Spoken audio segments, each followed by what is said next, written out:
Chapter 518. There were no clouds in the distant sky. Sunlight shone on the ground, but there was no trace of the sun. The sunlight that should have been full of warmth seemed to have lost its warmth. It looked a little listless. Azure blue became the only color in the sky. At a certain moment, a soft sound of something breaking through the air rang out in the silent sky. It pierced through the vast sky and rushed into the distance. If one were to observe carefully, one would discover that wherever the sound of something breaking through the air passed by, all the wind and waves would be blown to the sides, as if something had forcefully pushed them apart. The reason for this situation was because there was a giant airship that was invisible to the naked eye. It was flying through the sky at a speed faster than the airship itself. Inside the invisible airship, which is the command room of Fraxinus, the ship's ship. Wow! So fast! So cool! So handsome! Flandrechan's excited cheers resounded throughout the command room. She ran around the various facilities in the command room, touching and looking at them from time to time. Her face was filled with curiosity and excitement. Wu Yan is sitting on the command deck with his eyes closed. He looks like he's asleep, but in his mind he's giving orders to Fraxinus. They're heading towards the behemoth forest in an orderly manner. This is one of the benefits of using Fraxinus as a noble phantasm. He doesn't have to do anything himself, he only has to do it in his mind. Chuju stood on the side of the command platform and looked at the corner of the sky that was moving backward on the big screen. She then looked at Wu Yan, who was sitting on the command platform, and spoke in a strange tone. "Where did you steal this from?" Wu Yan, who was controlling Fraxinus to fly towards the behemoth forest, almost trembled and let Fraxinus crash into the ground. Wu Yan opened his eyes and rolled his eyes at Chuju. "Why are you talking about stealing? If this isn't stolen, could it be snatched?" Chuju curled her lips and said, "Could it be given by someone else?" Wu Yan bitterly laughed as he rubbed his chest. His voice was so soft that it was almost undetectable. "Yeah, someone gave it to me, someone very important. In a place that no one could see, hidden under Wu Yan's clothes, on his chest, there was something that hadn't been there before. 2 red Magatama seals.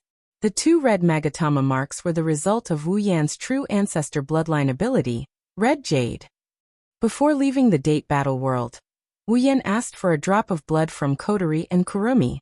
He used his bloodline ability to turn it into 2 pieces of red jade, and fuse them into his body. After all, his red jade had all the abilities and levels of the blood that made up the red jade.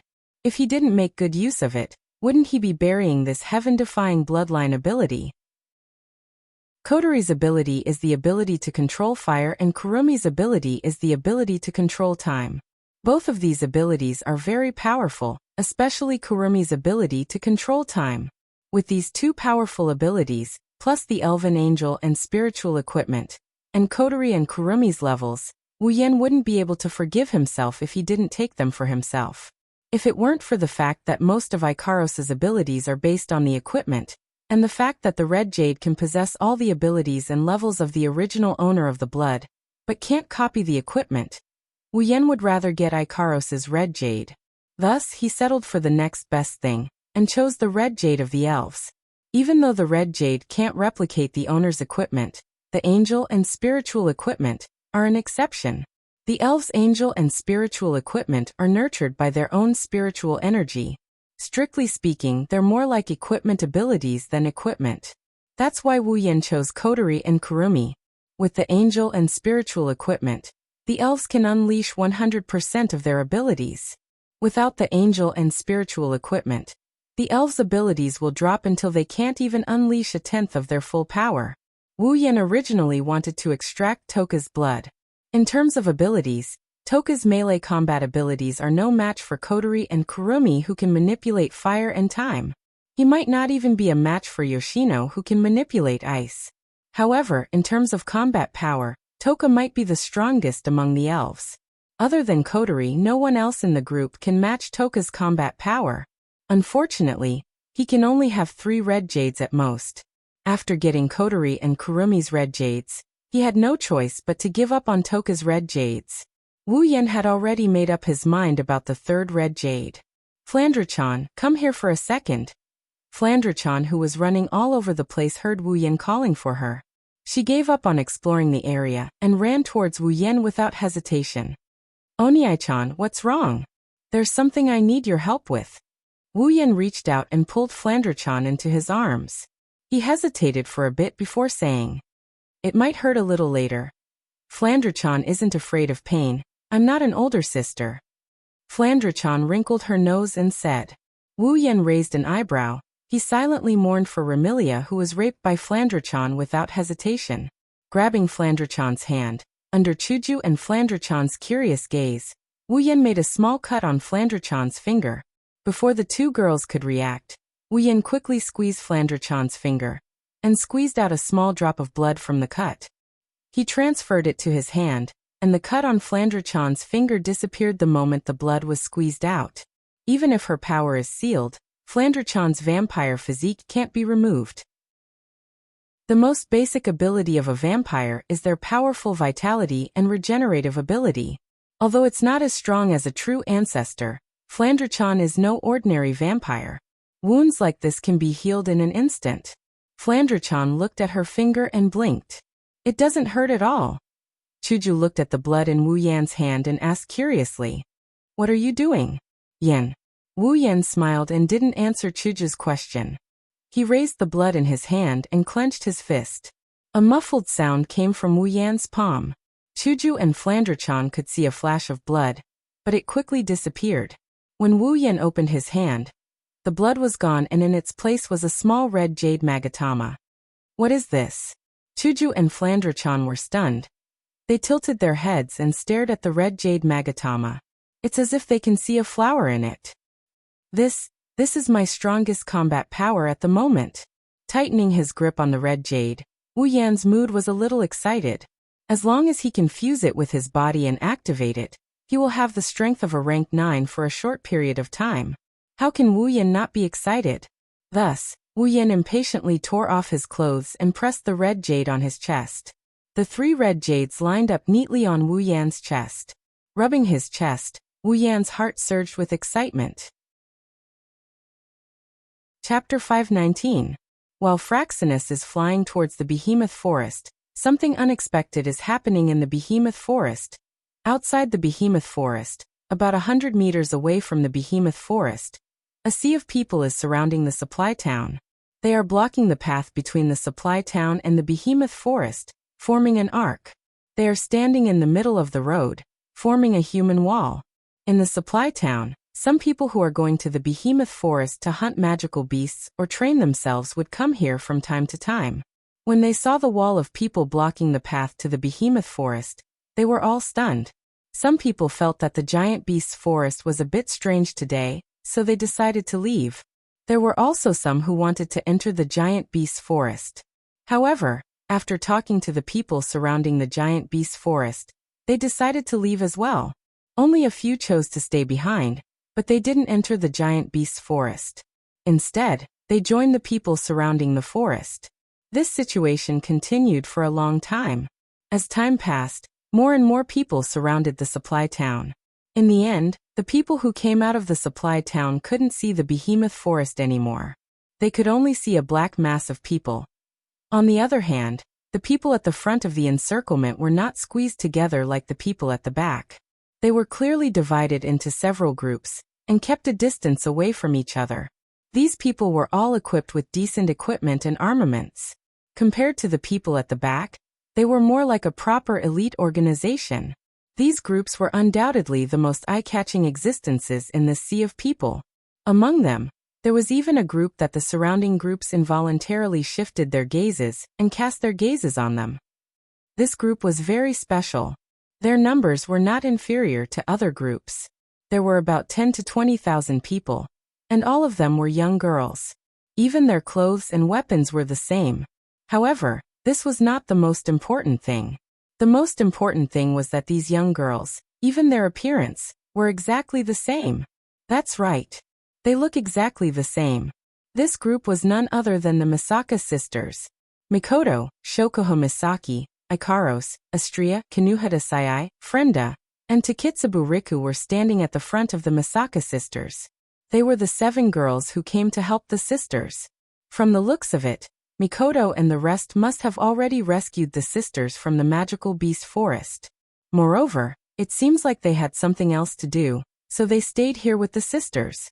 If one were to observe carefully, they would notice that other than the Misaka sisters who had no emotions, the rest of them were more or less nervous. They were all holding weapons in their hands as they stared into the distant behemoth forest, as if they were about to face a great enemy. The frontmost groups are the same. Even the leaders of these groups have a heavy expression on their faces, including Mikoto's group. Something must have happened since Mikoto and the rest left Silveria World Institute. Something else must have happened. They're here. Suddenly, a voice filled with shock echoed in the air. Everyone's nerves were stretched taut. They all looked towards the direction of the giant beast's forest. Everyone's heart skipped a beat as they looked towards the direction of the giant beast's forest. It didn't take long for the people at the front to see that at the edge of the giant beast's forest, a cloud of dust was slowly rolling up. It covered the trees of the giant beast's forest. Then, a series of rumbling sounds could be heard. It sounded like the rumbling of a cavalry troop. After the continuous rumbling sound, everyone present felt the ground tremble. Among the crowd, many people instinctively tightened their grip on their weapons and stared at the direction of the smoke and dust, swallowing mouthfuls of saliva. The frequency of the ground shaking increased, and the rumbling of footsteps became louder and louder. The smoke and dust also came closer and closer to the crowd, slowly sweeping over. Finally, in the next moment, the source of the ground shaking appeared in everyone's line of sight. It's a group of demonic beasts. Roar! Ayo! Woo! As the terrifying magical beast army appeared in front of the crowd, the cries that belonged to the magical beasts also rang out. The magical beast army at the front dashed towards them as they raised their heads and roared towards the sky. Just the chaotic roars of the magical beasts alone had already caused some of the people in the crowd to retreat in fear. They are finally here. Shokuho Misaki stared at the terrifying demonic beast army from the front of the Misaka sisters. Her expression turned serious. These demonic beasts have lost their way of life. In the past, demonic beasts only lived in the behemoth forest. They never left the behemoth forest. Even though demonic beasts have low intelligence, their instincts are much higher than humans.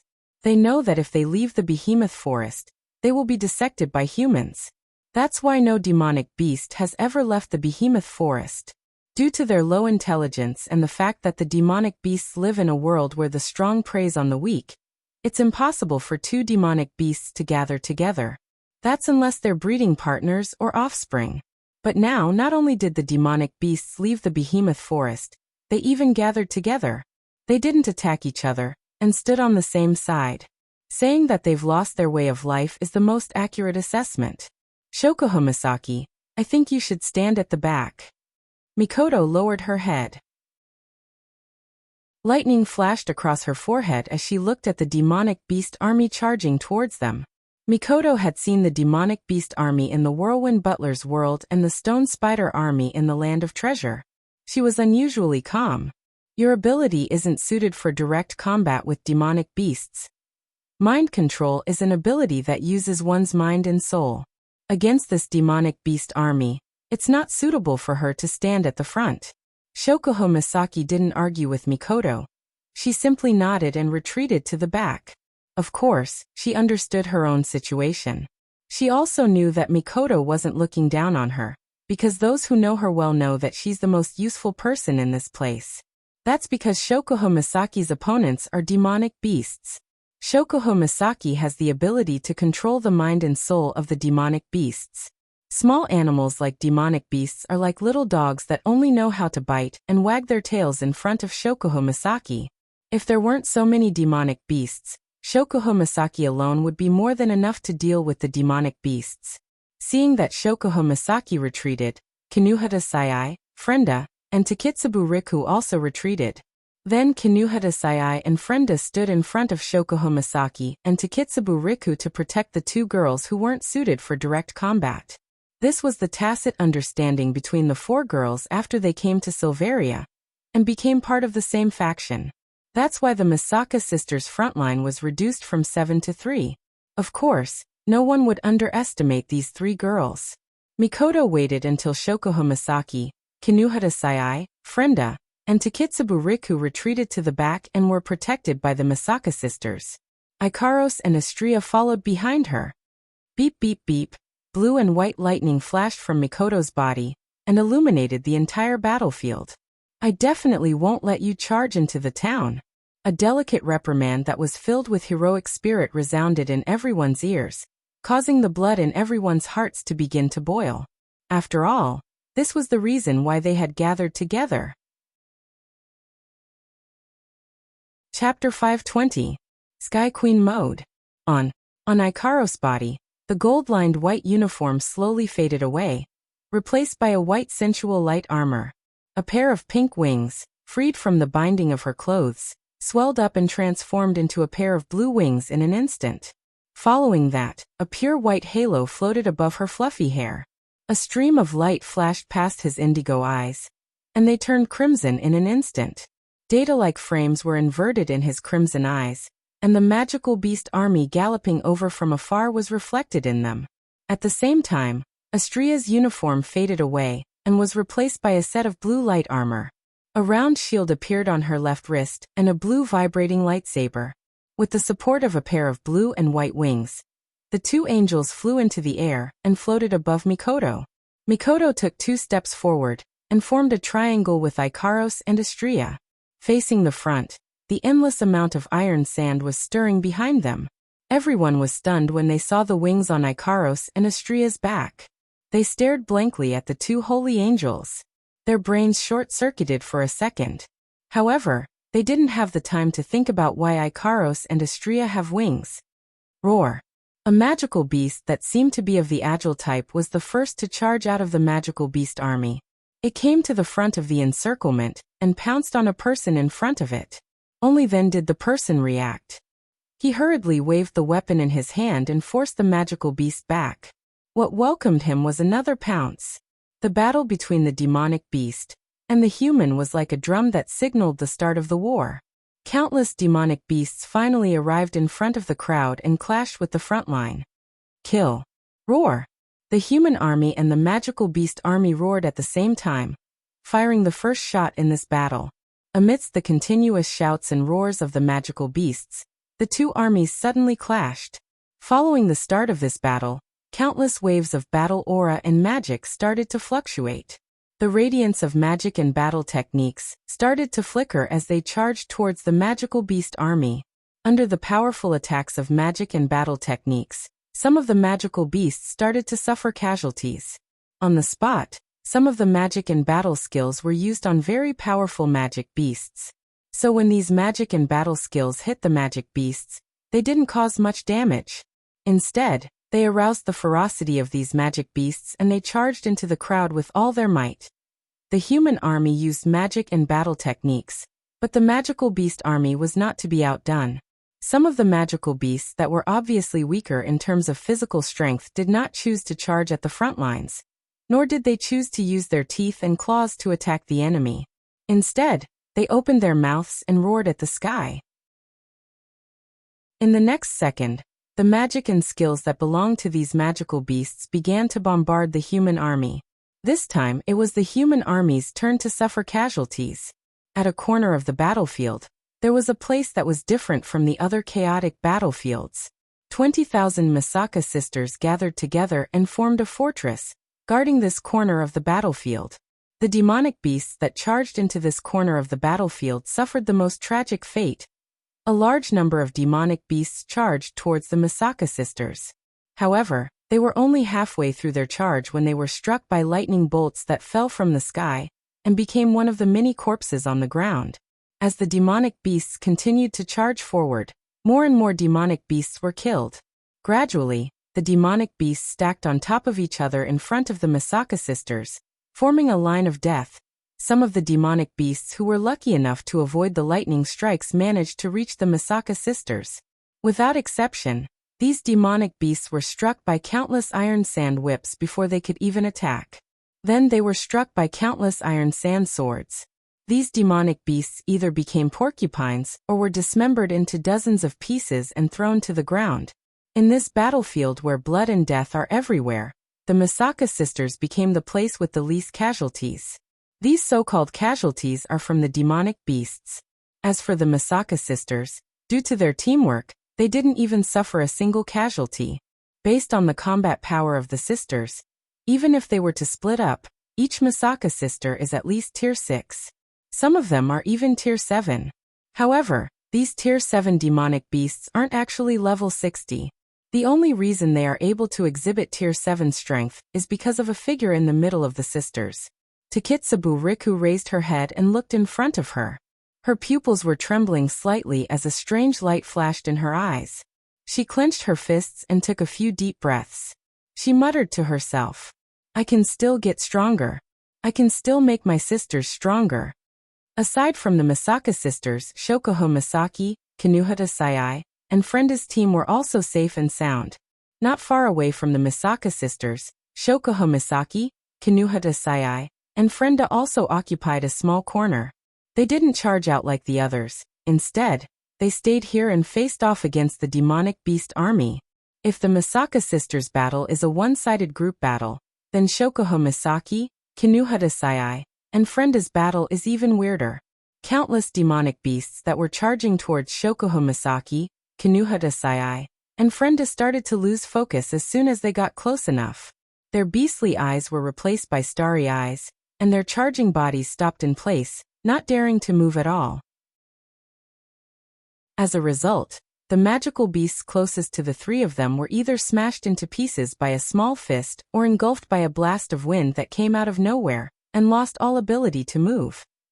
Some of the demonic beasts whose eyes were replaced by starry eyes weren't killed by Kinuhata Sayai and Frenda. Instead, they turned around and pounced on the demonic beasts behind them. The demonic beast army was on the same side a moment ago, but now that they're here, it's like they're on the same side. Once they encounter each other, it's either you die or I die. If it wasn't for the fact that the demonic beasts around them didn't attack each other, they would have thought that the demonic beasts have returned to normal. Who knows? Standing at the back, Shokuho Misaki held a remote control in her hand. She watched as the demonic beasts around her turned around and attacked her comrades. She couldn't help but smirk. Takitsubo's ability sure is convenient. Originally, she could only control a dozen units at most, but with her ability, she can increase the number of units she can control to more than 100. If she returns to Academy City, Takitsubo will probably become the queen of Academy City. How enviable! Kinuhata Sayai punched a demonic beast that was under Shokuho Misaki's control, and said without turning around, "I feel the same way. Takitsubo's ability is super strong. Why didn't my ability become super strong after it was upgraded to LV5? In the end, you're surprised?" Frenda giggled and casually tossed a bomb under one of the magical beasts. If it wasn't for the fact that Takitsubo has too many sisters, we might have been able to experience what it's like to be a multi-ability user. Chapter 521. While Shokuho Misaki, Kinuhata Sayai, Frenda, Takitsubo Riku, and the Misaka sisters occupied a territory and defended it like a fortress, Mikoto, Ikaros, and Astria were the vanguard of the battlefield. They were the vanguard of the battlefield. Above the battlefield, a blue light flashed across the sky and stopped at the densest spot of the demonic beast army. It was a pair of blue wings. Ikaros's crimson eyes turned cold as she looked down at the demonic beast horde. A pair of blue wings spread out from her back and her lips parted. "Artemis," a mechanical, old-fashioned voice came out from those seductive lips. Ikaros's luminous wings reacted to the call of her voice. A series of sonic booms rang out, and countless cherry-red missiles emerged and blasted down mercilessly. Bang bang bang bang bang. The missiles landed in the center of the demonic beast horde. The deafening explosions mixed with the demonic beast's screams echoed in the air. The missiles seemed to have eyes of their own. They drew an arc in the sky and landed in the densest spot of the demonic beast horde. In just a short moment, the number of demonic beasts killed by the missiles exceeded the number of demonic beasts killed by the human army. Ikaros didn't stop there. She once again used Artemis, and a large number of cherry-colored missiles appeared behind her. She waved them around and they all landed on the magical beast horde, causing huge casualties to the magical beast army. Perhaps it's because Ikaros' killing power is too high. Or maybe it's because Ikaros is too conspicuous in the sky. Thus, flying-type demonic beasts that haven't been seen before began to appear on the battlefield.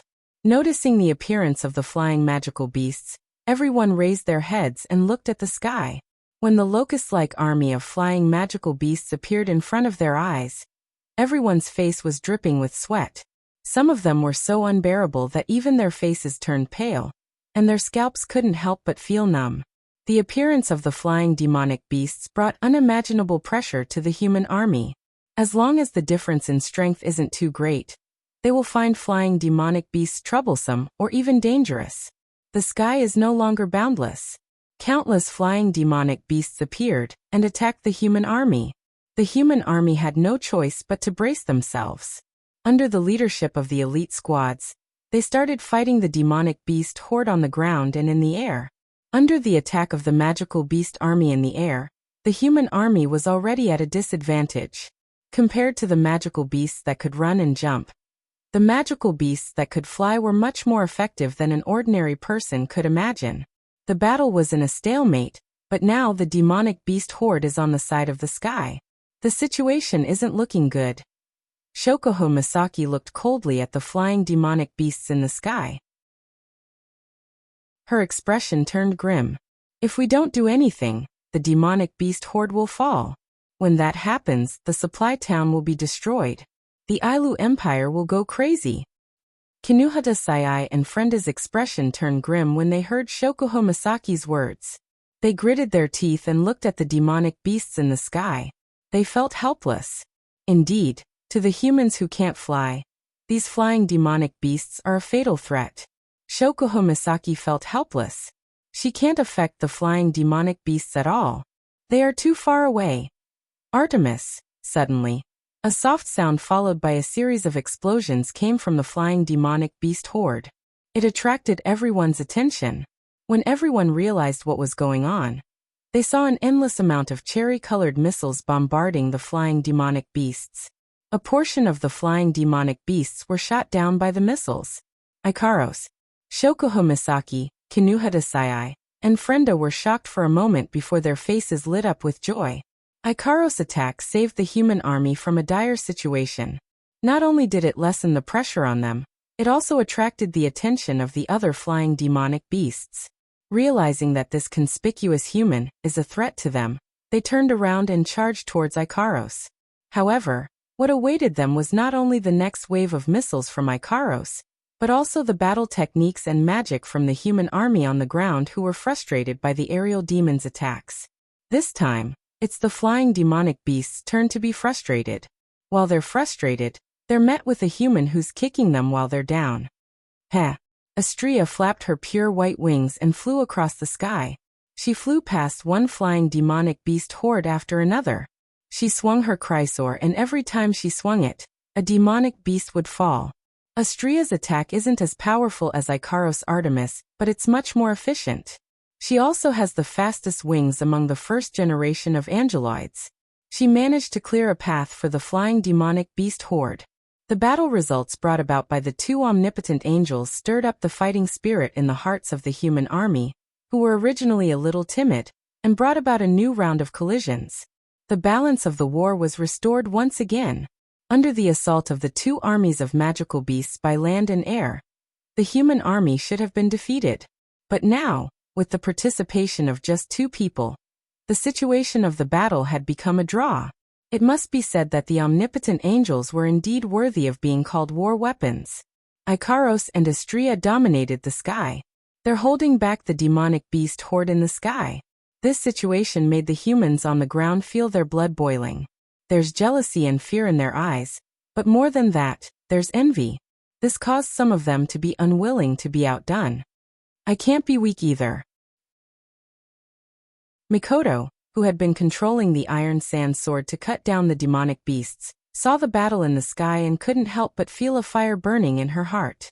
She raised her hand towards the sky. Blue and white lightning violently surged from Mikoto's body. The clear sky suddenly turned into a gust of wind. Dark clouds floated from afar and gathered in the sky. The sky was suddenly covered by dark clouds. The dark clouds became denser and denser. The area was enough to cover the entire battlefield. Countless lightning flashed in the dark clouds, creating a thunderous sound. "Watch me," Mikoto scolded and waved her hand downwards. A bolt of lightning shot out from the clouds in the sky and hit the flying demonic beast below. Boom! A violent gust of wind blew across the battlefield. The magical beasts that were struck by the lightning were instantly turned into ashes. As for the flying magical beasts that weren't struck, they lost their balance under the gust of wind. They were blown around and fell to the ground one after the other. This? Everyone on the ground was dumbfounded. What kind of magic is this? It's so scary. Shock, extreme shock. Everyone's face was filled with shock. However, after the shock, uncontrollable ecstasy also appeared on their faces. With such a strong presence, the chances of victory in this war is huge. However, the next scene that appeared once again turned this ecstasy into shock. That's because a new demonic beast horde has appeared in the behemoth forest. And it's bigger than the previous one. Chapter 522. In front of them, magical beasts of different sizes and appearances gathered together. Their eyes were bloodthirsty, and their roars echoed in the air. They rushed from the giant beast's forest to the battlefield where the battle had yet to end. This is going to be troublesome. Shokuho Misaki stared at the new demonic beast army and smiled bitterly. How many demonic beasts are there in the behemoth forest? Are they all going to come out? Kinuhata Sai and Frenda shrunk their heads back. Hearing Shokuho Misaki's words, they felt a chill down their spine. If it's really as Shokuho Misaki said, and all the demonic beasts in the giant beast's forest decided to come out, then the casualties today will be huge. Damn it! Mikoto clenched her fists. Her brown eyes were filled with frustration. Even she couldn't help but feel a little anxious. One demonic beast army is already hard enough to deal with. Now there's an even bigger and stronger demonic beast army. Mikoto and the girls aren't afraid of them, but there's a supply town behind them. Behind the supply town, there's a human settlement. The crowd stared blankly at the magical beast army charging over from afar. They retreated instinctively, their hands gripping their weapons so tightly that their knuckles turned blue. They were completely oblivious to this, because their hearts were already filled with shock. Can we really defend this place? That's what everyone was thinking. Damn it, when are the reinforcements coming? In the crowd, many people had already begun to curse. They felt powerless and exhausted. They have a lot of people, but most of them are below Tier 7. There aren't many Tier 7 demonic beasts. Mikoto, Ikaros, and Astria don't even have a handful of Tier 8 demonic beasts. If they didn't hold on to hope for reinforcements, they wouldn't even have the will to fight. Feifei, when are you coming back? Mikoto gritted her teeth and took a deep breath. The lightning around her body lit up again. She looked into the distance with a determined expression. No matter what, I have to hold on until Feifei comes with reinforcements. With this thought in mind, Mikoto charged towards the magical beast army with electricity coursing through her body. Bang! Suddenly, in the sky, the flying magical beasts that were flying towards the front seemed to have hit a wall. They were sent flying by the impact, and their bodies were badly mutilated. A loud sound broke through the air, and amidst the screams of the flying magical beasts, it swept across the battlefield, bringing with it wind and waves. Wherever it passed, all the flying magical beasts were sent flying, and some even exploded into a mist of blood. Everyone was stunned, including Mikoto, Shokuho Misaki, Ikaros, Astria, Kinuhata Sai, Frenda, and Takitsubu Riku. Before the people on the ground could react, the sound of something breaking through the air came flying back and forth in the sky above the battlefield, knocking those flying magical beasts flying in the sky one after another. During this period of rampaging, by the time the people reacted, the flying magical beasts had already disappeared from the sky. Everyone looked at each other, stunned. At this time, if those magical beasts launched an attack, then they would definitely suffer a fatal blow. However, those magical beasts seemed to have realized something. They raised their heads and roared at the sky, as if there was something above. At this time on the ground, Mikoto's eyes widened, and her mouth gradually opened. This electromagnetic field reaction is exactly the same as the electromagnetic field reaction of my sisters and me. Could it be? Could it be? She looked at the sky with joy. She took a deep breath and raised her hands. She shouted at the sky. You bastard! Since you're here, hurry up and show yourself. Mikoto's voice inconceivably drowned out the roars of all the demonic beasts present, echoing in this space. Hearing Mikoto's voice, the people who were already stunned were stunned for another 2 to 3 seconds. You're still as energetic as ever. Following this faint voice, a huge airship slowly appeared in the sky in front of everyone's widened eyes. It showed everyone what exactly it was that smashed those flying magical beasts into a pile of mush. When the full view of the airship entered the field of vision of the people on the ground, a tall and straight figure flew out from inside and stopped in front of the airship. Then he also entered the field of vision of the people on the ground. Shokuho Misaki, Astria, Kinuhata Sayai, Frenda, and Takitsubu Riku were surprised when they saw him. Mikoto had a smile on her face and her eyes were filled with excitement. Ikaros, who was also flying in the sky, was completely stunned. Master! Ikaros mumbled in a daze. Looking at the figure in the distance, an indescribable feeling filled her heart, causing her body to tremble slightly. With the fastest speed possible, she flapped her wings and rushed over to the figure. Ikaros! His eyes followed Ikaros as she flew towards him from afar. When he saw the unconcealable longing in her crimson eyes, he chuckled and rubbed her head. I'm back. Ikaros only regained her senses when she felt the warmth from the hand on her head. She stared at Wu Yan and lowered her head. Everything she wanted to say was reduced to one sentence. Welcome back, Master. He's finally back. Mikoto, Shokuho Misaki, Kinuhata Sayai, Frenda, and Takitsubu Riku sighed in relief. Wu Yan is only top 5 in terms of strength. He's probably the weakest among all of them except for Astria. However, his appearance brought them an unimaginable sense of security. Master! Astria flapped her wings and she jumped in front of Wu Yan while yelling and jumping around. Master! You're finally back.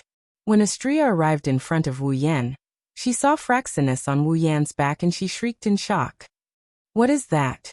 That's a huge battleship. Wu Yan shook his head and laughed at Astria's exaggerated actions. He wanted to say something but he paused and he turned around to look at the people below. Well, let's talk about the details later.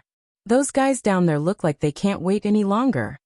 Wu Yan's voice was very soft but everyone heard him. Only now did they remember that this is not the time to be daydreaming. Even though they have been here for quite some time already. Well, they couldn't be blamed. The magic that could control the phenomenon of heaven and earth, the terrifying strength of the girl with wings, and the strangely shaped floating ship, were all challenging the limits of people's minds. It was to the point that they made the fatal mistake of being stunned on the battlefield. Fortunately, the magical beasts seemed to have been intimidated by this and did not attack for a while. All of the magical beasts raised their heads and roared towards the sky. It was unknown if it was because of the death of their companions that made them angry, or because their beast-like instincts were telling them where the truly fatal thing was. Aoyo! Roar! Oh! Wu Yan narrowed his eyes when he saw the demonic beast army roaring at him. He took a step forward in midair. I don't know why the demonic beasts are rushing out of the behemoth forest, but I know Fraxinus's flying speed. I don't know about its combat prowess. Chapter 523. Roar! Roar! Roar! The demonic beasts seemed to be able to understand the voice coming from the sky. They roared angrily as they stared at the figure in the sky. Then, a dense wave of magic started spreading out from the demonic beasts. Magic skills rose from the bodies of the magical beasts. Flames, lightning, gales, rocks, ice, all kinds of magic filled the entire sky. Colorful halos reverberated. And under the gaze of everyone on the ground, they attacked the floating figure in the sky. Yen, Mikoto, Shokuho Misaki, Kinuhata Sayai, Frenda, and Takitsubu Riku couldn't help but yell out in worry when they saw Wu Yan being bombarded by so many powerful spells. Master! Ikaros and Astria took a step forward. They wanted to use their defensive equipment to block the spells and protect Wu Yan, but Wu Yan stopped them. Wu Yan calmly glanced at the barrage of spells. He could feel the power coming from the barrage. It was as if the barrage of spells didn't pose a threat to him. Just as the barrage of magic is about to hit him, Wu Yan lifted his head and pointed his finger forward. Territory, random territory. Expand. The airship shuddered and it started glowing with green light. It expanded and a hexagonal green barrier appeared around Fraxinus. The barrier enveloped Wu Yan, Ikaros, and Astria, who are flying at the front of the airship, and protected them inside. As the green barrier rose, the magic barrage bombarded the barrier and collided with it. A series of loud explosions sounded from the barrier. Smoke and dust shrouded the area where the magic barrage and the barrier collided, making it impossible for people to see the specific situation inside. The magic barrage continued to bombard the smoke and dust. The explosions became louder and louder, and the smoke and dust became thicker and thicker. When the magic barrage was exhausted and the smoke and dust dissipated, the intact green barrier reappeared in front of everyone's eyes without a trace of damage. The green barrier slowly retreated and released Wu Yan, Ikaros, and Astria. The moment they reappeared, Wu Yan pointed forward again. This time he pointed at the direction of the demonic beast army.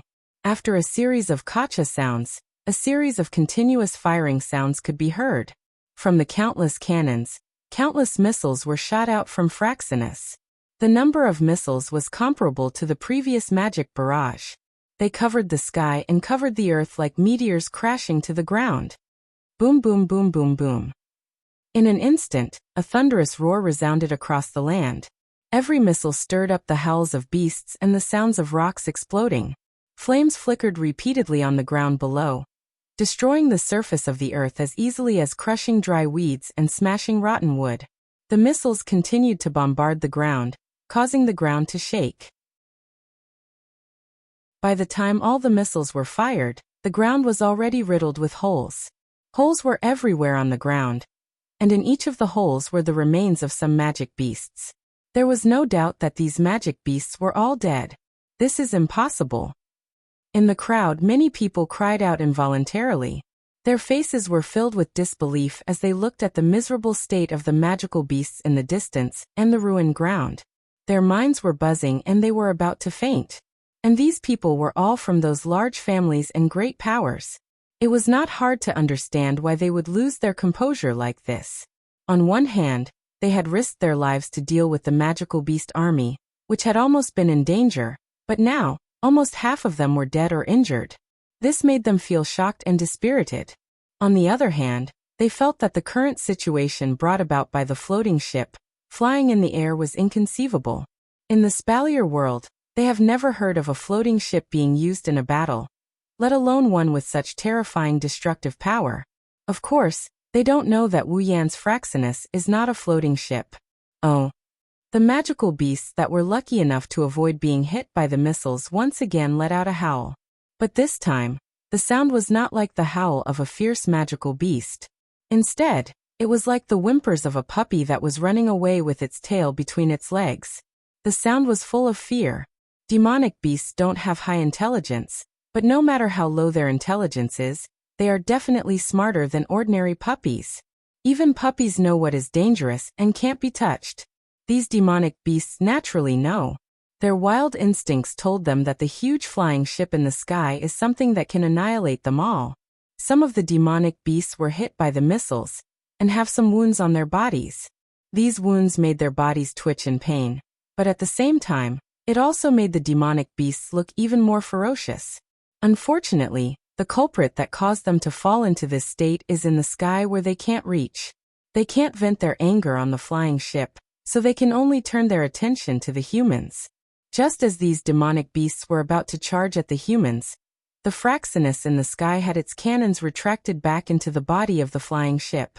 Instead, they were replaced by small pipes that looked like water pipes. When the entire flying ship was filled with small pipes, a burst of light energy gathered at the pipes. Then, a laser beam that filled everyone's eyes fell from the sky. The demonic beasts on the ground stopped howling. The ferocious look in their eyes dissipated. Only fear remained in their eyes because they all sensed danger at this moment. The demonic beasts let out a wail that isn't any better than a scream. They all turned around, trying to escape from this dangerous place, but it's too late. The laser beam that fell from the sky was like a bunch of arrows, shooting at the demonic beasts from afar. When the demonic beasts turned around to escape, the laser beam already arrived in front of them and pierced through their bodies, leaving a bloody hole in their huge and tough bodies. Huff huff! Fresh blood dripped down from the bodies of the magical beasts that had been pierced through. The heavy blow to their bodies caused the bodies of the magical beasts that were just about to fly away to pause and stiffen on the spot. The eyes of the beasts trembled intensely, and an unknown cry was emitted from their mouths. The blood at the corner of their mouths was like saliva as it flowed down. Together with the blood that flowed out from the bloody holes on their bodies, a small pool of blood formed on the ground. After a period of time, the laser beam attack also ended. At the scene, all of the magical beasts had a bloody hole on their bodies. When the laser beam attack ended, these magical beasts slowly fell to the ground, no longer able to move. The sound of magic beasts falling to the ground continued to resound, causing the ground to tremble. These tremors seemed to resonate directly in everyone's hearts, attacking their minds and causing their hearts to tremble as well. Looking at the corpses of the demonic beasts on the ground in a daze, everyone's eyes lost focus. They didn't come back to their senses for a long time. Front and back, 1 defense, 2 attacks. The demonic beast army is dead. Chapter 524. Wu Yan, who was floating in the sky, saw everything that happened on the ground. However, he didn't pay any attention to the performance of those who participated in the battle. He curled his lips and ignored them. In Wu Yan's opinion, these people's reactions were a bit exaggerated. Indeed, the effect of Fraxinus was shocking, but that was only based on the assumption that these people thought that Fraxinus was an airship. In fact, Fraxinus wasn't an airship at all. To be more precise, it was a large gold armament. Wu Yan can more or less guess why these people are so shocked. Fraxinus is a weapon that can be used in a large-scale war like this. Anyone with power or influence would want to get their hands on such a weapon. Think about it. When 2 forces clashed and fought each other to the point where it was either you die or I live, and one side had a weapon that was specially used for war, how terrifying would it be for the enemy? Perhaps with Fraxinus' strength, he wouldn't be able to do much against powerhouses of the 8th rank and above. However, would a family, a faction, have so many powerhouses of the 8th rank under them? Of course, that's impossible. Most of their subordinates would be the weaker ones. Using Fraxinus to deal with an army made up of weaker people would be much more effective. Not to mention the peak fighting power, it could definitely wipe out an entire faction. If they had such a weapon of war, they'd be invincible in every battle. Plus, they're treating Fraxinus as a special airship. That's why they came up with this idea. Such a weapon of war could be mass-produced. These 2 reasons added together were the real reason why the members of the major factions were shocked. Wu Yan didn't care too much about what these people were thinking. He didn't care about what these people were thinking. If they were really greedy for Fraxinus, they could just come and take it. As long as someone can take away Fraxinus, Wu Yan wouldn't treat the person as an enemy. Instead, he would ask the person for advice before heading to the world of fate to rob the shiny gate of Babylon. Compared to these people, Wu Yan was more interested in the effects of Fraxinus. Fraxinus didn't disappoint him. No wonder the system rated it as a B-rank gold armament. In a one-on-one fight, Fraxinus couldn't compare to the Gate of Babylon. It couldn't even compare to the Shana. But in a war like this, it can be used as a fortress. No other armament can compare to it. At least, Wu Yan hasn't seen one yet. Especially Fraxinus, it even came with a territory defense type equipment. Even in a one-on-one fight, it could still be useful. In terms of defense, territory is on par with Ikaros' Aegis. It's only slightly weaker than Astria's Aegis. I found a treasure. No, I should say I found a treasure. Wu Yan smiled and waved at the airship behind him. A door opened on the surface of the airship. Chuju and Flandrachan stood at the entrance. Ikaros, Astria, go fetch Chuju and Flandrachan. Yes, master. The 2 angelic girls flapped their wings and came in front of Hinajiku and Flandrachan, helping them down. Ikaros and Astria brought the two girls down. Wu Yen waved his hand and a crimson spatial ripple appeared behind Fraxinus. The ripple swallowed the entire airship. Everyone on the ground looked at each other in confusion as they watched the powerful floating ship vanish. It seemed like the floating ship had appeared out of thin air when it first appeared, and now it had vanished into thin air? After storing Fraxinus into the gate of Babylon, Wu Yen looked at the dead demonic beasts and licked his lips. Looks like I found a new item and ability point. Wu Yen flew down from the sky. Ikaros and Astria, who were carrying Chuju and Flandra-chan, quickly followed after him. The five of them landed on the ground in front of everyone's eyes. Yen, Mikoto, Shokuho Misaki, Kanuhata Sai, Frenda, and Takitsubu Rika squeezed through the crowd and ran towards Wu Yen. Mikoto was the first to speak when she saw Wu Yen.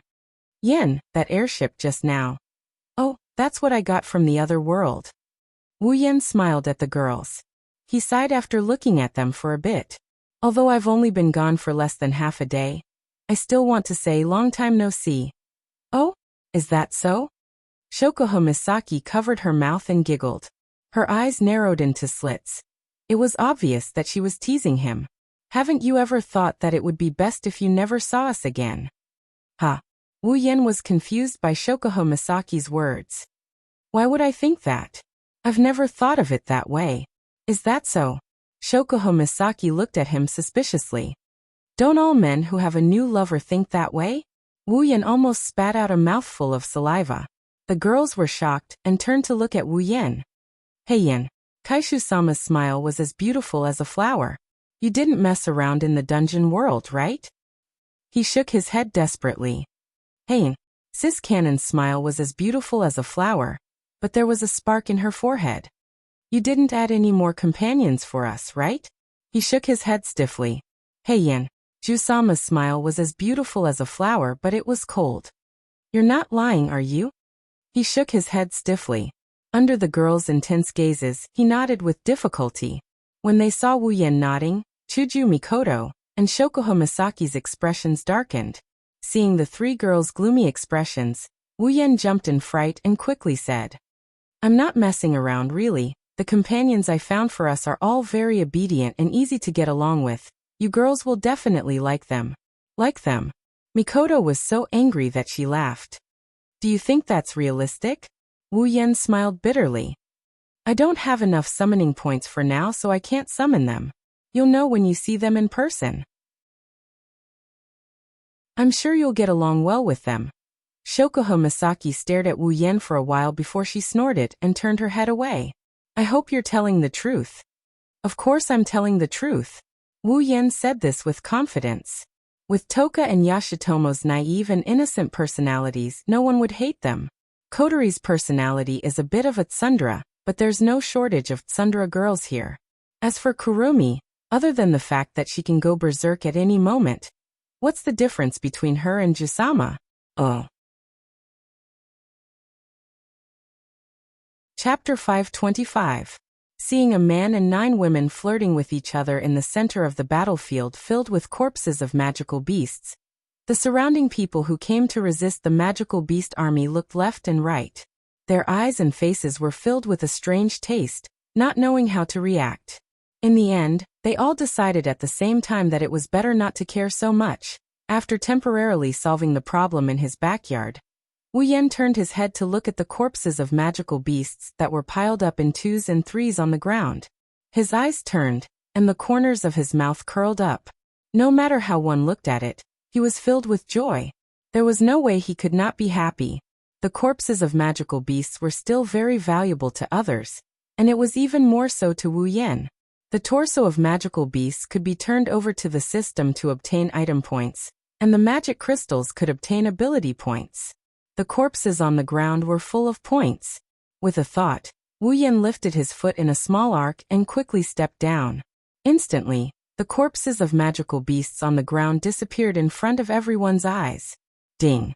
Obtained 1375500 item points. Ding! Obtained 130,000 ability points. The system notification echoed in his mind. When he heard the numbers of the 2 types of points he had obtained, especially the item points, Wu Yan's face twitched a few times before returning to normal. However, his heart was in a mess, and he could not help but crazily laugh to the sky for 10 minutes. In the blink of an eye, the item points that were originally 0 had now jumped to 10 million. Wu Yan was still able to suppress his emotions, which was already a very difficult thing to do. After all, other than the time when he had obtained a huge item points in the sealed boundary of the world of the Whirlwind Butler, Wu Yan had never obtained more than 1,000,000 item points. Moreover, there were even 130,000 ability points. How could this not make Wu Yan go wild with joy? Don't think that it's a loss to get so little ability points from such a large number of demonic beasts. That's right, the demonic beast army this time was huge, too many to count. Otherwise, Wu Yan wouldn't be able to get 13 million item points in one go. However, among so many demonic beasts, the highest level is only a dozen tier 7. The rest are all tier 7 and below. To be able to get 130,000 ability points is already pretty good. With such a harvest, although Wu Yan tried his best to suppress the joy in his heart, a faint smile involuntarily appeared on his face, telling others that he was in a very good mood. And in contrast to Wu Yan, the crowd who were just bystanders were not happy in their hearts. Not only were they not happy in their hearts, they even had thoughts of cursing. Their eyes widened as they looked at the ground that was still littered with the corpses of magical beasts a second ago. Now, only blood was left on the ground. They were stunned on the spot, and then they started to clamor. Where are the magical beasts? Why are they all gone? Impossible, they were clearly just now. What the hell is going on? Everyone's eyes were fixed on the ground, as if they were trying to see through the invisibility of the magical beast's corpse. Their faces were filled with hysteria. The magical beasts that charged out of the behemoth forest this time might not be high level, but the sheer number of magical beasts was enough to send chills down anyone's spine. If they could get a share of the magical beasts' corpses, it would be a great harvest. But now, the magical beasts' corpses are all gone. It's no different from Dollar growing wings and flying away on his own. Chuju and the others were stunned for a moment. When they saw Wu Yan smile, they knew who the culprit is. Other than Ikaros and Flandra-chan, the girls rolled their eyes at Wu Yan, including Astria and Takitsubu Riku. Wu Yan glanced at the rowdy crowd and pursed his lips. He sneered in disdain. At least 70% of the magical beasts died under Fraxinus's bullet barrage. The remaining 30% came from Mikoto and the Misaka sisters. How dare they ask for a share of the loot? If I didn't come here, I don't know how many people would have died. Taking 10% of the magical beasts' corpses as compensation is letting you guys off easy. Thinking up to this point, he scanned the people around him. His eyes flashed with the light of the system's perceptive sense. When everyone entered his vision and their information was displayed, he couldn't help but frown in doubt. These people seemed to have formed a team spontaneously. However, a small part of them was obviously different from the rest. They were a team. This group of people was the most elite among the crowd. There were even a few of them who were at the 8th rank. Compared to the scattered teams, these teams seem more like they have a purpose. Wu Yan suddenly remembered that Mikoto and the others came to the Behemoth Forest to rescue the Misaka sisters. Why are they suddenly involved in this war? Also, the timing wasn't right, so he didn't think too much about it. Now that he thought about it, what's up with the magical beasts army? Why did they charge out of the Behemoth Forest? Wu Yan was still in the dark about this. Wu Yan turned to look at Mikoto and the others. Mikoto, aren't you here to rescue the Misaka sisters? Why are you suddenly leading the Misaka sisters to fight against the magical beasts? Yeah. Chuju also snapped out of her daze. When I first came here, I saw you guys fighting against the magical beasts army. I was shocked. Mikoto and the others looked at each other. Mikoto looked at Shokuho Misaki. Why don't you tell me? Shokuho Misaki nodded and turned to Wu Yan. Actually, we didn't expect things to turn out this way. Shokuho Misaki explained the situation to Wu Yan and Hinajiku. Wu Yan and Hinajiku understood what happened. When they first came to the Behemoth Forest, Mikoto and the others were working together with Feifei. Mikoto and the others were there to rescue the sisters while Feifei was there to investigate the reason for the abnormality in the Behemoth Forest. Since they were close friends, they decided to enter the behemoth forest together. After all, Mikoto and the others were strong. Feifei's strength was also there for everyone to see. It was much better for them to work together. Under the lead of Misaka 10032, the girls successfully found the Misaka sisters. They successfully chased away the demonic beasts and rescued the sisters. However, after that, something unexpected happened. The abnormality in the behemoth forest attracted the attention of the various clans in the Ailu Empire. As a natural treasure trove in the Spalier world, every faction sent their best men to investigate. Feifei did the same.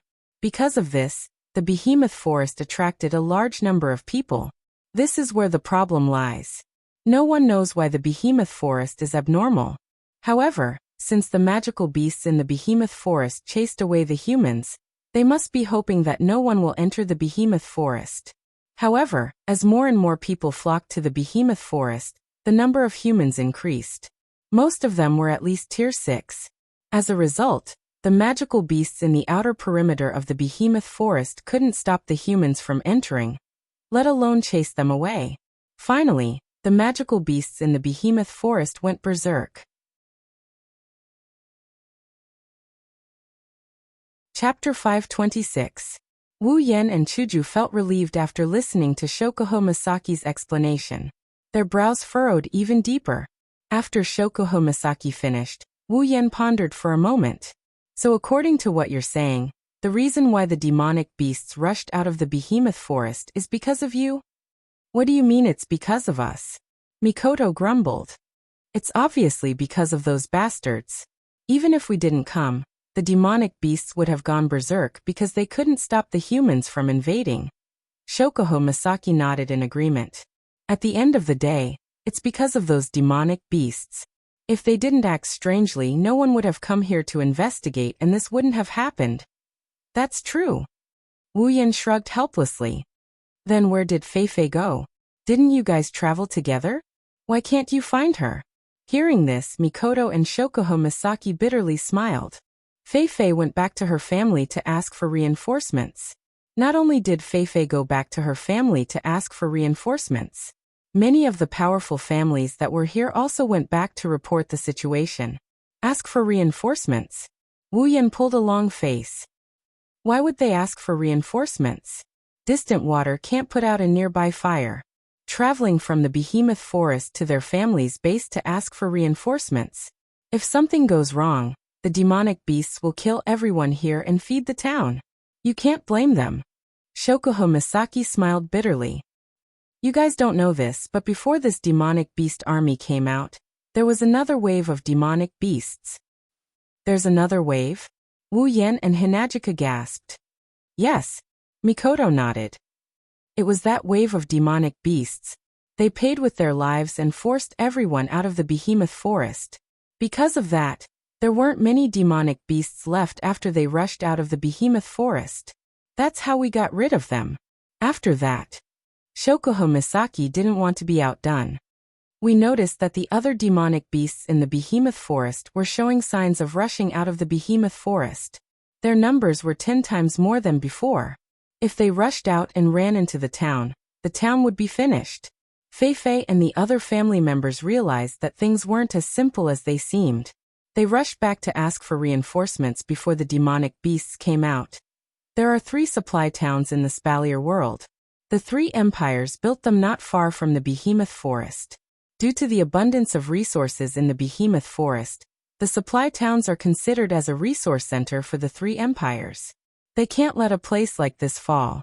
Plus, the demonic beasts are acting strangely.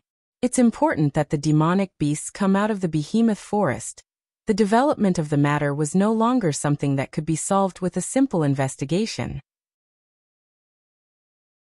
Feifei and the members of the other powers had chosen to return and report the matter to ask for reinforcements. That was a very correct decision. However, Wu Yan isn't satisfied with their decision. What if the magical beasts rush out while they're reporting back? What should we do then? Before Mikoto, Shokuho Misaki, and the others could reply, Wu Yan continued with a cold smile. The best solution is to leave some people behind to defend against the invasion of the demonic beasts. You guys are the ones who are left behind, right? That's a good idea. At this moment, even if his relationship with Fei Fei isn't shallow, Wu Yan couldn't help but feel a bit of anger. With Mikoto and Ko's strength, no matter how many demonic beasts there are, they would at most be helpless against them, but they wouldn't be able to hurt them. However, there are no absolutes in this world. Plans can't always keep up with changes. Who knows what accidents might happen? Little Yan, don't be angry. The girls can see the anger in Wu Yan's heart from his sneer.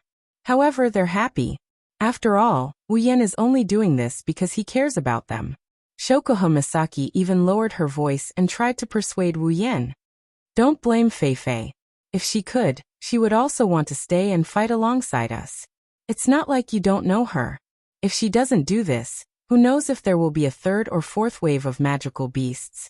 At that time, we might be able to survive if we rely on the few of us, but how long will we be able to hold them off? Wu Yan's expression eased up a little when he heard Shokuho Misaki's words. He sighed. I'm not worried about you girls.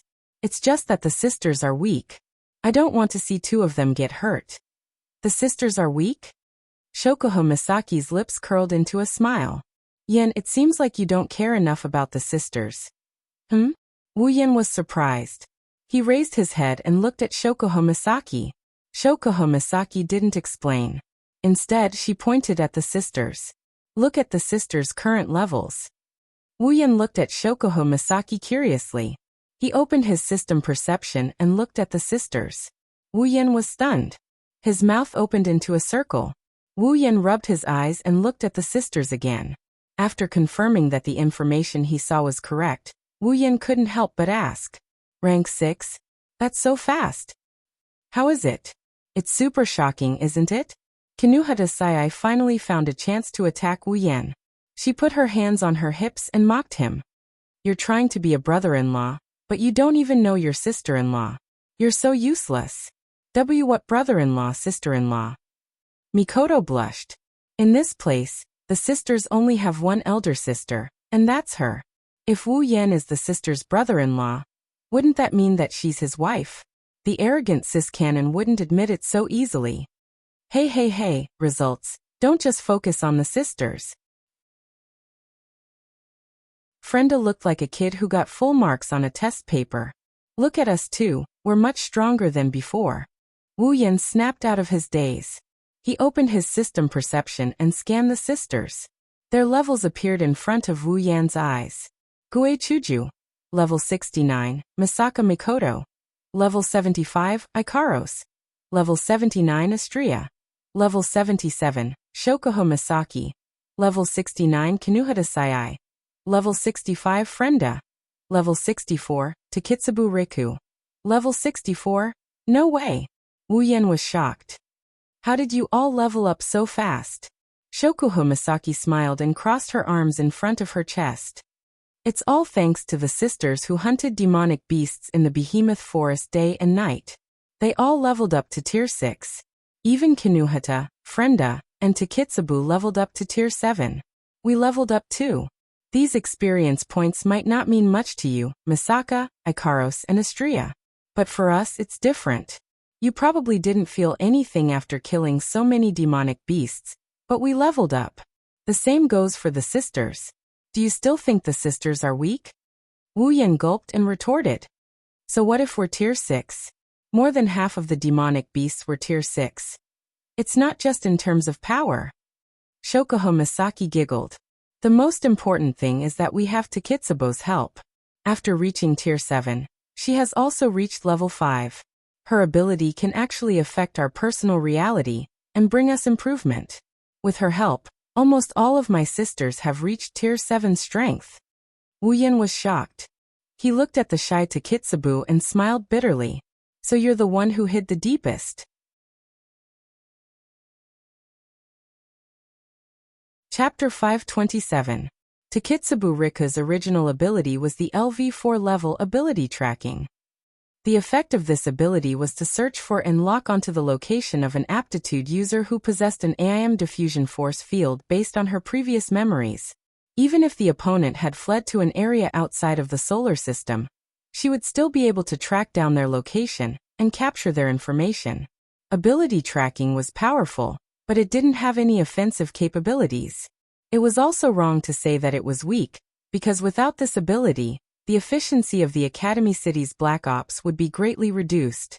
Generally speaking, ability tracking was quite good in terms of support. However, after Taketsubo Riku reached LVL 5, ability tracking completely changed. Through the AIM diffusion field, she could freely manipulate other people's own reality. She could enhance, weaken, exchange, and change other people's abilities at will. She could even create a multi-ability user. This was Taketsubo Riku's current ability. This ability was undoubtedly very powerful, so powerful that it made people envious. To put it bluntly, with this ability, Taketsubo Riku could even start her own Academy City.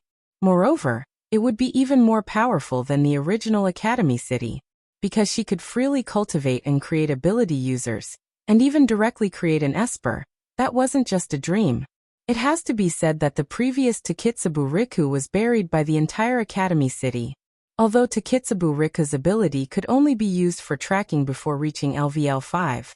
After reaching LVL 5, it would definitely be more useful than any other ability user in Academy City. It's impossible that the people of Academy City didn't detect Taketsubo Riku's talent. Logically speaking, with Academy City's style, doing their best to nurture Taketsubo Riku would be the best choice. If that's the case, it would be of great help to Academy City. With such a talent, Taketsubo Riku was actually thrown into the Black Ops by the people of Academy City. They even made her use a body crystal, which was harmful to her body. It was as if there was something wrong with her head.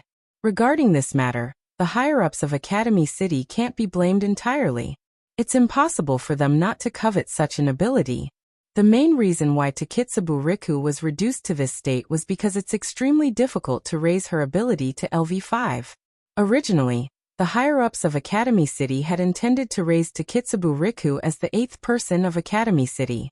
But later, according to the simulation of the tree diagram designer, the chances of Taketsubo Riku reaching level 5 and becoming the 8th person was infinitely close to 0. With regards to the results of the tree diagram designer's simulation, the science-minded people of Academy City naturally wouldn't doubt it. Therefore, the higher-ups of Academy City could only focus on the body crystal, and have Taketsubo Riku consume the body crystal, to achieve a similar effect. Unfortunately, the simulation also failed. In the end, Taketsubo Riku, the most talented aptitude user, could only become a Black Ops member who assisted in tracking. The higher-ups of Academy City probably didn't expect that in this world there would be an anomaly like Wu Yan who possessed such a heaven-defying system. In their eyes, Taketsubo Riku had completely given up on her. But when it came to Wu Yan, it blossomed successfully and became the LV5 that they thought was impossible. According to the simulation of the tree diagram designer, the chances of Taketsubo Riku reaching LV5 were infinitely close to 0. But with the system, chances and whatnot were just nonsense. To become Wu Yan's summon, aptitude and bottlenecks were non-existent. As long as there was experience, it was only a matter of time before one reached the pinnacle, let alone a LV5. In other words, Wu Yan had picked up a great bargain. An aptitude user that everyone coveted was turned into his wife by him. Should I say that he had good taste? No matter what, the result was good. His wives were finally able to show their prowess, and the Misaka sisters were all growing up. This was undoubtedly a joyous occasion. Now, even if Wu Yan wanted to establish his own faction in the Spalier world, it would be more than enough. He had 20,000 Misaka sisters with unlimited growth potential, as well as powerful pillars of support like the young girls, and a wise woman like Shokuho Misaki who was adept at managing her subordinates. What was impossible? Fortunately, Wu Yan didn't intend to establish his own faction in the Spalier world. Otherwise, the Spalier world would have gained another thug who would steal their rice bowls, and a very powerful one at that. To prevent any more demonic beasts from escaping the Behemoth Forest and entering the supply town, Wu Yan and the rest stayed behind to guard the entrance of the Behemoth Forest. Whether the demonic beasts in the Behemoth Forest would harm the human world, or the supply town had nothing to do with them. However, Wu Yan knew that if the Spalier world was unlucky, they wouldn't be able to escape from this whirlpool. Rather than waiting for that to happen, they might as well put in some effort since it wouldn't be a problem anyway. Moreover, Wu Yan couldn't bear to watch so many innocent civilians die under the claws of the demonic beasts in the supply town. The kind sis canon, and the president wouldn't let it happen either. Plus, Fei Fei still had a favor to ask of them, so they could only stay here for the time being. Demonic beasts appeared a few more times as expected. However, there weren't as many of them as before and none of them were above level 6. Wu Yan couldn't be bothered to do anything, so he let the Misaka sisters practice on their own.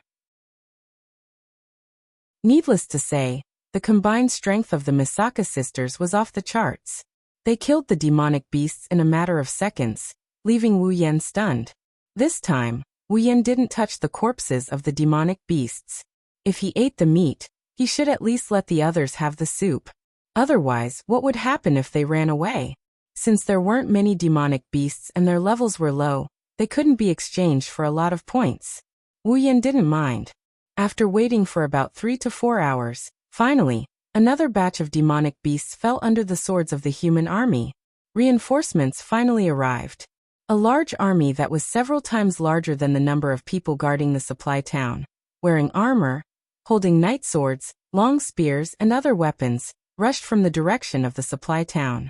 They spread out and formed a human wall, protecting the entire supply town behind them. The leader of the army was an old man, one that Wu Yan and the others were familiar with. Lei Wang. Wu Yan and the others looked at the old man from afar, and called out his name in shock. That's right, the old man is Lulu's grandfather, the host of the Spalier World Tournament, a member of the Academy Council, the ancestor of the Lori family of Ailu Empire, Lei Wang. Ha ha ha ha. Lei Wang looked towards Wu Yan's direction. When he saw Wu Yan, he couldn't help but laugh. He waved his hand and said, "Little guy, we meet again." Yan. Zhu. Mikoto. Beside the Thunder King, Fei Fei, who was holding the night elf, ran over. She glanced at everyone before letting out a sigh of relief and said, "That's great. You guys managed to hold on until we arrived. You guys are finally here." Mikoto shook her head with a bitter smile. There were signs of relief on her face as well. "I didn't expect you to come personally," Wu Yan said politely to Lei Wang, who also walked towards them. Lei Wang was Lulu's grandfather, be it in terms of seniority, strength or experience. Lei Wang was more than a level higher than Wu Yan. It was only natural for Wu Yan to be polite. However, Wu Yan didn't expect a Tier 9 powerhouse like Lei Wang to come personally.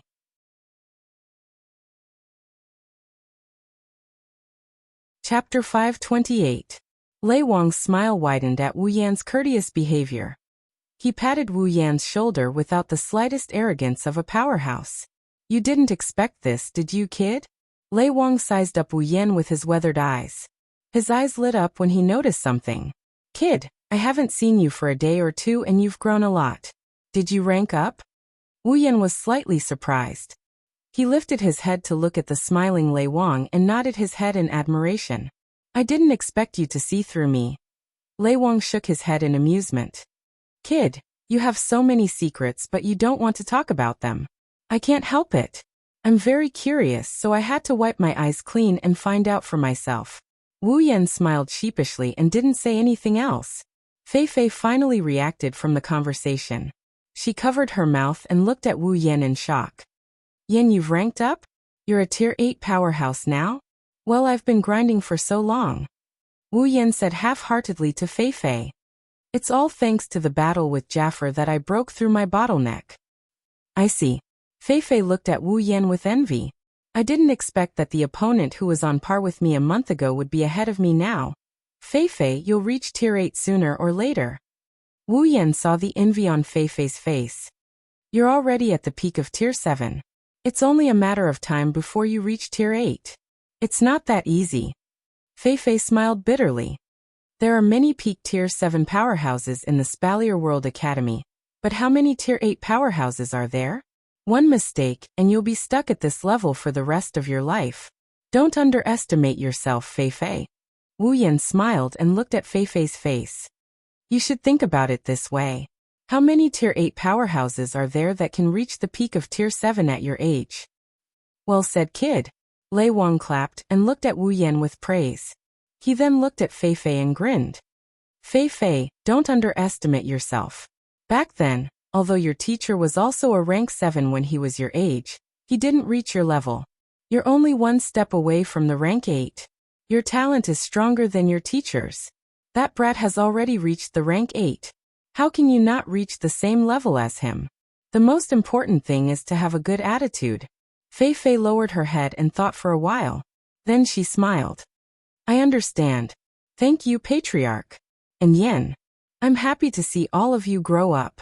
The Thunder King stroked the white beard on his chin and said with a smile. At the Thunder King's level in age, compared to himself, he was naturally more willing to see his juniors grow up healthily. Otherwise, he would not have chosen to be the host of the Inter Academy tournament. At this time, some of the more well-dressed people walked out from the crowd. They glanced at Lei Wang and wanted to greet him, but when they saw Lei Wang chatting with Wu Yan and the others, they dismissed the idea and retreated to the side. Wu Yan took note of the situation. Based on their attire and their location, Wu Yan guessed that they are reinforcements sent by the other families to the giant beast's forest. Wu Yan looked at Lei Wang in confusion. Grandpa Lei Wang, why did you bring these people here? Aren't you the old ancestor of the Lori family? What? Lei Wang glanced at Wu Yan with a half-smile. Do I look like the kind of person who would watch a show behind the scenes? No, that's not it. Wu Yan scratched his face. However, there's something I don't understand. As a member of another family, why would they agree to let you lead their family members? Lei Wang's smile didn't change after hearing Wu Yan's words. However, Wu Yan's sharp senses noticed that Lei Wang's expression tensed up a little. It made that smiling face full of wrinkles look a little more serious. It can't be helped. Lei Wang looked at the troops and said to Wu Yan and the rest. After all, the Ailu Emperor personally ordered me to lead the troops here. The Ailu Emperor. Wu Yan and the girls looked at each other. They didn't know how to react. Shokuho Misaki thought of something and looked at Lei Wang. Could it be that this incident has reached the point where the Empire has to send a Tier 9 expert? Oh. Lei Wang looked at her. Not bad, little girl. You have a sharp mind. It's no wonder you were able to raise the 13th faction in the Spalier World Academy in a month. Shokuho Misaki wasn't happy with Lei Wang's praise. Instead, she frowned. Everyone else, including Wu Yan, had the same reaction. Lei Wang's words were equivalent to acknowledging Shokuho Misaki's words. Even the Empire is paying attention to this issue, sending a Tier 9 fighter. Wu Yan rubbed his forehead as if he had a headache. This is the first time he's paying attention to this demonic beast anomaly ever since he arrived here. The atmosphere became a little heavy, causing everyone's hearts to seem to be covered by a layer of dark clouds. At this moment, the Thunder King's words changed. Don't look at me like that.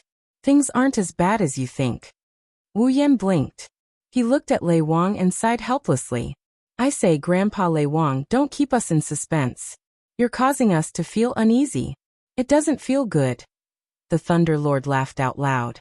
He crossed his arms in front of him and tapped his arm with a finger. After pondering for a moment, he said to the crowd, Then I'll be direct. The reason why the old emperor asked me to come was merely because of a guess. A guess? Everyone turned their gazes to the Thunder Monarch, waiting for him to continue. Everyone could roughly tell that what the Thunder Monarch was about to say next would be very important.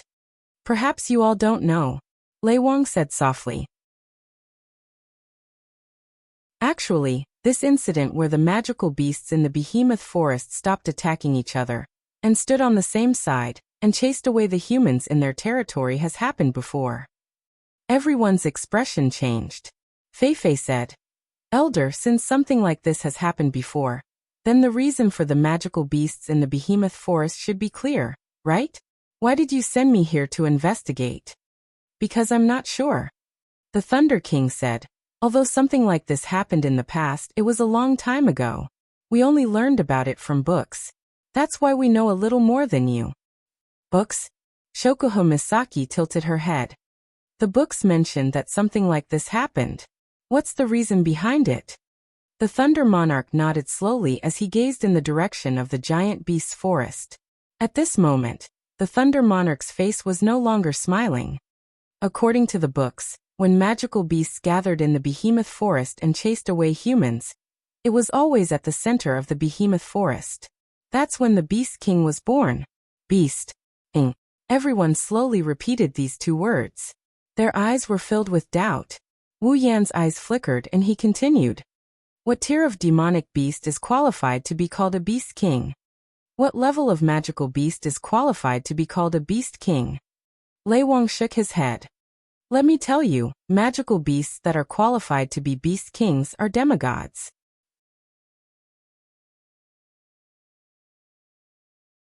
Chapter 529. Demigod Rank. Everyone present sucked in a breath of cold air.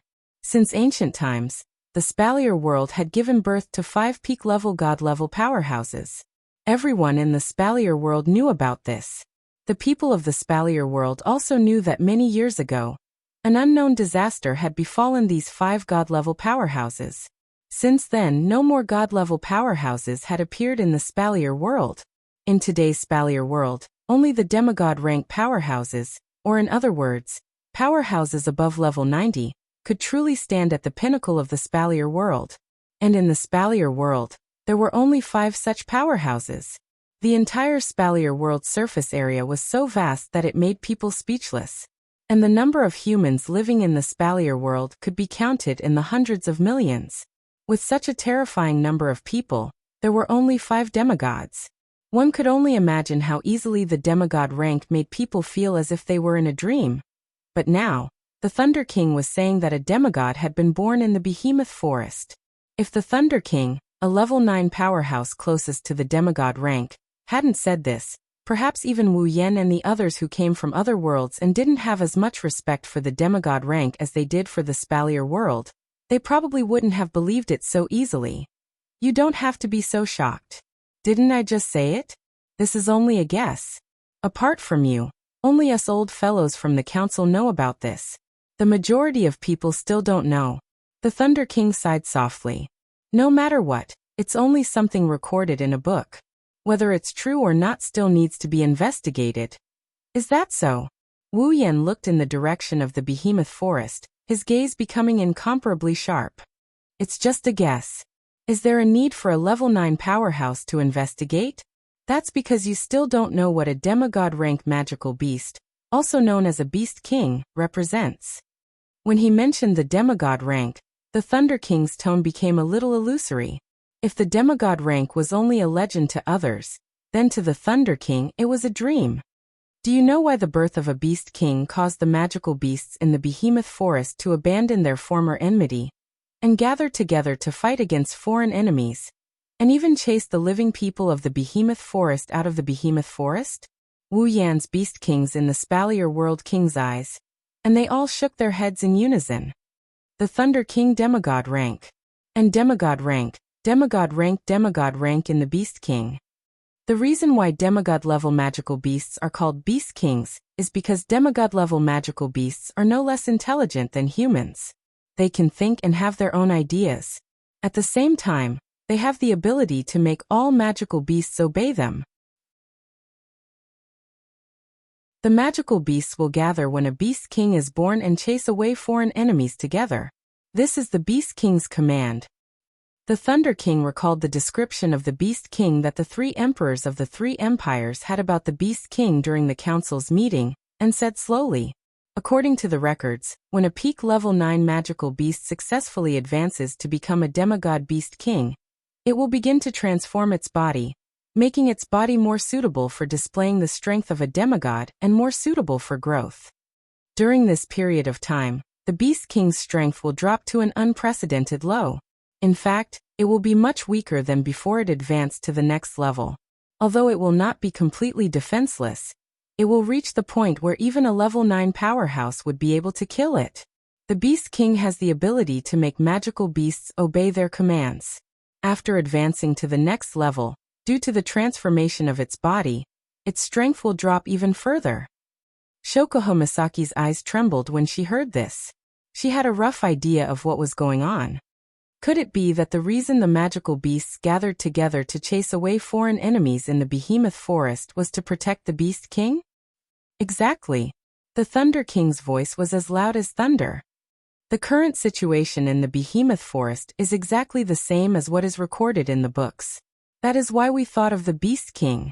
As you all know, the Council of Silveria World Institute is made up of the 12 most powerful factions in the world.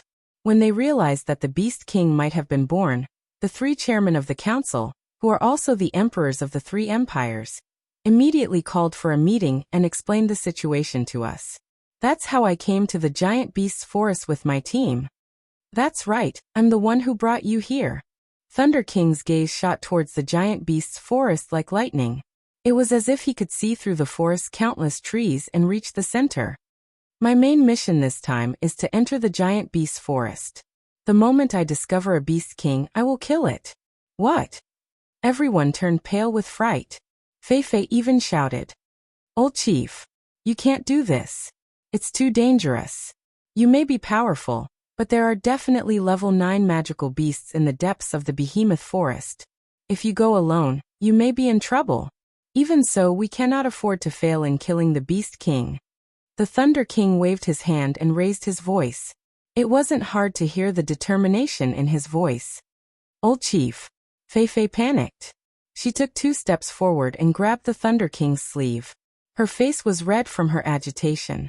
It was easy to imagine how she was feeling. Grandpa Thunder King.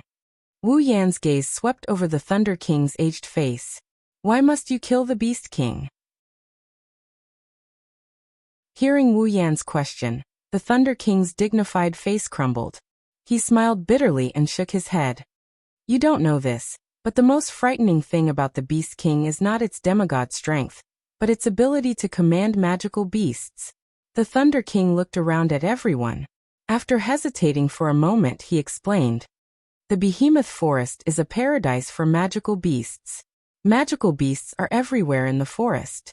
Not only are there many of them, but their reproductive abilities are also very strong. This is also why the Behemoth Forest, a natural treasure trove, is still full of vitality even after so many years of exploitation by humans. Due to the law of the jungle in the Behemoth Forest is a world where the strong preys on the weak. Therefore, low-level magical beasts are constantly hunted down in the Behemoth Forest, while high-level magical beasts are rarely hunted down. As a result, there are likely to be more level 9 magical beasts in the Behemoth Forest than humans. However, under such circumstances, there has never been any mention of a demigod or higher magical beast. The Thunder King sighed. That's because a long time ago, the demigod-level beast kings, and even the divine-level beast gods of the giant beast forest were all killed by the strongest humans. Hearing this, Wu Yan frowned. Why must we kill the demigod or higher magical beasts? It's because of the Behemoth Forest. The Thunder King said. The Behemoth Forest is a treasure trove that we humans cannot do without. Without it, the strength of humans, and even other aspects, will drop to a frightening level. The resources in the Behemoth Forest are very important to us humans. However, the Beast King's existence can command all the magical beasts. Because it has intelligence comparable to humans, the Beast King will not be willing to let its own kind become prey for other races. Therefore, once the Beast King is born, it can gather all the magical beasts to resist humans and completely take over the Behemoth Forest. When that time comes, it will not be as easy for humans to exploit the resources in the Behemoth Forest. Therefore, the Beast King's existence is a different kind of threat. The Thunder King's words caused everyone present to descend into silence. No one knew what else to say.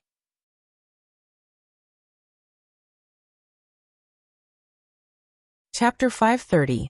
Night outside the Behemoth Forest. At this moment, a wooden fence had been erected in front of the supply town. Around the wooden fence, groups of knights were patrolling. It was obvious that they were patrolling to prevent the flow of people from entering the Behemoth Forest. After all, the current Behemoth Forest was no longer suitable for people to enter. It was still necessary to take some protective measures. Not far away, there was another place surrounded by wooden fences. Tents were set up one after another inside. Similarly, groups of knights were patrolling the area. That was a place for the majority of the troops, as well as the people here. To rest, it was night. Within a tent, Wu Yan was lying on a blanket. His hands were behind his head as he looked at the ceiling of the tent. He did not move for a long time. In his mind, he was recalling the words of the Thunder King today. Actually, Wu Yan felt a little helpless in his heart. He really did not expect that he would encounter such a situation right after returning from the world of the date battle. Originally, he had thought that the abnormality of the magical beasts this time was merely a trivial matter. Before he came, he had not paid much attention to it. After he came, before he met the Thunder King, he also did not pay much attention to this matter. But who would have thought that in the end, the trivial matter he had thought of at the beginning had actually involved him to such an extent? The appearance of a rank 9 expert, the birth of a demigod rank magical beast king. This series of events had already escalated to the point where he had no choice but to place it in his heart. If possible, Wu Yan doesn't want to get involved in this matter anymore. He's just a tier 8, he's still miles away from tier 9. He's still miles away from that so-called demigod tier. Now that he's involved in something that's so far away from these two terms, he's about to flip the table. He was still in high spirits over the fact that he got the Red Jade bloodline ability. He was even more excited over the fact that he got Flandre-chan's Red Jade. Who would have thought that he would be able to enter tier 9 for a short period of time? Who would have thought that he would be able to do whatever he wanted once he entered Flandre-chan's Red Jade mode? How could he not flip the table when he thought that he could do whatever he wanted once he entered Flandre-chan's Red Jade mode? How could he not flip the table when he thought he could do whatever he wanted? If the development of this matter is as Lei Wang said, the birth of a beast king, then this matter is out of his control. That's why Wu Yan didn't want to get involved in this matter. It's fine if it's him. No matter what, he can use the heaven-defying items in the system to escape. However, he still has the girls around him. Chuju Mikoto, Ikaros, Shokuho Masaki Flandre-chan, Astria, Kinuhata Sai, Frenda, Takitsubu Riku Masaka sisters. Other than Kotori, Kurumi, Toka, and Yoshino, the most important people in Wu Yan's life are all around him. Even if he has the system's items as his trump card, he won't be able to take care of all of them. If something happens to any of them, Wu Yan will definitely go crazy. Even if he can use the summoning points to revive the girls, it's not an excuse for Wu Yan to let this happen. That's why Wu Yan didn't want to get involved. However, at the same time, Feifei was still here. Although he had only met the Thunder King once or twice, their relationship was quite close. Furthermore, the Thunder King was Lulu's grandfather. Could he just watch them stay here and not do anything? That night, Wu Yan's mind was filled with all sorts of worries. This is because the matter with the Beast King is only a guess. Only the Thunder King came to the meeting this time. Before the situation in the giant beast forest is clear, the Thunder King doesn't dare to act rashly. The giant beast forest's 9th rank magical beasts are as rare as phoenix feathers and Qilin horns, but if 3 or 4 of them appear, the Thunder King would be surrounded and beaten to death. If one of them is higher ranked than the Thunder King, then one would be enough. Thus, the Thunder King didn't have any plans to act for the time being, and stayed in the tent like everyone else, waiting for the decision to be made. During the day, Lei Wang said that the Ailu Empire's royal family, first family Lori family, second family Saito family, and third family Ladine family will each send out an elite team to investigate the situation in the Behemoth Forest. Tomorrow, Wu Yan and the rest will decide whether they want to go to the Behemoth Forest or not.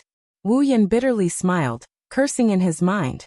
Tomorrow, the elite team that will go to the Behemoth Forest will be led by Feifei, the Lori family's leader.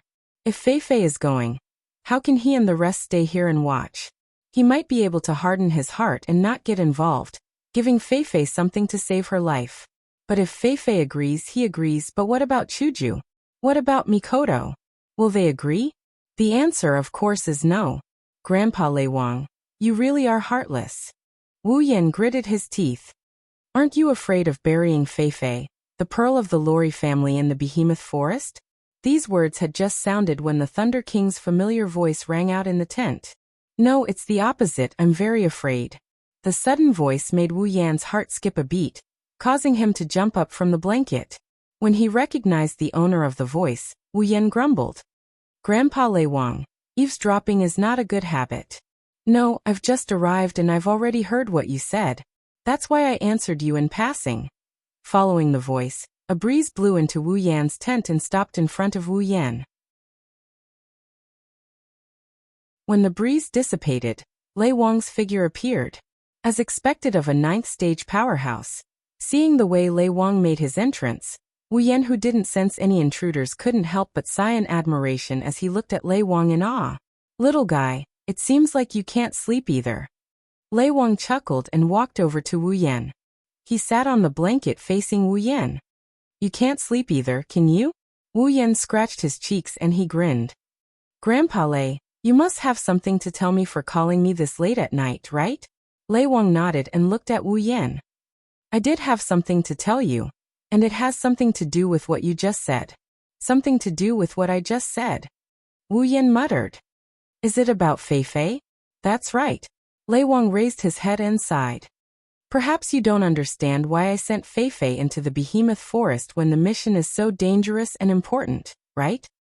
Lei Wang didn't wait for Wu Yan's reply and asked, "Do you know who will be the leader of the scouting party sent by the imperial family tomorrow?" Wu Yan tilted his head in confusion. Then, he thought of something and he blurted out, "Don't tell me it's Sylph?" "Congratulations, you got it right." Lei Wang's expression was bitter. "You've seen Sylph's strength with your own eyes. She's more than enough to be the leader of the scouting party.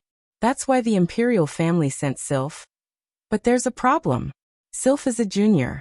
If the imperial family sends a junior to lead the scouting party, the other factions will be weaker than the imperial family. That's why the Lori family isn't the only one. I'm afraid the other two families will send their juniors to lead the scouting party as well." "No way." Wu Yan's jaw dropped. "Look at the situation and you're still trying to fight back? Are you out of your mind?" "But that's the truth." Lei Wang smiled bitterly. He turned serious and looked at Wu Yan. "Kid, you're a mysterious person. There are many things we don't know about you. I'm sure you're not simple. I believe the behemoth forest won't be able to keep you here. That's why I hope you can help me protect Fei Fei."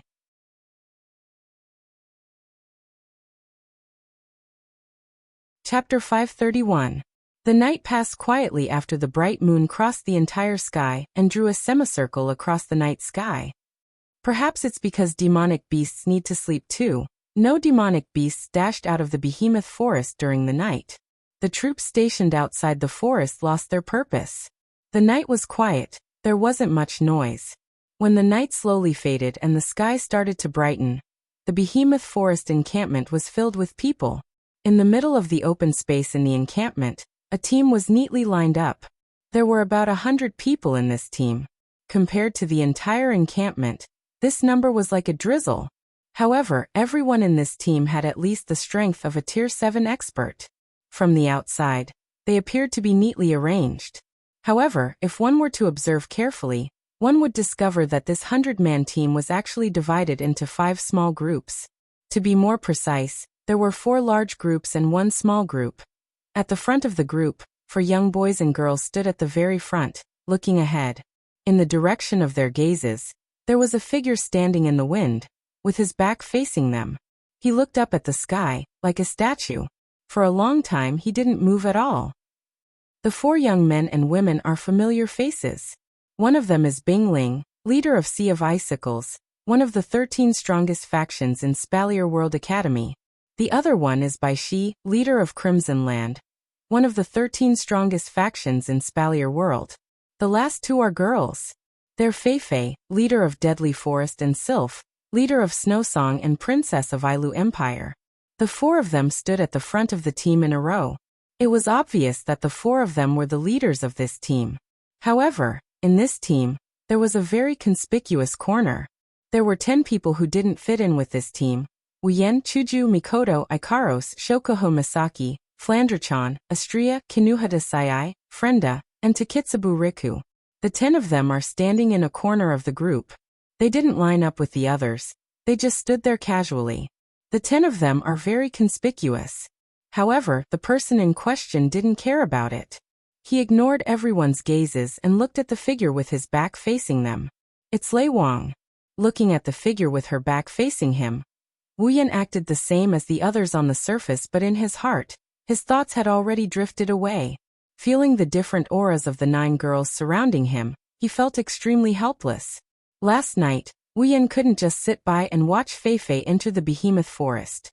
Under Lei Wang's request, he agreed to follow Fei Fei and the others into the behemoth forest. Wu Yan didn't want to let Chuju and the others know about this. However, he knew they would find out sooner or later, so he didn't hide it from them. How should he put it? Well, the result was more or less what he expected. The girls all said they wanted to follow Wu Yan and Fei Fei into the behemoth forest. Wu Yan had expected this, but he couldn't do anything about it. After all, Wu Yan didn't want the girls to get involved in this, even though he knew it was impossible. Not only that, if Wu Yan expected Chuju, Mikoto and the others' reaction, then when Flandre-chan made a big fuss and said she wanted to go with them, Wu Yan really didn't expect it. Everyone knows that Ikaros is the strongest in the group on the surface, but the real strongest is Flandre-chan. It's just that Flandre-chan's power was sealed, and it hasn't been unsealed since. That's why everyone subconsciously ignored Flandre-chan's existence until now, when they finally remembered Flandre-chan's true strength. After a series of twists and turns, Flandre-chan will be coming with them. This time, all 10 of them will be moving together. Chuju, Shokuho Misaki, Kinuhata Sai, Frenda, and Takitsubu Riku are all Tier 7. Wu Yan, Mikoto, Ikaros, and Astria are all Tier 8. Their hidden trump card is the Tier 9 Flandre-chan. With this combination, the 10 of them will be more than enough even if they don't move together with the expedition team. They stood in the center of the base with the expedition team. They were surrounded by a large group of people. Everyone stood there quietly, they didn't say a word. It's as if they're waiting for something to happen. The sun rose from the other side of the behemoth forest and shone down on everyone. Lei Wang, who had his back facing everyone, slowly turned around. He took a deep breath and scanned the expedition team in front of him. After a while, he opened his mouth. I don't want to talk about how important this mission is. You should know how important each of you are in your respective families and organizations. Due to various reasons, this mission has fallen on your shoulders. Even I don't know what will happen when you leave. What I want to say is, the Thunder King paused for a moment and waved his hand to the side. His casual but solemn words reverberated in the air above the encampment, entering the ears of everyone present, and also into their hearts. You must come back alive. Everyone's hearts trembled violently when they heard the Thunder Emperor's words. The entire elite exploration team felt a fire burning in their hearts, causing the blood in their bodies to heat up. Thousands of words were finally condensed into a single sentence. Yes, the Thunder King nodded and turned around. Once again, he had his back facing the crowd. Go. This time, there was no reply. The elite expedition party, led by Sylph, Fei Fei, Bingling, and Bishi, walked past Lei Wang and entered the giant beast forest. Their silhouettes gradually disappeared from sight. Wu Yan spoke after the expedition team left. Let's go as well. The girls nodded. Under the watchful eyes of the rest of the team and the Misaka sisters, they followed Lei Wang into the giant beast forest and stood beside him. Lei Wang saw Flandre-chan being held by Chuju and frowned. He looked at Wu Yan in dissatisfaction. Little guy, are you going to bring this little girl with you? Wu Yan glanced at Flandre-chan and nodded. Lei Wang's frown deepened. He opened his mouth to say something but was interrupted by Wu Yan. Grandpa Lei Wang, don't worry. Wu Yan smiled at Lei Wang. Do I look like an unreasonable person to you? Lei Wang was taken aback. He lowered his head and muttered to himself. He knew that Wu Yan was hiding a lot of things. His abilities are definitely not simple. He must have his own plans for bringing the little girl in. He could only nod helplessly. Be careful. Wu Yan nodded at Lei Wang with the other 9 girls. He then walked into the behemoth forest without looking back. The group of 10 disappeared into the greenery.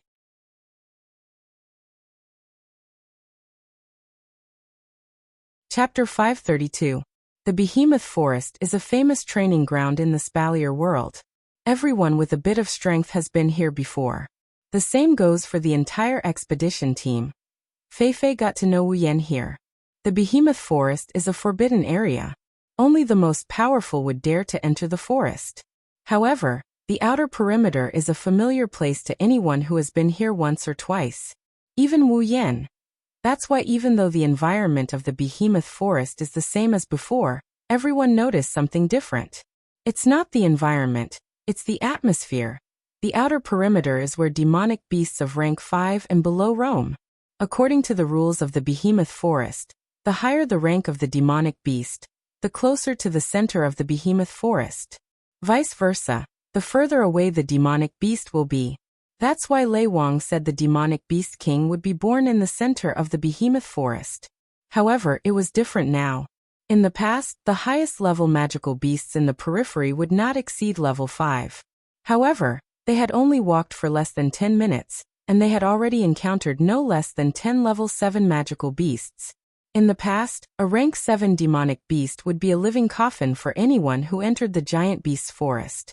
Unfortunately, this time, it's not just any normal person. It's an elite team made up of the 4 strongest factions of Ailu Empire. In this group, the weakest was at level 60, and there were 100 of them. The strongest was at level 8, and they could easily kill level 7 magical beasts, even if they ganged up on them. But this time, they didn't come here to train, nor to hunt magical beasts. Most importantly, they came here to explore. Perhaps it was because of this reason that the 3 great clans and the imperial family chose to let the younger generation lead the group. Killing these demonic beasts for their own purposes is a thankless task. They might even attract the attention of other demonic beasts.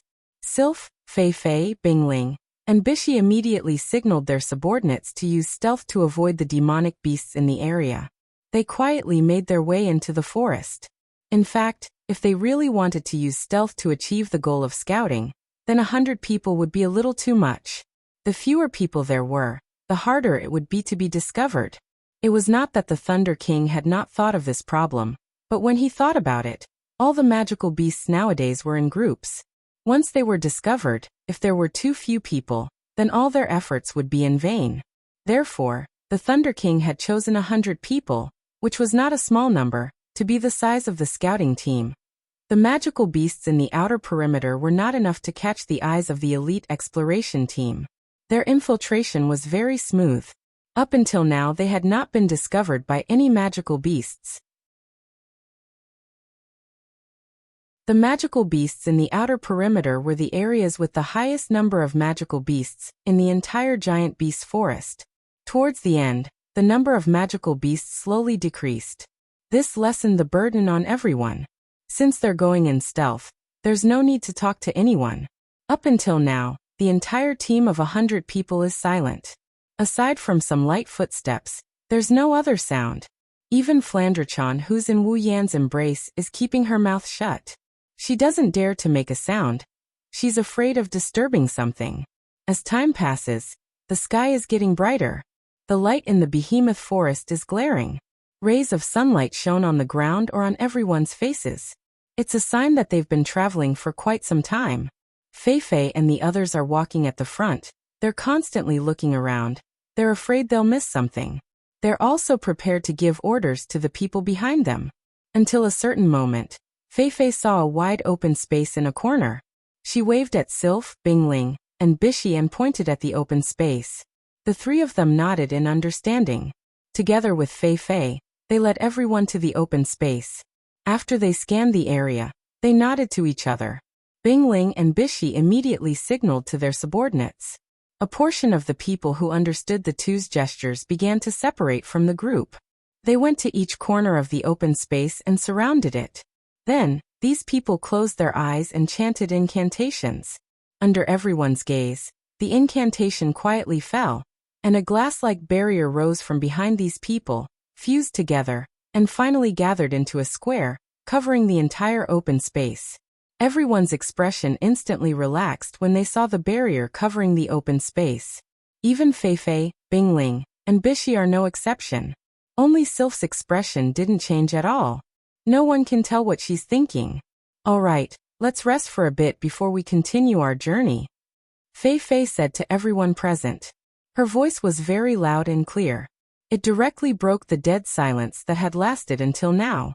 From this, it could be seen that the enchantment should have the effect of soundproofing. After Fei Fei finished speaking, a quarter of the people accepted the order and left. However, the remaining 3/4 of the people acted as if they didn't hear it. Fei Fei didn't care about this at all, and just walked away. After Fei Fei left, Sylph nodded at the rest of the people. Another 1/4 of the people left while the remaining half went to rest under Bingling and Bishi's agreement. Seeing this, Wu Yan curled his lips in disdain. This is why he hates these big families. They're all on the same side, but they can't even achieve the most basic level of unity. At the most critical moment, they're still thinking about their own problems. When they do things, Wu Yan can't help but feel pain in his ass. They're even more troublesome than being at Sundra. How troublesome? Of course, Wu Yan didn't say anything. He didn't care about other people's lives anyway. He's only here to protect Fei Fei. After Fei Fei gave her order, she walked towards Wu Yan and the others. Yen, Chuju, Mikoto and everyone else, you should rest for a bit too. That's great. Shokuho Misaki's face was flushed red. She was panting heavily as she complained. We've been walking for so long, yet we still have to be careful. I'm exhausted. Mikoto glanced at Shokuho Misaki with a gloating expression. Shokuho Misaki was annoyed, but she couldn't say anything. Who told her to be an exercise idiot? Shokuho, it's time for you to train your body. Chuju said seriously. Everyone couldn't help but laugh. Shokuho Misaki gritted her teeth and humphed. I don't need to train my body. I have a smart brain. That's more than enough for me. Everyone laughed when they heard the annoyance in Shokuho Misaki's voice. The girls' giggles attracted everyone's attention, including Sylph, Bingling, and Bishi. Fei Fei stopped laughing after a while. She looked at Flandre-chan in Wu Yan's arms with a serious expression. I didn't get the chance to ask you earlier. Yen, why did you bring Flan here? Don't you know how dangerous the behemoth forest is? It's been like this for a long time now. What if we can't take care of her when she's in danger? Flan doesn't need anyone to take care of her. Flandre-chan pouted unhappily. Flan is strong too. Did you hear that? Wu Yan looked at Fei Fei with a half-smile. That's how it is, you. Fei Fei rolled her eyes at Wu Yan. She turned around and sulked. It's for everyone's sake. Fei Fei didn't know that Flandre-chan was telling the truth.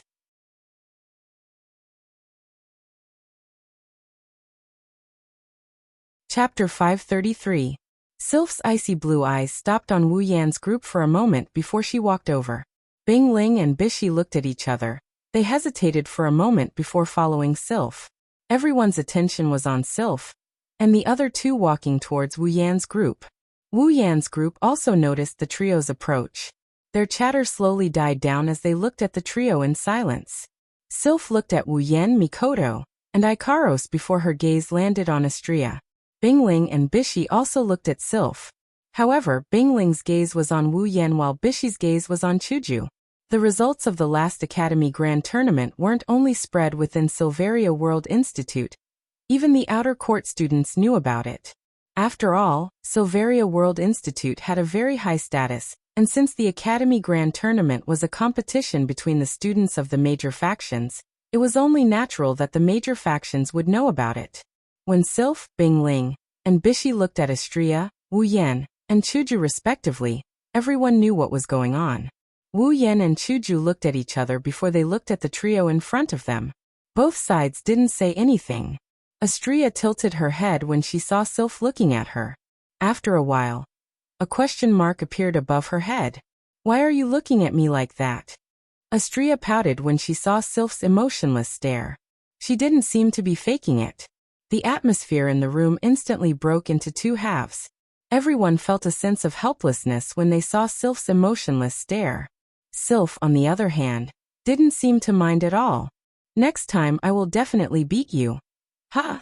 Astria flinched. She didn't understand what Sylph meant. Sylph didn't seem to want to say anything else. She turned around and left the corner. What the hell? Mikoto looked at Sylph's departing figure with an annoyed expression. She clenched her fist and said angrily, I should be the one saying that. Next time, I will definitely beat you. Sylph didn't hear Mikoto's words. She walked to a corner and closed her eyes to rest.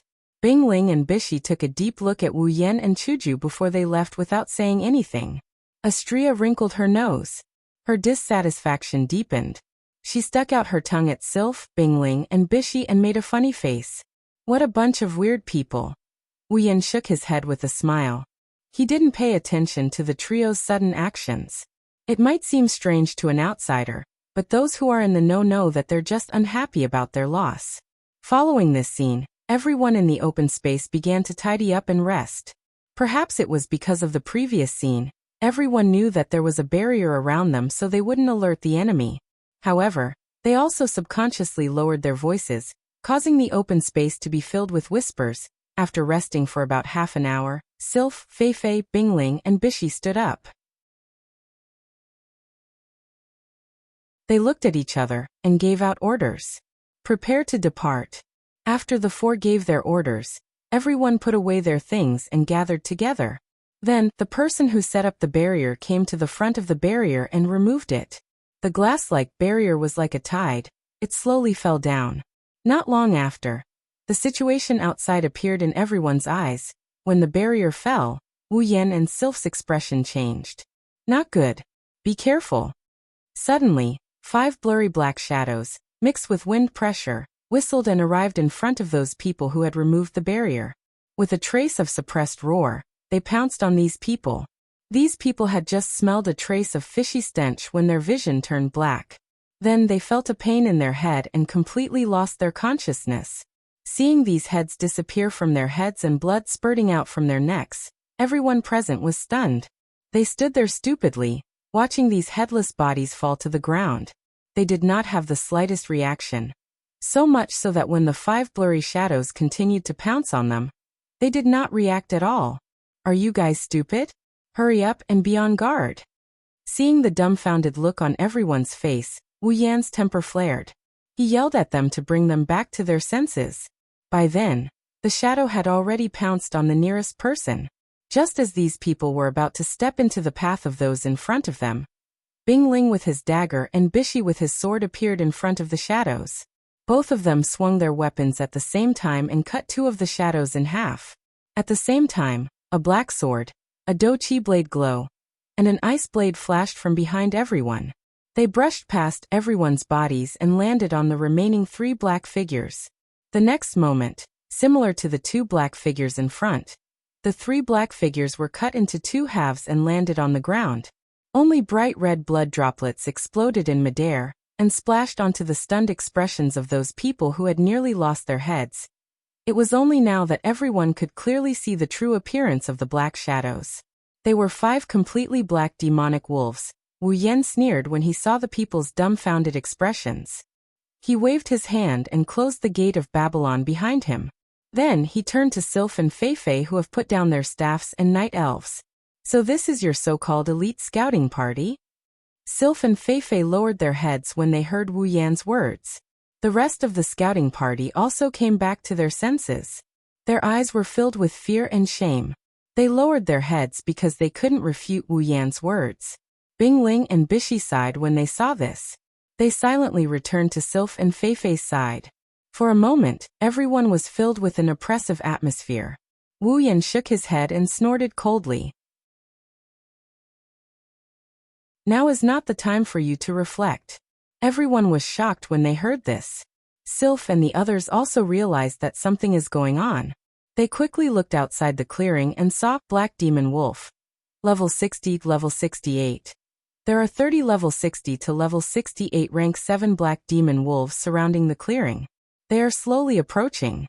Everyone except for Wu Yan's group and Feifei's group sucked in a breath of cold air. Era, we're surrounded. Shokoho Misaki gloated at his misfortune as she stated the cruel truth. Her expression didn't look relaxed at all. Damn it, when did this happen? Bingling gritted his teeth as he tightened his grip on his daggers. 30 rank 7 demon wolves are nothing to the elite expedition party.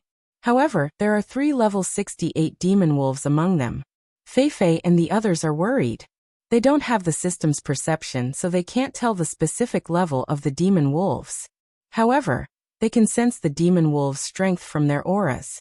Other than Sylph, everyone else in the party has to be wary. The members of the expedition party have regained some of their elite demeanor. Their expressions became serious and their impetus and mana fluctuated. They are ready to fight at any moment.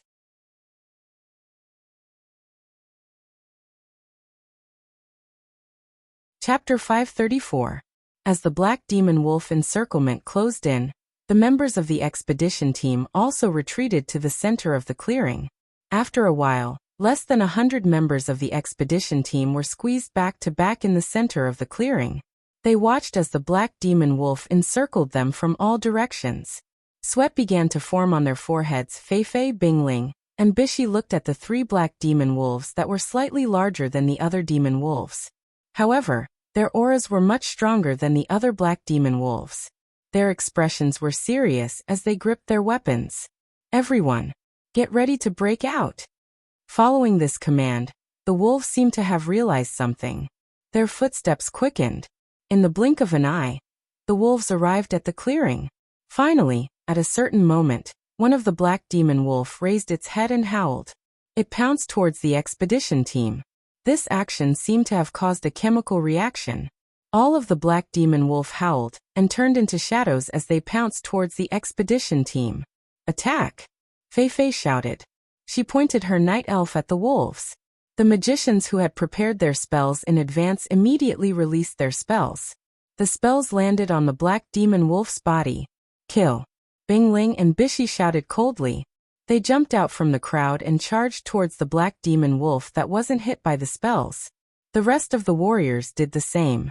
They separated themselves from the crowd and charged towards the black demon wolf. The sound of sharp weapons piercing through the wolf's body echoed in the clearing. The sound of weapons being pulled out followed by the sound of weapons being pulled out. Blood splattered all over the ground. In just a short moment, the ground was already stained with blood. The members of the elite expedition team were divided into 2 rows. The warriors stood at the front and assassinated the dark demon wolves that approached them, while the magicians stood at the back. They were in charge of support and ranged attacks to prevent other dark demon wolves from taking advantage of the opportunity to attack. Weapons and magic flew in the air, landing on the dark demon wolves one after another. Finally, the dark demon wolves were stopped. Yen. On Wu Yan's side, Chuju Mikoto and Shokuho Misaki turned towards Wu Yan, who was holding Flandre-chan. They called out to him softly. It's obvious they want Wu Yan to make the decision. Wu Yan narrowed his eyes and glanced at the expedition team. He frowned slightly. It looks like other than Sylph, they're in a tough spot. Let's attack. Mikoto's tea-colored eyes stared straight at Wu Yan. Her forehead flashed with electricity. Her tone was filled with eagerness. It looks like she can't wait any longer. Wu Yan pondered for a moment and waved his hand. Let's attack. If we let them deal with it alone, I'm afraid there will be casualties. Mikoto's lips curled into a grin. She's very pleased with Wu Yan's decision. She had an excited expression on her face, but before she could express it, Kinuhata Sai stuffed it back down her throat. Super, don't attack. Kinuhata Sai took a few steps forward and smiled at the approaching black demon wolf. These super weak wolves aren't strong enough for you guys to super attack. Leave it to me. You? Wu Yan flinched. He's surprised and surprised. You want to deal with it yourself? Of course, I won't be the only one. Kinuhata Sai patted her chest and pointed at Frenda and Takitsubu Riku. The 3 of us will attack together. Just the 3 of you. Wu Yan hesitated. The 3 of you are only tier 7, right? The opponents are 30 tier 7 demonic beasts. Can you guys handle it? In the end, don't underestimate us. Frenda winked at Wu Yan. No matter what, we're a team of 3. If we work together, our strength will multiply. Hee, just super watch. Kinuhata Sai stopped explaining and looked at Takitsubu Riku. Takitsubu, I'm counting on you. Takitsubu Riku's face turned serious and she nodded firmly. Leave it to me. Okay. Wu Yan looked at them seriously and he smiled. Let me see how much you girls have grown. Kinuhata Sai, Frenda, and Takitsubu Riku looked at each other and smiled. Then, Kinuhata Sai walked out while Frenda stood in front of Takitsubu Riku. Takitsubu Riku closed her eyes. When Takitsubu Riku opened her eyes again, her pupils were trembling like pearls. The scene in front of her slowly turned transparent, until all that was left was a few lines. Looking at these lines, Takitsubu Riku's heart stirred. She touched these lines and the color of the lines suddenly deepened. Kinuhata Sai, who was walking forward, seemed to have sensed something. Her lips curled into a smile and she stopped. She raised her hand and pulled it behind her. A stream of air invisible to the naked eye wrapped around her tiny fist. Looking at the wolves not far away, Kinuhata-Sai's eyes turned sharp, and she let out a roar before punching out. Boom! A clear vibrating sound rang in everyone's ears, causing both humans and wolves to subconsciously stop what they were doing. However, in the next second, a black demon wolf's body seemed to have been hit by a heavy hammer. It let out a blood-curdling scream, and was sent flying. It smashed into a tree trunk, unable to get up again. This sudden turn of events startled everyone present. However, Kinuhata-Sai acted as if she did not see anything. In a flash, she appeared in front of everyone and once again raised her fist and smashed it onto the ground. Boom! The invisible force directly affected the ground, causing it to tremble and collapse. Cracks spread out like a spider web. Shortly after, the ground collapsed. Pieces of rocks protruded out and smashed into the pack of wolves. Many of the dark demon wolves were smashed into the cracks in the ground, causing their bodies to sway and fall into the cracks in the ground. What welcomed them was Dolly, whose body was swollen and twisted, appearing at the bottom of the crack. Boom, boom, boom, boom, boom. The series of unforeseen events stunned the members of the expedition team who were originally planning to fight to the death. Looking at the ruins not far away, they could only feel their heads spinning. Fei Fei, Bingling, and Bishi looked at each other and stared at the petite figure standing in front of them in shock. At this moment, the petite figure that was standing in front of them had a different kind of sturdiness to it. Fei Fei's beautiful eyes were half closed. She put down her night elf and looked at Kinuhata-Sai's back. She muttered softly, "So she's this strong. So this is the strength of an elder of Starlight Queen?" Bishi shook his head with a bitter smile. "Oh my god, how old is she? Even I have less than a 50% chance of winning against her." Kinuhata-Sai. Bingling stared at the front and took a deep breath. He felt bitter in his heart. As expected, he had been a frog in a well all this time. Even Sylph stared at Kinuhata-Sai for a long time. Her face was expressionless, but no one knew what she was thinking. Kinuhata-Sai was the only one who knew her own strength. She looked at Frenda and Takitsubu Riku and gave them a thumbs up. "Well done, Frenda." Takitsubu. Indeed, without Takitsubu Riku's ability, with Kinuhata-Sai's ability, how would she be able to unleash her invincible might and smash all the wolves into the ground? Without Frenda's bomb, she wouldn't have been able to deal with so many black demon wolf in such a short amount of time. There were 30 black demonic wolves in there. All of them were demonic beasts of the same tier as Kinuhata-Sai. Among them, there were even 3 that had reached level 68. Kinuhata-Sai wouldn't have been able to deal with them in such a short amount of time without Frenda or Takitsubu Riku. Looking at Kinuhata-Sai, Frenda, and Takitsubu Riku hugging each other, Wuyan chuckled. He felt comforted.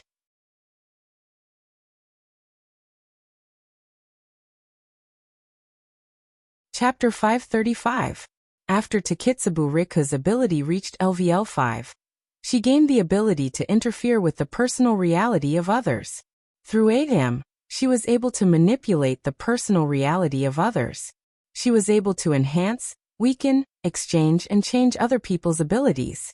She was even able to engrave the personal reality of others and grant them abilities. Although it might seem like Kinuhata-Sai was the only one who did all the work, the one who contributed the most was actually Takitsubu Riku. After reaching Tier 7, Kinuhata-Sai's ability also reached LVL 5. But no matter what, she was still only LVL 65. Dealing with 1 or 2 black demon wolf wouldn't be a problem, but dealing with 30 of them at once would be a little overconfident. However, under the interference of Takitsubu Riku's ability, Kinuhata-Sai's ability was amplified in an instant. Her strength was also greatly increased. That was why she was able to kill a black demon wolf with a single punch, shatter the ground, and force all the black demon wolves into the crevice. After that, Takitsubu Riku interfered with Frenda's personal reality, allowing Frenda to obtain the same spatial ability as Shiroi Kuriko. This allowed Frenda to move a large number of bomb dolls into the crevice and detonate them. That was how the 30 black demon wolf were dealt with in a short amount of time. Without a doubt, this victory belonged to Kinuhata Sai, Frenda, and Takitsubu Riku. If any of them were missing, they wouldn't have been able to achieve this result. Of course, the Black Demon Wolf couldn't react in time to Kinuhata Sai's and Frenda's methods, and were caught off guard. But more importantly, the three of them were able to work together perfectly. Indeed, just like what Frenda said, they were a team of three. If they worked together, their strength wouldn't just be multiplied, it would be multiplied by who knows how many times. Right now, Takitsubu Riku and Frenda's strength was already on par with Mujino Shizuri. Perhaps they were slightly weaker, but with Takitsubu Riku's addition, 2 Mujino Shizuris might not even be enough to take on one of them. One has to admit that Takitsubu Riku is a freak of nature. While Kinuhata Sai, Frenda, and Takitsubu Riku were celebrating their victory, Shokuho Misaki walked up to Wu Yan's side and chuckled. How is it? Are you relieved now? It's still too early. Even with the three of us working together, we're still far from it. Wu Yan pursed his lips, but he still had a grin on his face. Shokuho Misaki couldn't help but snicker inside. Yen. Fei Fei walked in front of Wu Yan and company. It's all thanks to you guys this time. Otherwise, we would have definitely suffered a lot of casualties. Hearing that, the members of the expedition team couldn't help but fall silent. In terms of numbers and strength, they were no weaker than the Dark Demon Wolves. The Dark Demon Wolves had 3 peak Tier 7 existences while they had Fei Fei, Bingling, Bishi, and Fei Fei who were peak Tier 7 existences. On top of that, they had Sylph who was a Tier 8 existence. However, in a real battle, wolves are ferocious creatures, and demonic beasts are even more so. The Dark Demon Wolves are not afraid of death, but they were caught off guard because of a little change.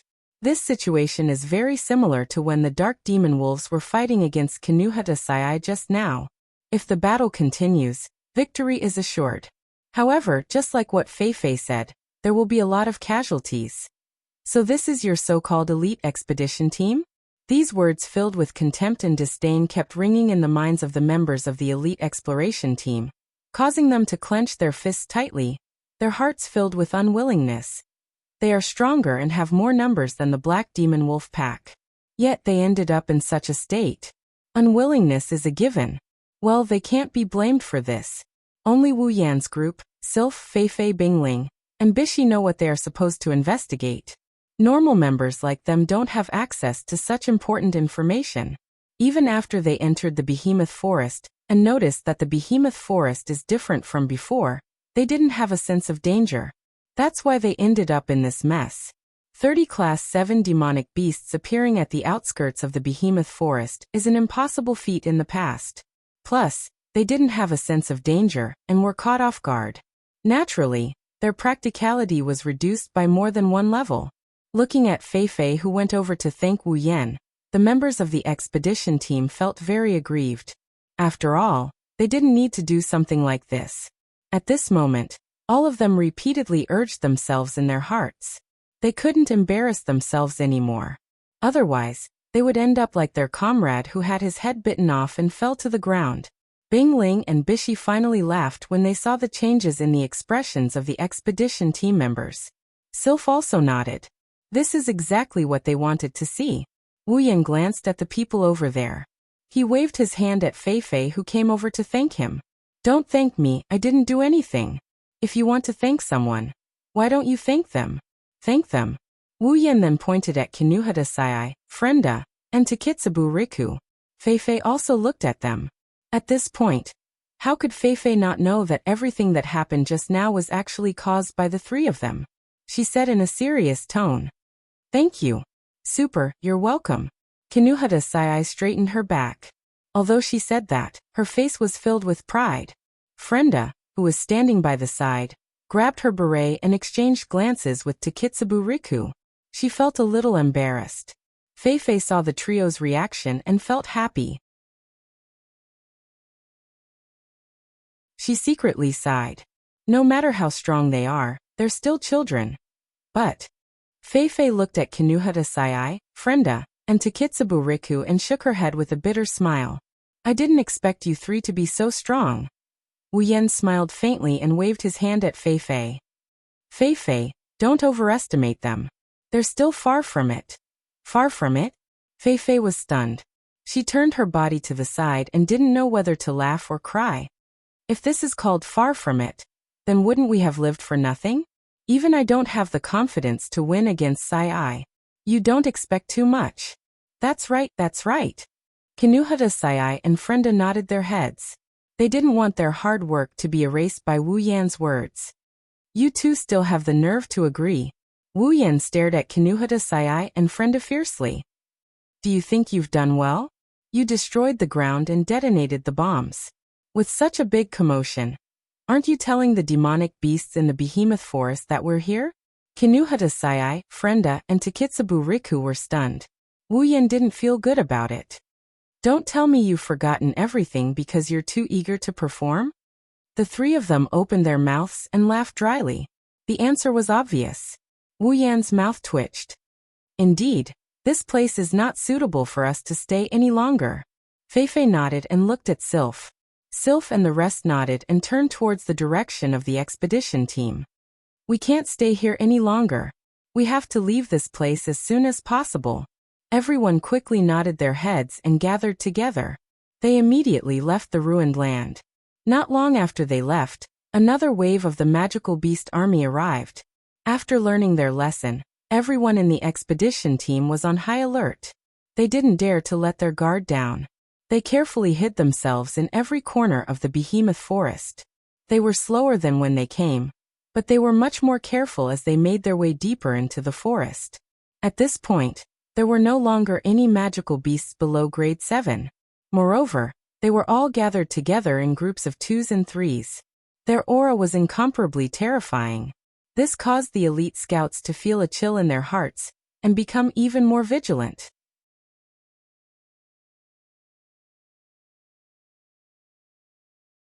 Chapter 536. They are heading towards the center of the behemoth forest. The closer they get to the depths of the forest, the more oppressive the atmosphere became. At first, the magical beasts that appeared around them were in groups of 2 or 3. Now, as the elite expedition team and Wu Yan's group got closer to the depths of the behemoth forest, the number of magical beasts around them decreased.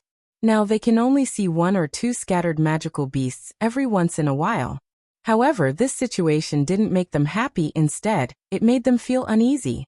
In the behemoth forest, the magical beasts are no longer hunting each other and treating each other as food. They are gathering together to chase away the humans in the behemoth forest. Even the magical beasts are gathering in groups of 2 or 3. But now, the magical beasts that appeared around them are scattered. They didn't gather with other magical beasts at all. What does this mean? It means that they don't need to gather with other magical beasts at all. In fact, this was indeed the case. Almost every one of these scattered magical beasts had the strength of the peak of the 7th stage, the kind that was only 1 step away from the 8th stage. This situation made everyone's heart heavy. This means that if they continue forward, they might encounter a rank 8 magical beast. They would rather encounter a group of class 7 magical beasts than a single class 8 magical beast. At the class 7 and class 8 magical beasts, the gap between class 7 and class 8 magical beasts was unimaginably large. If the expedition party were to encounter a group of class 7 demonic beasts, as long as their numbers weren't too ridiculous, they could still hold their own. However, if they were to encounter a class 8 demonic beast, without Sylph's help, they would have to sacrifice their own lives to have a chance of winning. Not everyone can be like Wu Yan and challenge those of a higher rank.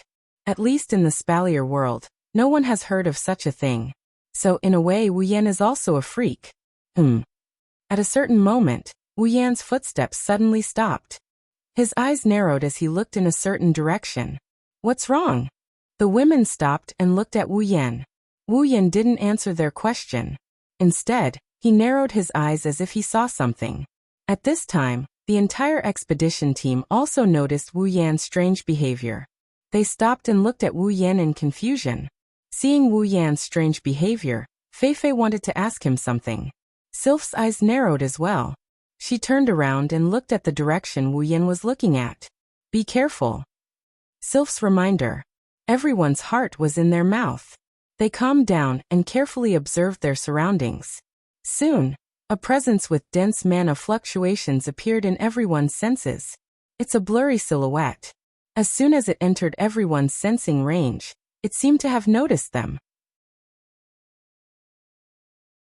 It's rushing towards them at an alarming speed. Not far away, a green figure silently appeared on a tree about 30 meters away from the crowd. After attracting everyone's attention, the figure flashed and instantly closed the distance between them by more than 10 meters, exposing his full appearance in front of everyone's eyes. It's a small civet cat. Its body is covered in dark green fur that complements the surrounding trees very well. Its eyes are purplish red and there's an ominous glint in them. There's a faint trace of pressure emanating from it. This raccoon was only about a meter long, but it gave everyone a lot of pressure, because from its speed and aura, they could tell that this was at least a peak 7th level magical beast. Fei Fei, Bingling, and Bishi's eyes narrowed when they saw the civet cat. Blue thorny cat. Blue thorny cat. Level 69-inch. Everyone, be careful. Blue thorny cats are different from other demonic beasts. They don't have a large body, but they're extremely fast. If you're not careful, you'll be dead by the time you lose consciousness. Everyone be on guard. Fei Fei's cold warning caused everyone's heart to skip a beat. They quickly raised their weapons and stared at the cat, afraid that they'll lose track of it. While Fei Fei was talking, the blue thorny cat turned into a flash of green lightning and pounced towards the closest person to it. It's Fei Fei. Its 2 front claws popped out, and its greenish-black fur emitted a layer of light that was not bright, but was like a ripple of water. Its body pounced out in the air, and it actually changed direction on its own, bypassing the trees in front of it, and directly pouncing towards Fei Fei, causing Fei Fei's expression to change. In a place where no one was paying attention to, a pair of extremely narrow wings were slowly flapping on the blue thorny cat's ribs. The wings were as small as a thumb and couldn't be used for flight. However, when the blue thorny cat moved at high speed, it could help it change direction in mid-air. Fei Fei's night elf was already out of its sheath. Facing the blue thorny cat's attack, Fei Fei didn't even try to dodge. Instead, she clasped her blade in front of her chest, and a large amount of Do Chi light up. This is Fei Fei's proudest skill, Do Chi Sword Ray. With a swing of her sword, the Do Chi Sword Ray pierced towards the side of the blue thorny cat. At the same time, the blue thorny cat changed direction in midair and met the Do Chi Sword Ray head-on. From the looks of it, it was as if the blue thorny cat was the one who sent itself to the door. Facing Fei Fei's Do Chi Sword Ray, the blue thorny cat's eyes turned cold. It reached out one of its front paws and slapped the Do Chi Sword Ray into pieces. Shit! Bishi exclaimed. This blue thorny cat's strength is not inferior to its speed. Fei Fei won't be able to win against it alone. Let's go together. We don't have time to waste here. Bing Ling said bluntly. A pair of daggers appeared in his hand. Bishi agreed with Bing Ling's idea. He gripped his knight's sword and the two of them charged towards Fei Fei. Not far away, Wuyen Chuju Mikoto Ikaros, Shokuho Misaki, Flandrachan, Astria, Kinuhata Sayai, Frenda, and Takitsubu Riku were standing around a tree. They were watching Fei Fei, Bing Ling, and Bishi fight the blue thorny cat. Mikoto was the first to speak. Yen, are you not going to help? No need. Wu Yen rejected Mikoto's suggestion without hesitation. Mikoto was a little hesitant. But if that's the case, won't those people gossip? Wu Yen grinned and he gestured at Sylph with his lips. Look, Sylph didn't do anything either, right? Yeah. Chuju tilted her head in confusion. Why didn't Sylph do anything? Didn't she want to end this as soon as possible? I think. Shokuho Misaki stroked her blonde hair and smiled. Sylph is conserving her strength, right? That's right. That's right. Wu Yen nodded. His expression turned serious as he looked at the battle ahead. We'll be venturing deeper into the behemoth forest.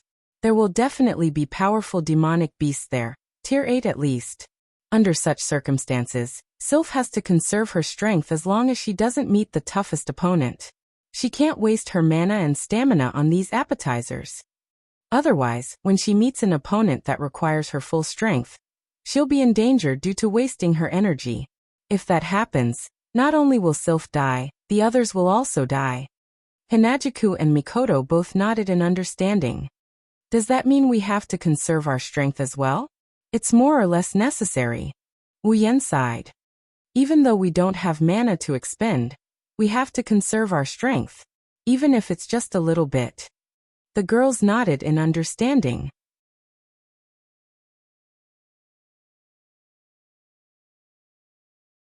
Chapter 537. Woo! The green thorny cat's shrill cry echoed throughout the forest. Its cry was like a wolf's howl, and its fleshy wings flapped gently. In the next moment, it moved. With lightning speed, the blue thorny cat dashed through the forest, its four limbs constantly kicking against the surrounding tree trunks. Using the momentum, it dodged to the other side. Everyone only had time to see a flash of green light in the forest before it appeared in front of Fei Fei. The members of the elite expedition team couldn't help but grip the armaments in their hands so tightly that their veins were bulging.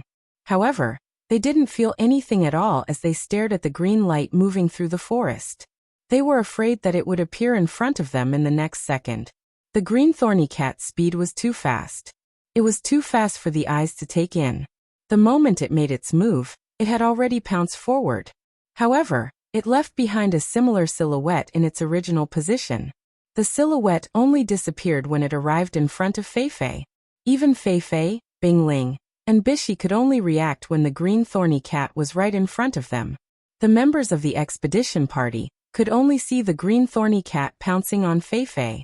When Fei Fei blocked the attack, the green thorny cat leaped away from her and continued to pounce on her relentlessly. If Wu Yan's group and Sylph were only observing the situation to preserve their strength, the members of the expedition party didn't know how to intervene at all. With the green thorny cat's speed, even if they joined the battle, they would be defeated in a short amount of time. This made the members of the expedition party even more unwilling. They felt that their participation was completely unnecessary. They wouldn't be able to do anything at all. How could they be willing to accept this? Let's not talk about how the members of the expedition party felt. Fei Fei and the other two didn't have the time to care about the ferocious attacks of the green thorny cat. The thorny cat kept pouncing towards the three of them. However, the three of them did not retreat. If they retreated, the thorny cat would definitely target the elite expedition team. As the leader of the expedition team, they had no choice but to retreat. Bingling was already behind Fei Fei the moment the green thorny cat made its move. When Fei Fei swung her sword and forced the green thorny cat away, his daggers were instantly covered in a layer of ice. The daggers expanded several times in size. It was Bingling's ice dagger battle technique. At this moment, Bizi was much more useful than before. As if he had seen through the ice spirit's plan, Bizi swung his knight's sword repeatedly. Streaks of sword shadows surrounded the green thorny cat and slowed it down for a split second. It was also this split second that gave the ice spirit the perfect opportunity to strike. Clang! A series of sparks flew out. Those were the sparks caused by the ice dagger, stabbing into the blue thorny cat's body.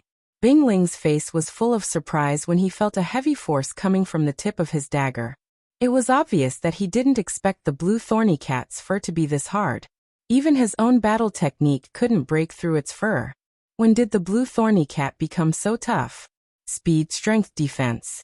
Every single one of them was so strong. Woo! Surprisingly, sparks appeared when the dagger hit its fur. Although the green thorny cat didn't seem to be injured, it let out a painful cry. Its eyes glowed fiercely and its body shook violently.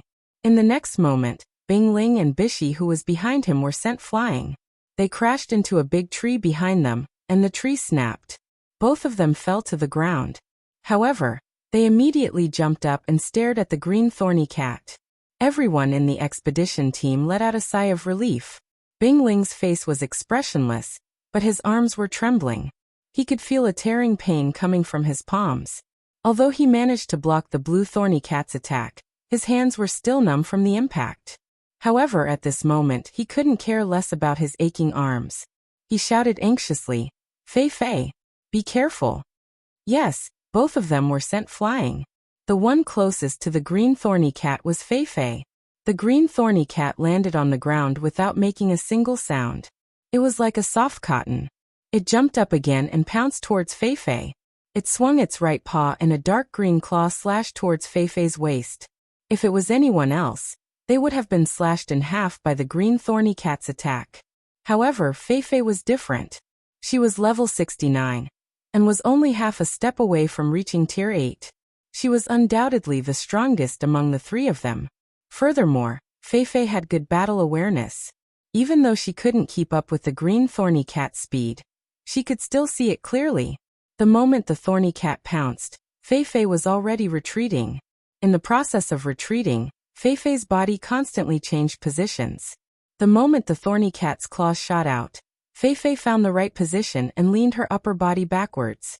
Her entire body bent into the shape of a bow, narrowly dodging the attack. Looking at the scene behind her, Feifei broke out in cold sweat. Fortunately, she did not choose to fight head-on.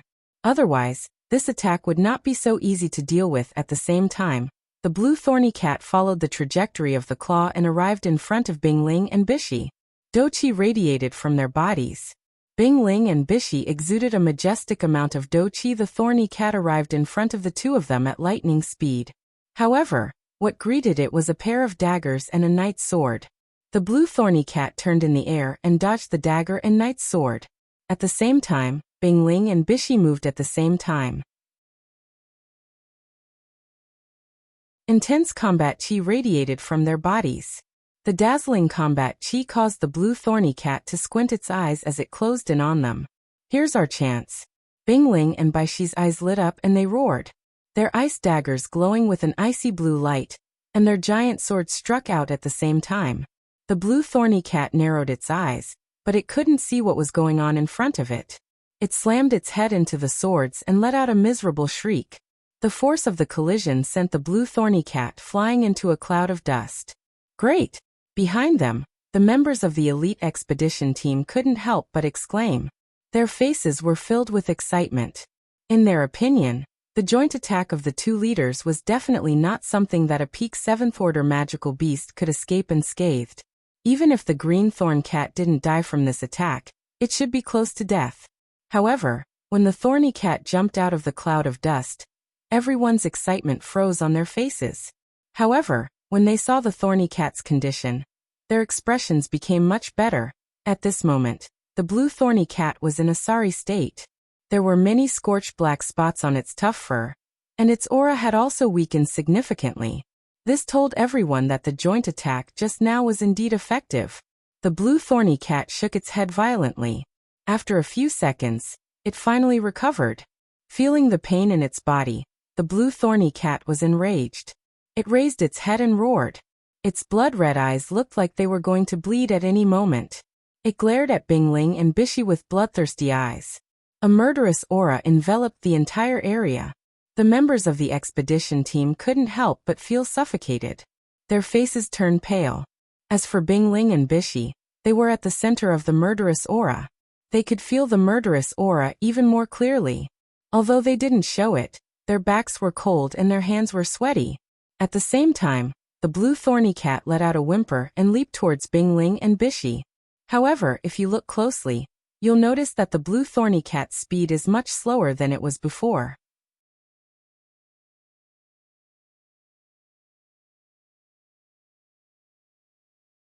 Chapter 538. Sometimes, the difference between humans and animals might be subconsciously ignored in normal times, but at this time, this difference was infinitely magnified. The blue thorny cat was injured by Bingling and Bishi's joint attack. This caused the blue thorny cat to be enraged. Under the influence of anger, the blue thorny cat attacked Bingling and Bishi without any hesitation. The blue thorny cat had forgotten that there were more than two people fighting it. No matter what the situation is, Bingling and Bishi couldn't care less about the thorny cat's attack. The murderous aura from the thorny cat forced them to focus all their attention. Their bodies tensed up as they looked at the thorny cat. While the thorny cat was charging at them, the thorny cat's fur suddenly turned from greenish-black to emerald green. Then the emerald green light started to spread outwards. The radius of the light wasn't strong, it was only about a meter. However, the thorny cat seemed to have grown in size. The originally 1 meter long body turned into a 2 meter long emerald green cat. The thorny cat looked like a ferocious tiger. Even the thorny cat's roar turned into a tiger's roar. The thorny cat charged at Bing Ling, and Bai Shi with its green light. This sudden turn of events caused the expressions of the two men to change slightly as they felt a sense of suffocation in their hearts. At this moment, the crowd finally recalled that as a magical beast, the blue thorny cat had not used a single magic spell since its appearance until now. Now it finally used one. Both Bing Ling and Bishi had a bad feeling when they saw the blue thorny cat's aura getting stronger and stronger. All magic beasts have their own innate magic, and this blue thorny cat's magic seems to be a transformation type ability. Seeing the thorny cat charging at them, Bai Shi quickly raised his left hand, and a sword shadow shot out from his knight's sword. The sword shadow accurately landed on the thorny cat's body. Or rather, the thorny cat rammed itself into the thorny cat. The thorny cat's body glowed with a green light, and the sword shadow slid past the thorny cat's body without causing any damage. The thorny cat bared its fangs and its body glowed with a green light. The thorny cat's speed increased exponentially. In a flash, the thorny cat appeared in front of Bing Ling and Bai Shi. "Let's fight!" Bing Ling and Bishi clenched their teeth and ignored the blue thorny cat's attack. They immediately raised their weapons and enveloped the blue thorny cat's body with their combat chi. However, the blue thorny cat seemed to have become a lot stronger after casting magic. When the do chi got close to the blue thorny cat's body, the do chi instantly melted away. What? Bing Ling and Bishi were shocked. The duo's do chi was completely melted away by the blue thorny cat. The blue thorny cat's do chi was only slightly thinner than before. The blue thorny cat continued to glide through the air and pounced at the duo. The stench from its mouth had already entered their noses. It seemed like the blue thorn cat's magic was able to increase its attack, defense, and speed in all aspects. It had improved its already powerful body by a few notches. Of course, Bing Ling and Bishi's attacks were not completely ineffective. At the very least, the blue thorny cat and Bishi's do chi were in a stalemate for a while. It was enough for Bing Ling and Bishi to react. Bizi was the first to react. He quickly raised his right arm and pointed his sword at the green thorny cat. His entire knight's sword glowed brightly. A sharp aura gathered at the edge of the sword. Combat chi surged into the knight's sword. Bizi pressed his left hand on his right hand that was holding the sword. A golden light shot out from the tip of his sword. Golden sword flash. The golden light flashed rapidly. Before the blue thorny cat could completely melt the blue thorny cat's do chi, Bishi thrust his sword forward, and a ray of light shot out towards the blue thorny cat's forehead. Chi. The ray of light ferociously pierced through the blue thorny cat's do chi. It was instantly met with a huge resistance. The blue thorny cat's do chi started to boil like boiling oil. All of the blue thorny cat's do chi rushed towards the blue thorny cat's do chi. As the ray of light penetrated deeper into the blue thorny cat's do chi, the blue thorny cat's do chi became more and more intense. In an instant, the blue thorny cat's do chi and the golden sword flash clashed against each other. The blue thorny cat's do chi was visibly weakening, but the golden sword flash was also gradually weakening. Even at this moment, Bing Ling and Bishi couldn't help but admire the blue thorny cat's do chi. Not only can it increase the blue thorny cat's do chi, it can also gather all of its energy to block an attack. Although the blue thorny cat didn't seem to be having an easy time, at least the blue thorny cat's do chi didn't manage to penetrate its head. At this crucial moment, a figure silently appeared beside the blue thorny cat. A pair of beautiful eyes turned extremely sharp. It was Fei Fei, who was ignored by the blue thorny cat. In an instant, a nimble long sword floated out from Fei Fei's side. Fei Fei raised the sword in her hand. Fei Fei closed her eyes and with one hand holding the sword, she drew an arc in front of her with the other hand and lightly tiptoed. With Fei Fei's body as the center, the sky suddenly darkened and lost all color. The temperature in the air dropped and a faint aura burst out from Fei Fei's body. That's... Wu Yan's eyes flashed and the corner of his mouth curved into a smile. A ray of moonlight suddenly appeared in the dark sky around Fei Fei. The silver light appeared on Fei Fei's body and spread all over Fei Fei's body. Then, all of the light gathered towards the night elf in Fei Fei's hand and rose into the air. At this moment, the blue thorny cat was unable to move in order to block the golden sword attack. Fei suddenly opened her eyes. The silver light from the night elf was like the moonlight in the night sky. Fei raised her head and looked at the blue thorny cat. Then she swung the sword down. The air froze and a ray of moonlight appeared in the sky. Then the moonlight condensed together and turned the surroundings into a curtain of night. The crystal-clear ray of light was dazzling as it flew towards the blue thorny cat, who was in a stalemate with the golden sword attack. The blue thorny cat could only watch as the ray of light slashed towards it. It couldn't move at all. Its eyes shrunk to the size of a needle, and the light in its eyes dimmed. It seemed that its owner had already predicted its fate.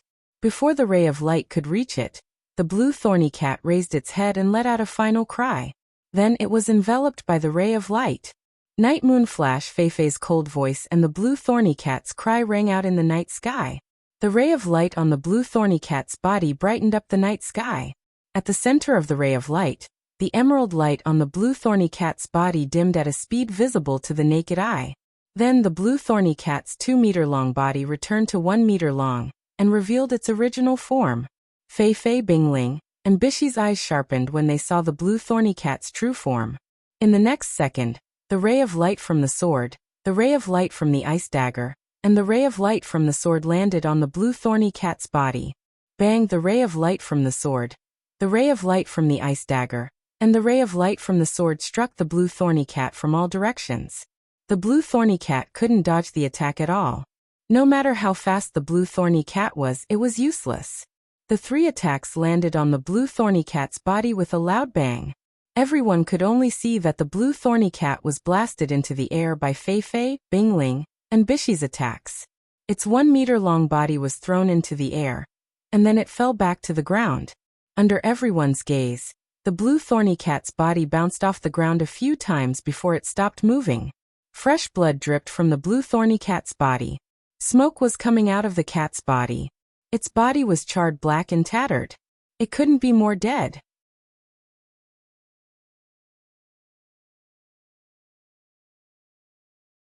Chapter 539.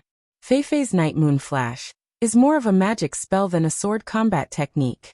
That's because it doesn't have any offensive capabilities. The effect of Night Moon Flash was to freeze everything that was hit by Night Moon Flash. No matter what it was, as long as it was hit by Night Moon Flash, it would be equivalent to being locked in a cage. At the same time, all attacks containing power would be eliminated. Yes, the effect of Night Moon Flash is to eliminate all attacks that contain force and imprison the target's body. It doesn't have any offensive capabilities. For example, if Night Moon Flash hits an opponent's surekill attack, then the surekill attack will be completely nullified. Just like how Fei used Night Moon Flash to nullify Wu Yan's chaotic return to Horizon Dance. If the target of the Night Moon Flashback is the opponent, then that would be the scariest thing. That's because the moment the target is hit, the opponent's strength will be completely wiped out. Even their warrior energy and mana will be melted away. All that's left is their rotten skin. Furthermore, the Night Moon Flashback will imprison them. At that moment, Fei's victory is basically set in stone. Just like how it was with the blue thorny cat just now. Whether or not the Night Moon Flash was powerful could be seen from this. Of course, the stronger the ability, the more limitations it has. Night Moon Flash is the same. The fact that it doesn't have any offensive capabilities is secondary. The most important thing is that Night Moon Flash requires time to eliminate its target. The higher the level of the attack, the longer the time needed to be used. For example, if the Night Moon Flash hit a peak tier 7 blue thorn cat like Fei, it would take about 5 seconds to deplete her mana and stamina. However, if it hit Sylph, it would take about 3 to 5 minutes. That's more than enough time for Sylph to counterattack and win a round. She might even be able to break free from the spell. In other words, the Night Moon Flash was almost invincible against those of the same level. Even if it was used against those stronger than him, it would still be able to display its power. However, if it was used against those much stronger than him, then it would be equivalent to a useless battle skill.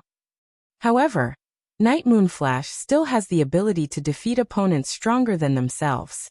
It's much stronger than most of the battle techniques in the Spalier world. In this aspect, Fei Fei, who created this battle technique, is truly a top-tier super genius. Everyone witnessed the power of Night Moon Flash. The blue thorny cat is already dead. Warm blood is spreading out from its body. Even though this is the result of the combined attack of Fei Fei, Bingling, and Bishi, without Night Moon Flash, the blue thorny cat wouldn't have ended up in such a miserable state. Bingling and Bishi looked at Fei Fei with a serious expression as they recalled the sudden appearance of the night sky and the moonlight. Night Moon Flash is a nightmare for those two who are slightly weaker than Fei Fei.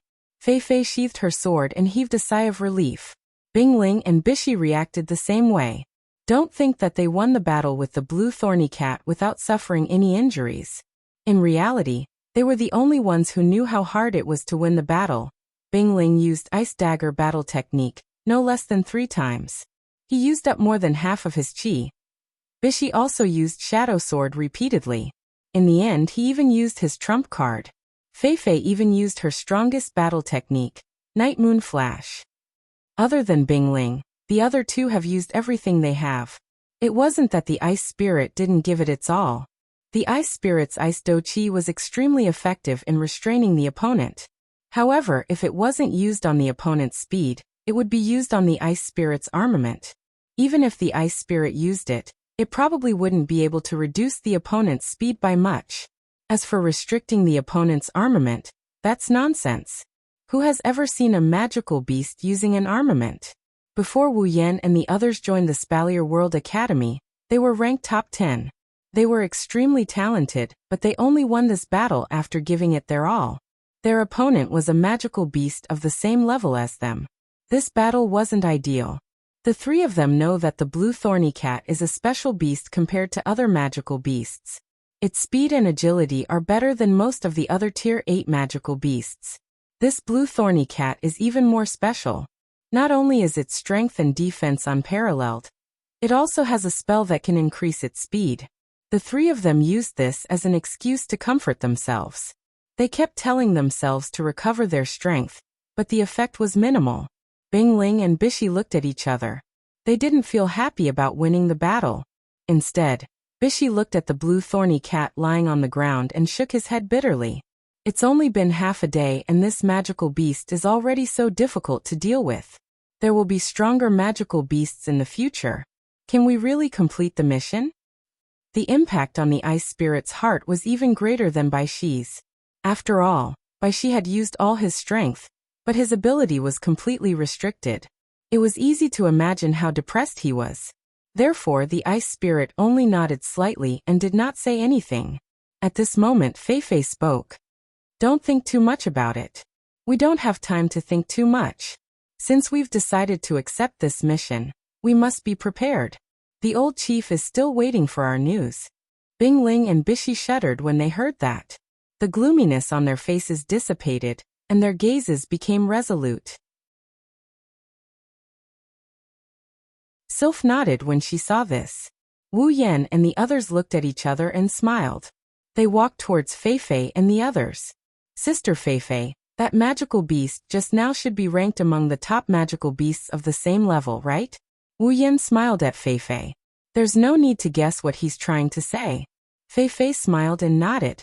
Then she cheered up a little. It's fine. You don't have to comfort me. I know I'm not as stubborn as you think. That better be the case. Wu Yan shrugged. He sighed in relief when he saw Fei Fei pulling herself together. Why didn't you all help earlier? Bingling frowned. He looked at Chuju, Shokuho Misaki, Kinuhata Sai, Frenda, and Takitsubu Riku. It would have been a lot easier if you all were here. Everyone agreed that Sylph didn't make a move.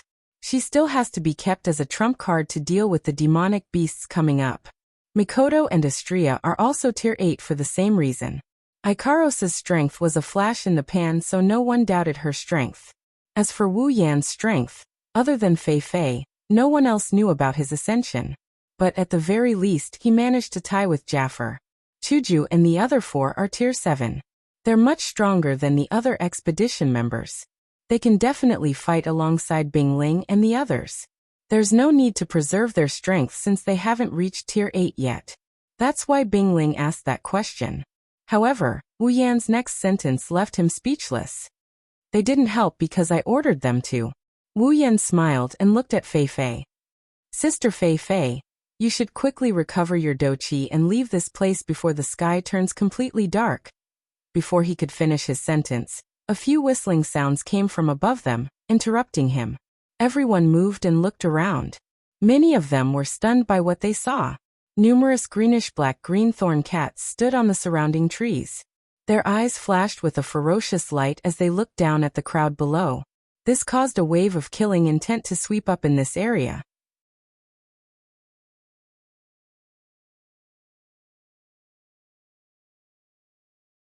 Chapter 540. The green thorny cats that covered the branches were greenish-black in color. Unlike the previous green thorny cat, these green thorny cats had more black parts than green parts. They were not only a meter long, each one of them was close to 3 meters long. They were much larger than the previous green thorny cat. There were about 20 to 30 of them, all of them standing on top of the surrounding trees. Their cat eyes were fixed on the people below. Apart from their bodies that didn't look like cats, they were all real cats. Unfortunately, the smell of blood in the air and their teeth that were obviously sharper than a cat's told people that they were carnivores. Initially, when the 20 to 30 thorny cats arrived at the scene, they stopped on the tree and didn't do anything else. However, when they saw the thorny cat not far away, covered in blood and charred black, their eyes widened and their fur puffed up. Their faces were filled with rage. Woo, woo, woo, woo. All of the green thorn cats roared as their bodies tensed up.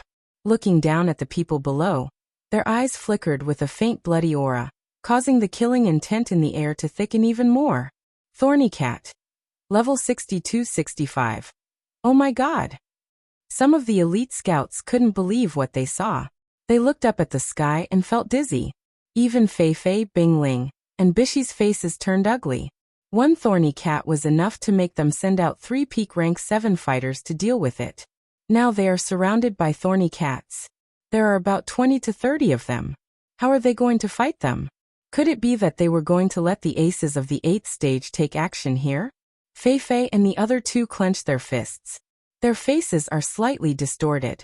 They haven't even entered the depths of the forest yet. They are only close to the inner area of the forest. If they already have rank 8 fighters, how are they going to deal with the stronger monsters when they enter the forest?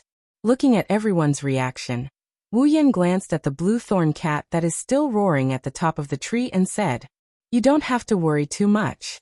These blue thorny cats are different from the blue thorny cat from before." Wu Yan sighed when he saw everyone's expression. You guys aren't calm at all. Take a good look at these thorny cats. They are much weaker than the previous one. Hearing this, everyone subconsciously lifted their heads to look at the blue thorny cats that were roaring at them. At this moment, they could feel that the mana waves coming from these blue thorny cats were much weaker than the one from before.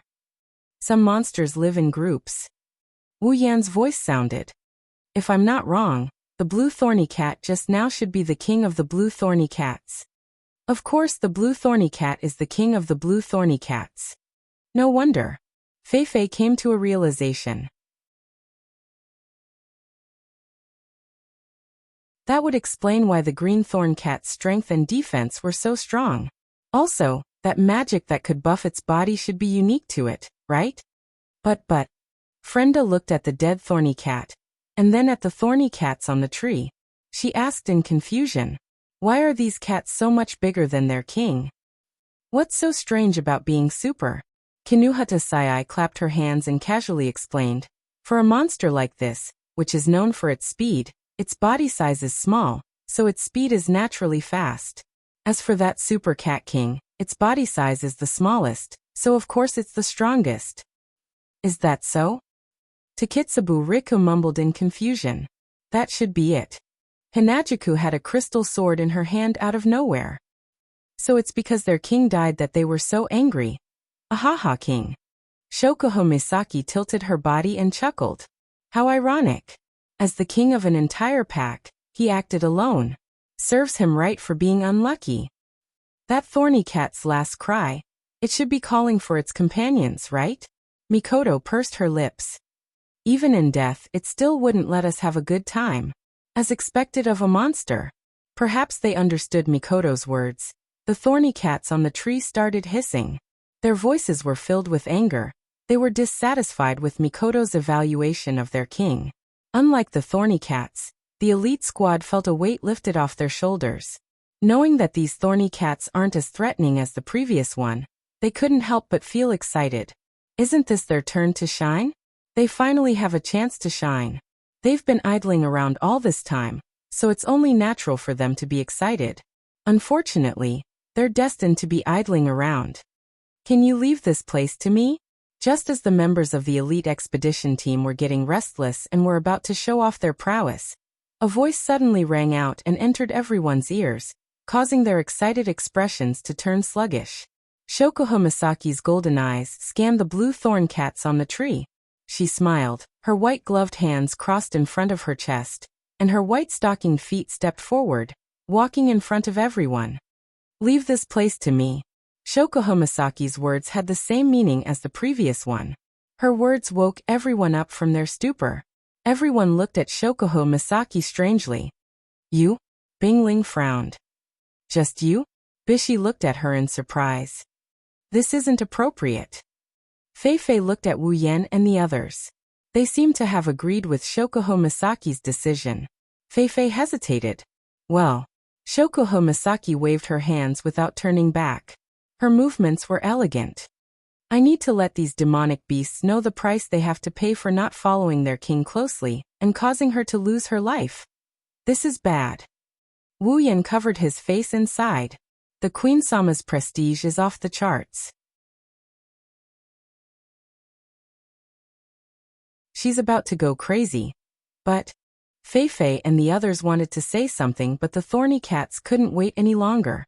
They have lost their king and they can't wait any longer. They want to tear these arrogant enemies into pieces.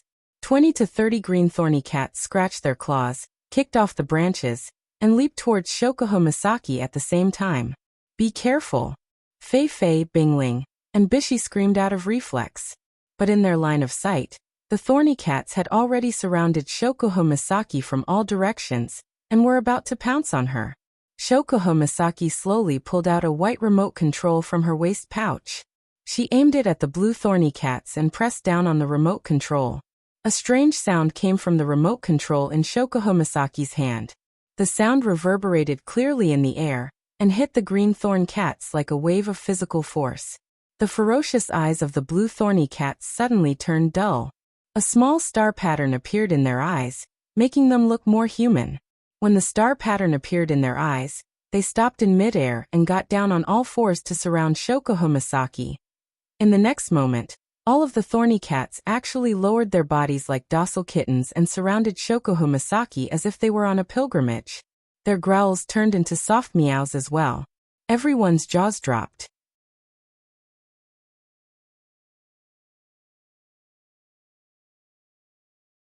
Chapter 541. Shoko Homisaki is standing right in front of everyone. She is surrounded by a group of 3-meter-tall green thorn cats.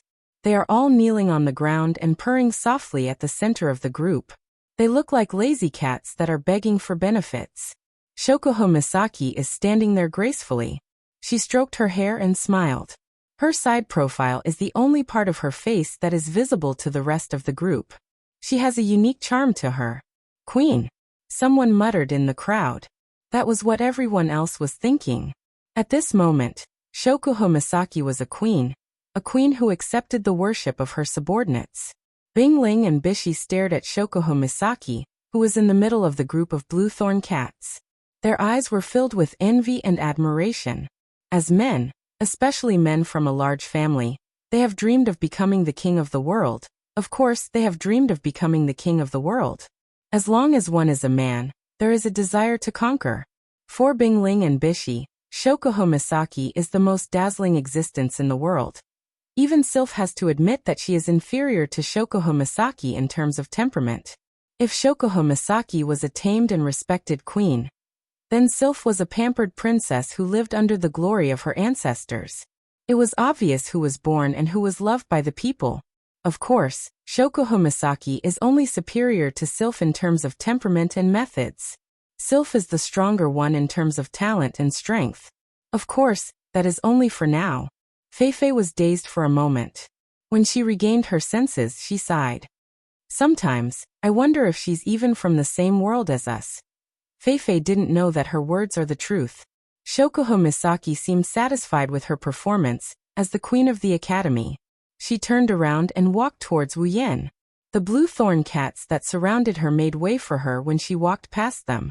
If anyone else saw this, they would think that Shokuho Misaki is the new Beast King. Mikoto pursed her lips in disdain when she saw Shokuho Misaki being escorted by the blue thorn beasts. This woman really likes to play this game. How childish. Era Misaki-san. Shokuho Misaki rolled her eyes and smiled at Mikoto. You're wrong. I didn't go around looking for people to fight, and I didn't send out lightning bolts all the time. How can you say that I'm playing? What? What do you mean by that? Mikoto clenched her teeth and turned around, huffing. Are you saying that I'm childish? I didn't say that. Shokuho Misaki's eyes, which were originally on Mikoto's face, moved down to Mikoto's chest. Her lips curled into a smirk that made Mikoto's blood boil.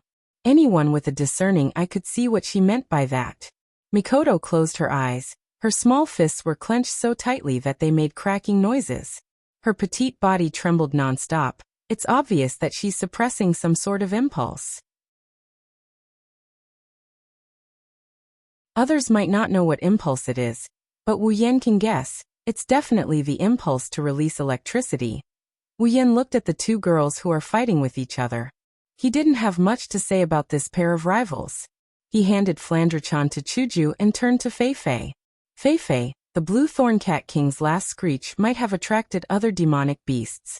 You two should hurry up and recover your do-chi, so we can find a safe place to rest for the night. Then Feifei looked at the blue thorn cats that were still kneeling on the ground. Wu Yan smiled. Don't worry. It's fine if little Chi doesn't succeed, but once she does, I've never seen anyone who can break free from her control, unless she wants to. Feifei sat down on the ground and began to recover her do-chi. Bingling and Baishi also did the same. They were racing against time to recover their do-chi, so that they could prepare for the rest of the journey. The members of the elite expedition team surrounded the three of them and acted as their protectors. This was the only thing they could do right now. Naturally, they would not slack off. Looking at Feifei and the other two who were sitting cross-legged on the ground with their eyes closed, Wu Yan pursed his lips and shrugged helplessly. He asked in a soft voice, "Why don't we borrow the help of some items? As the pillars of the three great houses, don't you have items that can help you recover your do-chi?" Chuju rolled her eyes when she heard Wu Yan's words. Do you think that items that can restore do-chi and mana are cabbages? Even for those big clans, these things are cabbages. At this time, they need to save as much as possible. There will definitely be a time of danger later. At that time, if these things are not enough, then it will be terrible. Shokuho Misaki shook her head and gestured to Chuju. Chuju, you don't have to tell him that. He is a nouveau riche with the system's item list and tens of millions of item points. He won't understand. That's true. Hinajika nodded in agreement. Wu Yan shut up and he didn't say anything else. In the Spalier world, the recovery speed of do-chi and mana depends on the cultivation method or mana extraction method used. The higher the level of the cultivation method, the better the recovery speed. Feifei, Bingling, and Bishi are the core members of the three great houses of Ailu Empire. Their cultivation methods are among the best in the Spalier world. It took them about 5 minutes to recover their do-chi. Wu Yan nodded when he saw Feifei, and the other two have recovered. Let's go. It's not too late yet. Let's hope we can continue our good luck and find a place to rest. Otherwise, we won't have a good time tonight. Okay. Feifei, Bingling, and Bishi nodded. Sylph didn't object. The 4 leaders agreed, and the expedition party had nothing else to say. They packed up and headed deeper into the behemoth forest. What they didn't notice is that with Wu Yan and Ko's outstanding performance, the people here are already subconsciously thinking of Wu Yan and Ko as their leader. A few dozen miles can be covered in the blink of an eye for those who are at least Tier 7. In order to find a place to rest before nightfall, everyone's speed is much faster than before. In less than half an hour, they've traveled about 10 miles into the forest. The behemoth forest is a habitat for demonic beasts. There are very few places that are suitable for humans to rest in. It's fine when there are only a few people, they can just find a piece of land and occupy it. But when there are a lot of people, it's troublesome.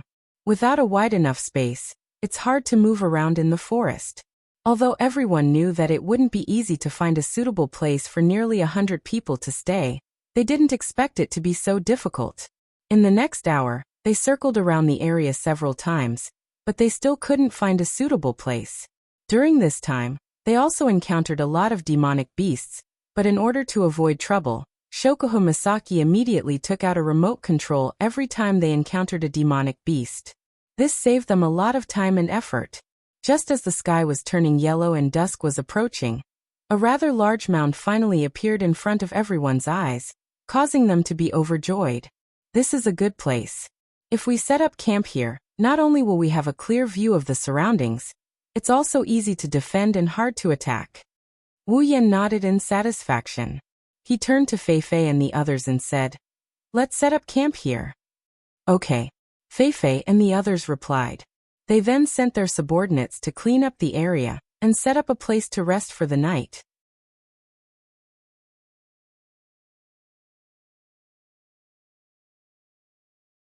Chapter 542. The area of the mound is relatively wide. The top of the mound can accommodate no less than 100 people. The lower part of the mound is enough for people to rest. The height of the mound is also about 10 meters. Even if a demonic beast appears, it would be easy to spot it if they stood on top of it.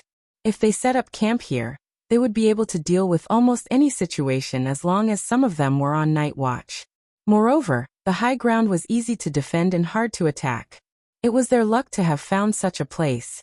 The elite expedition team patrolled around the mound, and after finding no traces of demonic beasts, they set up their tents. At the highest point of the mound, the elite expedition team set up 10 tents.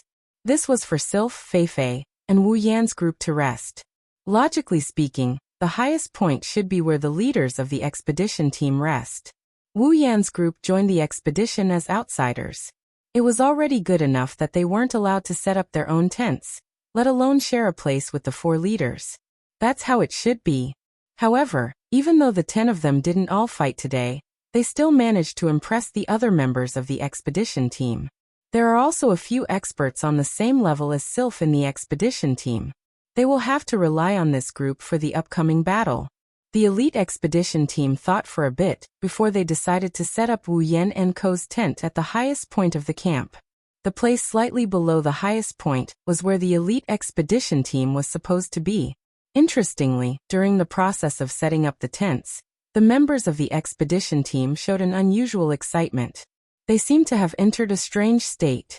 Every one of them set up their tents with great speed and excitement.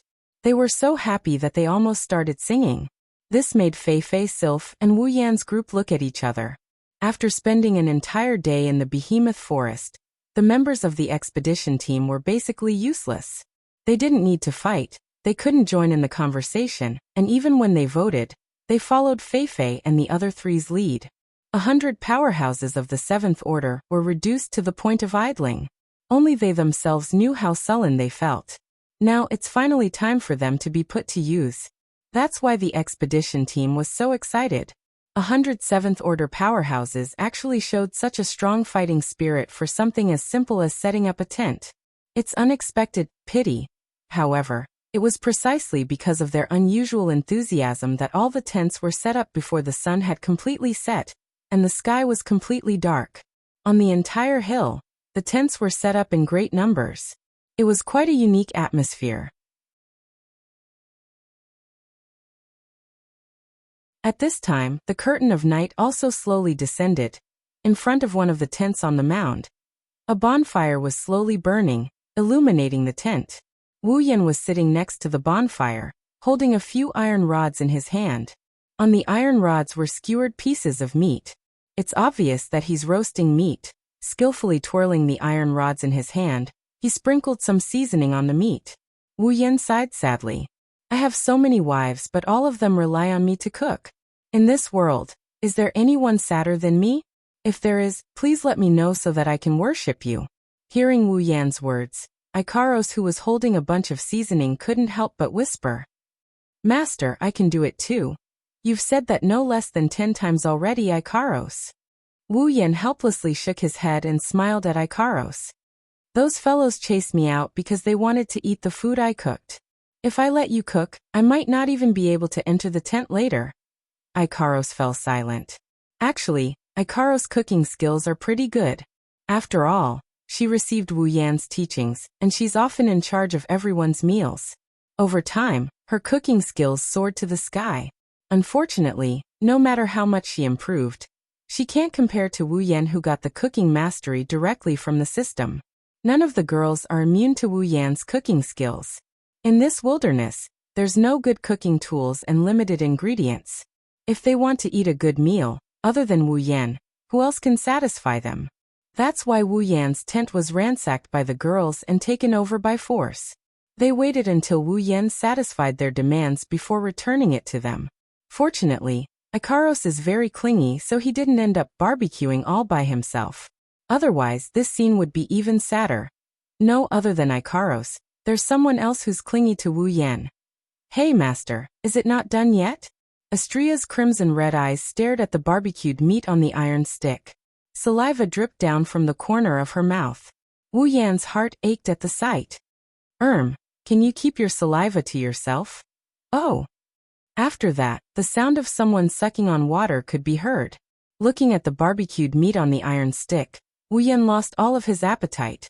Sylph walked out of a tent not far away. Her long blue hair swayed as she walked. Her eyes were so cold that one could almost see ice in them. Coupled with her cold and delicate face, she looked like a girl born from ice. Sylph took a few steps forward and looked up at the night sky. Nobody knew what she was thinking until she heard some noise. She turned around and looked at the source of the noise. It was Wu Yan, Ikaros, and Astria. When she saw the three of them, Sylph's expression turned serious. After some hesitation, she walked towards Wu Yan's direction. Suddenly, Sylph stopped. Her icy blue eyes shrunk. Her expression that hasn't changed for thousands of years showed a hint of shock. She blinked in disbelief and stared at Wu Yan's direction. To be more precise, she was staring at Wu Yan's direction. Sylph's gaze landed on Wu Yan. She looked at Wu Yan's hand that was holding the iron stick. There's a pure white ring on that hand. It's one of the 3 rings that Wu Yan brought back from the treasure hunt. It's the white ring that represents authority. How can this be? Sylph frowned after she made sure she didn't see wrong. Sylph looked up at the night sky and she glanced at Wu Yan, who is still messing around with Astria. She lowered her head and she mumbled something before she slowly retreated. On the other hand, Wu Yan didn't know that Sylph's expression changed due to the ring he got from the treasure hunt. He didn't know whether to laugh or cry as he looked at the scene in front of him. Hey, it's not like there's nothing left. Eat slowly. Wu Yan found it funny when he saw the girls wolfing down the food. He didn't know if they could survive without him. It's been a long time since I last tasted it. Of course I have to eat more. Mikoto's mouth didn't stop. Her words were crooked, and it took him a while to decipher what she was trying to say. I think it's been less than a day since I left. Wu Yan narrowed his eyes and sighed. Yeah, it's been less than a day for us, but you seem to be enjoying yourself. Shokuho Misaki looked at Wu Yan with a half-smile. When are you going to introduce us to new sisters? The air suddenly froze. Pairs of dangerous gazes landed on Wu Yan. Wu Yan smiled awkwardly. He glanced at Shokuho Misaki, who was gloating at his misfortune. Wu Yan was furious. Shokuho Misaki, if I don't teach you a lesson, you won't know who's in charge.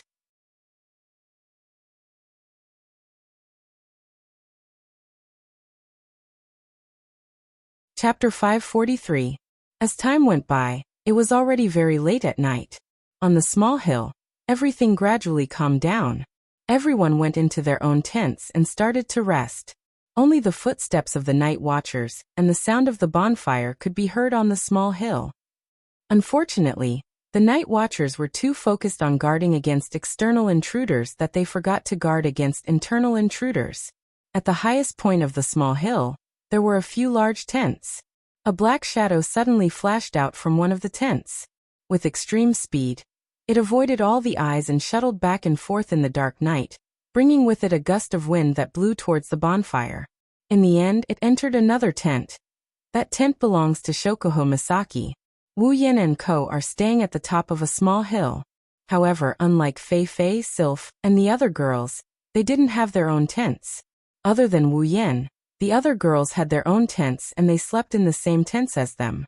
The reason why I used the word almost was because among these girls, there was still one who insisted on sleeping alone in a tent.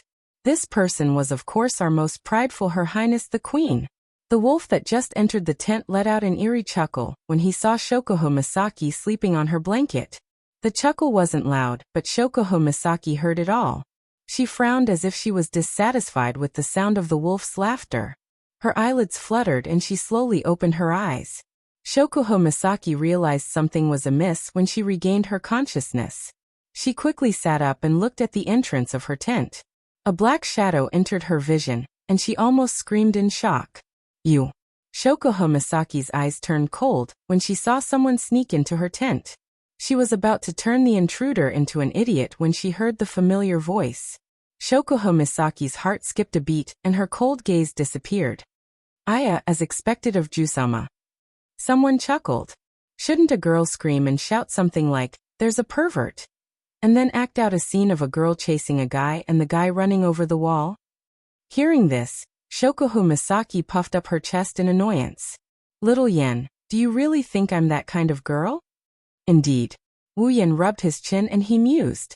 A normal girl would ask a stranger who barged into her room, "What are you doing here?" Or something along those lines. After all, it's a man and a woman who are alone together. Shokuho Misaki had a bad feeling when she heard Wu Yan's weird explanation. She felt a bad premonition coming from her heart. Why are you looking for me? Shokuho Misaki had a bad feeling about this. Her instincts are telling her that this person doesn't come with good intentions. Wu Yan chuckled coldly. He looked at Shokuho Misaki and said angrily, "Jusama, it seems like you've been ruining my plans a lot lately." Shokuho Misaki was stunned.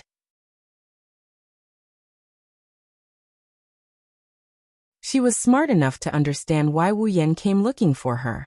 In other words, he's here to restore his position as her husband. Thinking of this, Shokuho Misaki's bad feeling intensified. Instinctively, Shokuho Misaki giggled to cover up the panic in her heart. I'm here because I miss you so much, I see." Wu Yan chuckled. It's obvious that he didn't listen to Shokuho Misaki's words. "But I didn't come here to listen to your explanation, Jusama." Shokuho Misaki's smile froze on her face. Based on her understanding of Wu Yan, there's only one thing that can achieve his goal of reinstating her husband's authority. This is the right time, the right people, and the fact that he didn't care about the geographical advantage. There's only one thing that can achieve his goal of reinstating her husband's authority. Shokuho Misaki forced a smile that's uglier than crying. She weakly said, "Yen-sama, I know I was wrong. I know I was wrong." Since her lady queen had admitted her mistake so straightforwardly, it was only natural that she had guessed what a certain someone was planning to do here. Thus, she would rather put down her pride and beg for forgiveness from the man before her than let her pride be toyed with by a certain someone for an entire night. Furthermore, it was at this time and place. Unfortunately, her words still went in one ear and out the other. Wu Yan's face turned as dark as the bottom of a cauldron when he recalled how he almost ended up with a knife. He looked at Shokuho Misaki's panicked expression. Wu Yan pounced on her. Shokuho Misaki panicked. She tried to get up from the blanket in an attempt to avoid the hungry wolf. But before she could get up, she was pressed back down onto the blanket by a weight that came from above. Shokuho Misaki has a great body. Only Ikaros and Astria can surpass her. Wu Yan felt a soft sensation in his heart when he pinned her down. "You bastard! Let go of me!" Shokuho Misaki panicked. She started squirming around in fear. However, her movements didn't manage to get her out of Wu Yan's grasp. Instead, Wu Yan reacted by pressing a hard object against her body. Shokuho Misaki froze up and didn't dare to move anymore. But just because Shokuho Misaki didn't move doesn't mean Wu Yan is going to let her go. Yen-sama. We are in the wild. We are in the behemoth forest. Shokuho Misaki cried out in pain. The wild isn't that bad. I've never tried the wild before. Wu Yan licked his lips and revealed a smile that made Shokuho Misaki shiver. We have to give it a try, right? Shokuho Misaki shook her head and she gulped. She forced herself to calm down. She tried to reason with Wu Yan. Little Yan, don't forget, we still have a very important matter to attend to. We still have to travel tomorrow, and the matter of the Beast King hasn't been decided yet. We should focus on the bigger picture, we shouldn't be fooling around. Little Yan, you are a sensible person. I'm sure you wouldn't do something like this, right? Oh, I see. Wu Yan pretended to think for a bit. You're right, the matter of the Beast King is a big deal. Right. Shokuho Misaki seemed to have seen a glimmer of hope for survival. She spared no effort in trying to convince Kirito to stay alive. With our relationship, we still have a long way to go. We can do something private like this anytime. However, the matter of the Beast King is a big deal. We have to put off our private matters for now. This is what a man should do. So Yen-sama, we should deal with the bigger picture first before we deal with our private matters, right? Shokuho Misaki flashed Wu Yan a charming smile. To protect her dignity and her pride, Shokuho Misaki used 120% of her ability to talk back to Wu Yan. They are currently in the middle of nowhere with patrols all around them. The only thing they can use to cover their private parts is a small tent. If Wu Yan were to do something to her here, knowing Jusama's personality, she would probably spend the whole night trying to please the werewolf in front of her. Shokuho Misaki also knew the shameless bastard on top of her. She knew that if she couldn't escape from him tonight, he would use all sorts of methods to humiliate her. For example, he would make her moan loudly, make her moan with all her might. When that happens, there will be patrols around and she will be tortured. Shokuho Misaki had no choice but to give up her dignity and beg for mercy. Otherwise, she would have to give up even more dignity.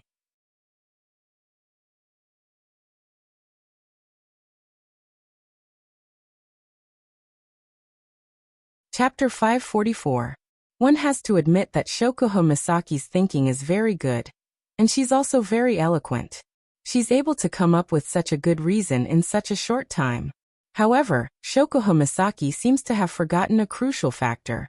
The person she is in close contact with is not easy to fool, especially when there are benefits to be had. Jusama. Just when Shokuho Misaki thought she could get away with it, Wu Yan mercilessly shattered her delusions. I think that compared to the so-called big matter, it's better to solve this private matter as soon as possible. Otherwise, it's not a good feeling to be kicked in the back by your own wife every time. That's right, I don't think so. Shokuho Misaki's body trembled as she begged. There won't be a next time, so please forgive me this time. Wu Yan smiled. It was a bright smile, but it made Shokuho Misaki's heart sink. Looking at Shokuho Misaki's beautiful face, Wu Yan's smile turned cold. Do you think I'll believe your nonsense? Every single time, it was at this moment that you were willing to beg for mercy, but afterwards, you didn't hesitate to hit me when I was down. Anyway, with your personality, you will definitely try to take revenge on me. Why don't I teach you a lesson right now? Wu Yan didn't want to listen to her anymore. He placed her hands on top of her head and grabbed one of her boobs with his other hand. The next moment, the softness that countless men dream of spread from Wu Yan's palm. Ah, no. Amidst a gasp of surprise, Wu Yan's hand came in contact with those plump and bouncy peaks. Those huge peaks that he couldn't grasp with one hand fell gently into his palm. Firm and soft, it's infinitely beautiful. Wu Yan, who hasn't felt Jusama's body for a long time, narrowed his eyes in pleasure. After the scream, Shokuho Misaki let out a soft moan. Her voice weakened as she felt her breasts in Wu Yan's hand. Shokuho Misaki's expression changed. Her body became hotter and weaker. All her strength was drained away. Shokuho Misaki's moans were like the prelude to everything. Wu Yan's blood started boiling, and he started rubbing her plump breasts with all his might. Ah! Shokuho Misaki moaned when Wu Yan toyed with the most sensitive part of her upper body. Her eyes were so moist that they looked like they could drip water at any moment. She stared at Wu Yan's face with a blank expression. No. Not here. I beg you, Yan-chan. Shokuho Misaki sobbed as she begged Wu Yan for mercy. Her chest is her weakness. If Wu Yan can get his hands on her weakness, Shokuho Misaki wouldn't be able to fight back. She had no choice but to beg for mercy. At this moment, Shokuho Misaki regretted it. She regretted teasing Wu Yan. In the end, Wu Yan only got the cold shoulder while she was punished. Outside the tent, the bonfire was still burning brightly. It dyed the tent red. Under the red light, Shokuho Misaki's beautiful face exuded an enchanting charm.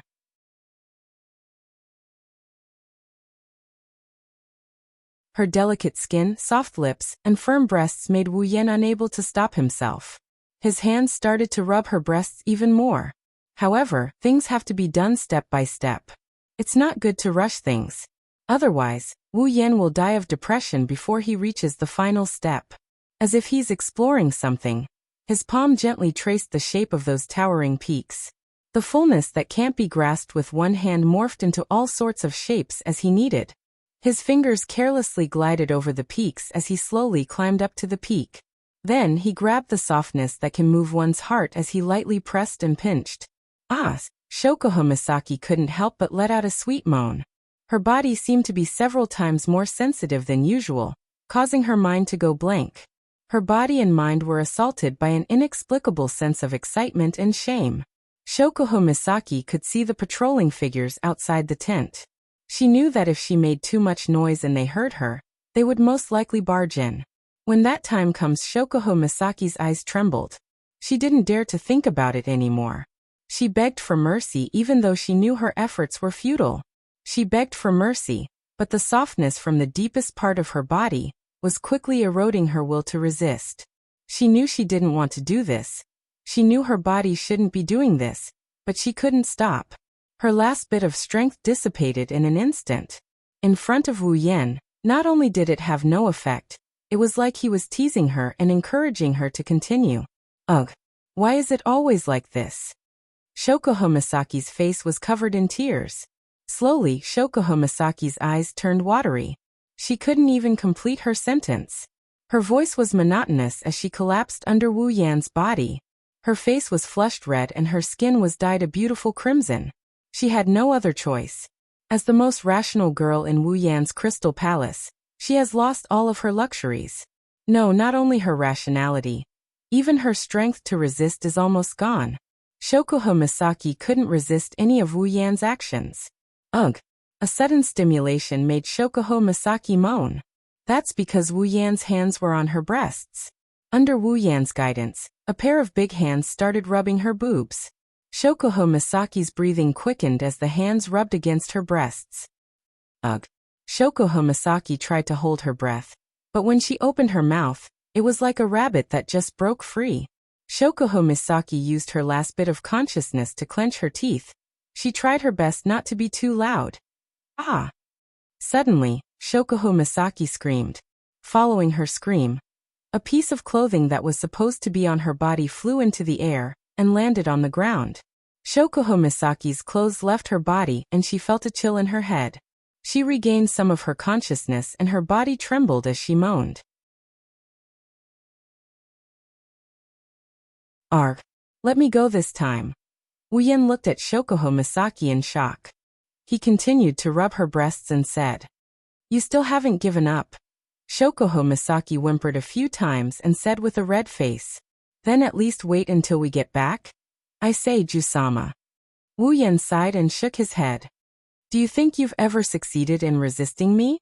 Shokuho Misaki froze. She recalled that ever since she met Wu Yan, she has never succeeded in resisting him. Even when they first met, she was led by the nose.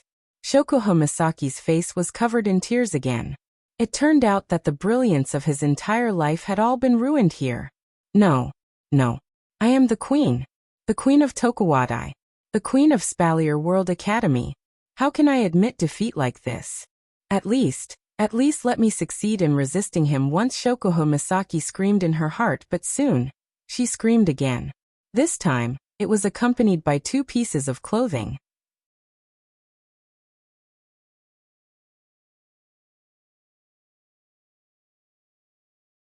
Chapter 545. Gazing at her perky breasts. They're lying flat on the ground, but they're perky and firm. Maybe it's due to the intense stimulation. They're glowing with a beautiful red hue. Wu Yan's wine-red eyes gradually turned heated as he stared at her. Shokuho Misaki's resistance was completely destroyed by this sudden stimulation. She didn't even have the chance to think twice before she died. Ha ha ha ha ha ha ha ha ha ha ha ha ha ha. Ugh. Ugh. Shokuho Misaki gasped for air. She didn't know where she got her strength from, but she tightened her body. Her waist was 5 centimeters off the ground.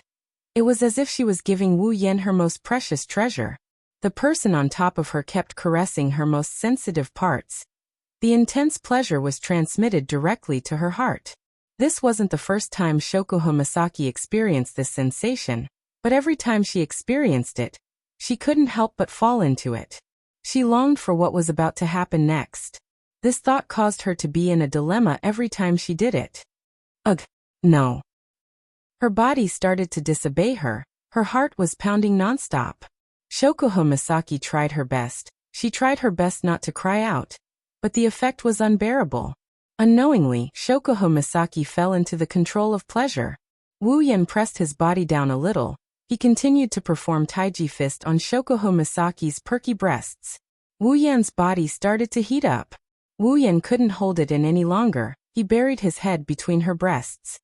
The pleasure from her chest spread through her entire body. Shokuho Misaki screamed louder than before. After she screamed, Shokuho Misaki was scared out of her wits. She endured the numbness in her chest and raised her head to look at the tent. When she confirmed that the patrolling guards didn't notice her, she sighed in relief. Shokuho Misaki was so excited that she almost cried. This feeling of constantly worrying about her house being destroyed was really uncomfortable, but it was also sweet and strong. Shokuho Misaki felt that her hands and feet were slightly trembling. Ugh, you bad guy. Shokuho Misaki looked at Wu Yan burying his head between her breasts. Shokuho Misaki scolded him, but the atmosphere was getting more and more intimate. She knew that if this goes on, she will fall into his arms. Wu Yan isn't going to stop, so she accepted her fate. She took a deep breath and she closed her eyes. She stored up all her remaining energy, so she could use it to suppress her moans later. Wu Yan didn't say anything, he just smiled and hugged Shokuho Misaki. While rubbing her breasts, he covered her lips with his own. Ugh. Shokuho Misaki slowly lost her consciousness. She was doing things to please Wu Yan. She accepted his invasion. After a long time, her lips finally parted. Her eyes were watery. Wu Yan's heart heated up when he saw Shokuho Misaki's seductive look.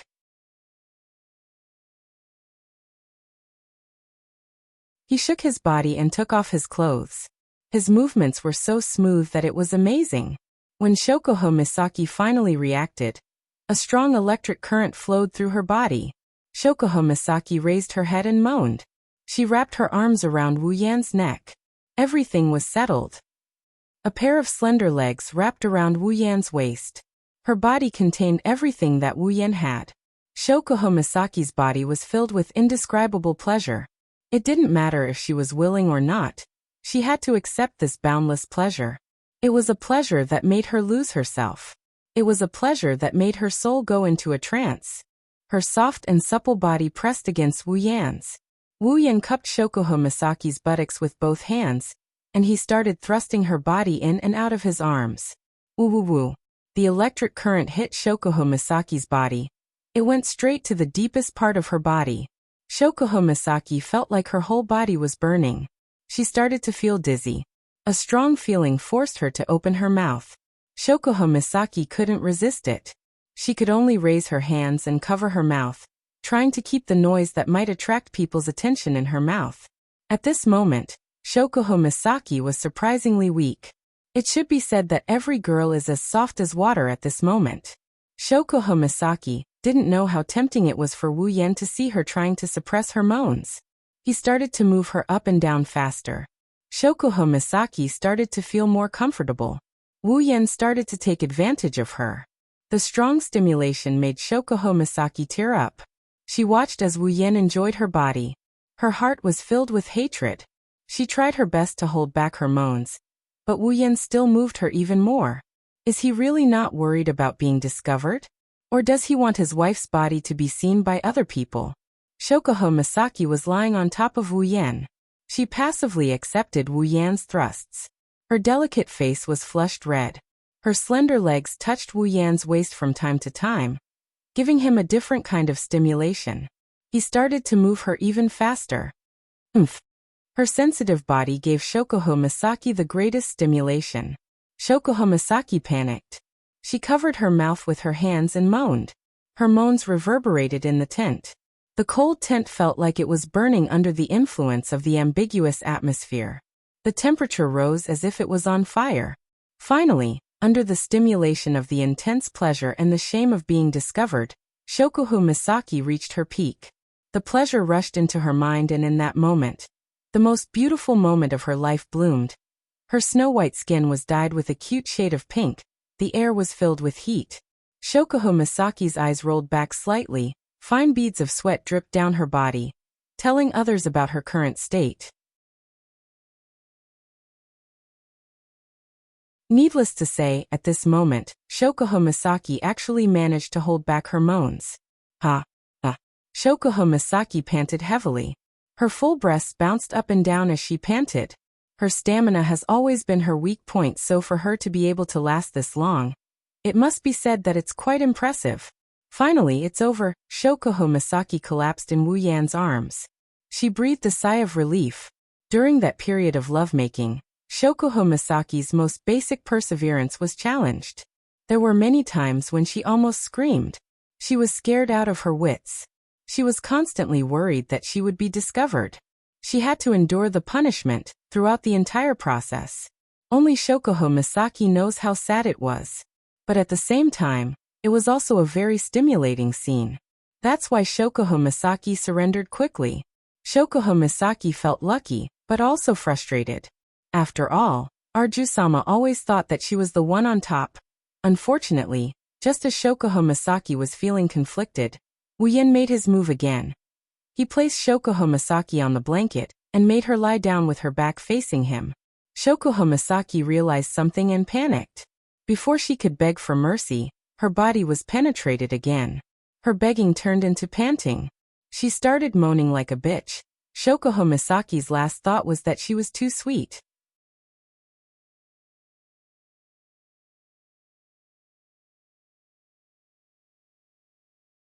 Chapter 546. The next day, the sunlight shone into the small hill and onto the tents.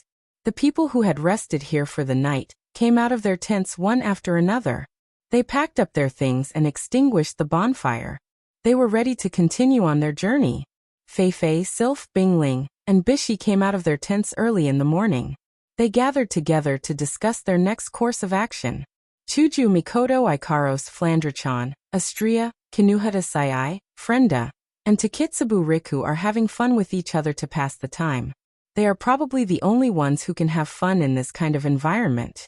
The elite expedition team members are constantly worrying about when they will die in the jaws of demonic beasts.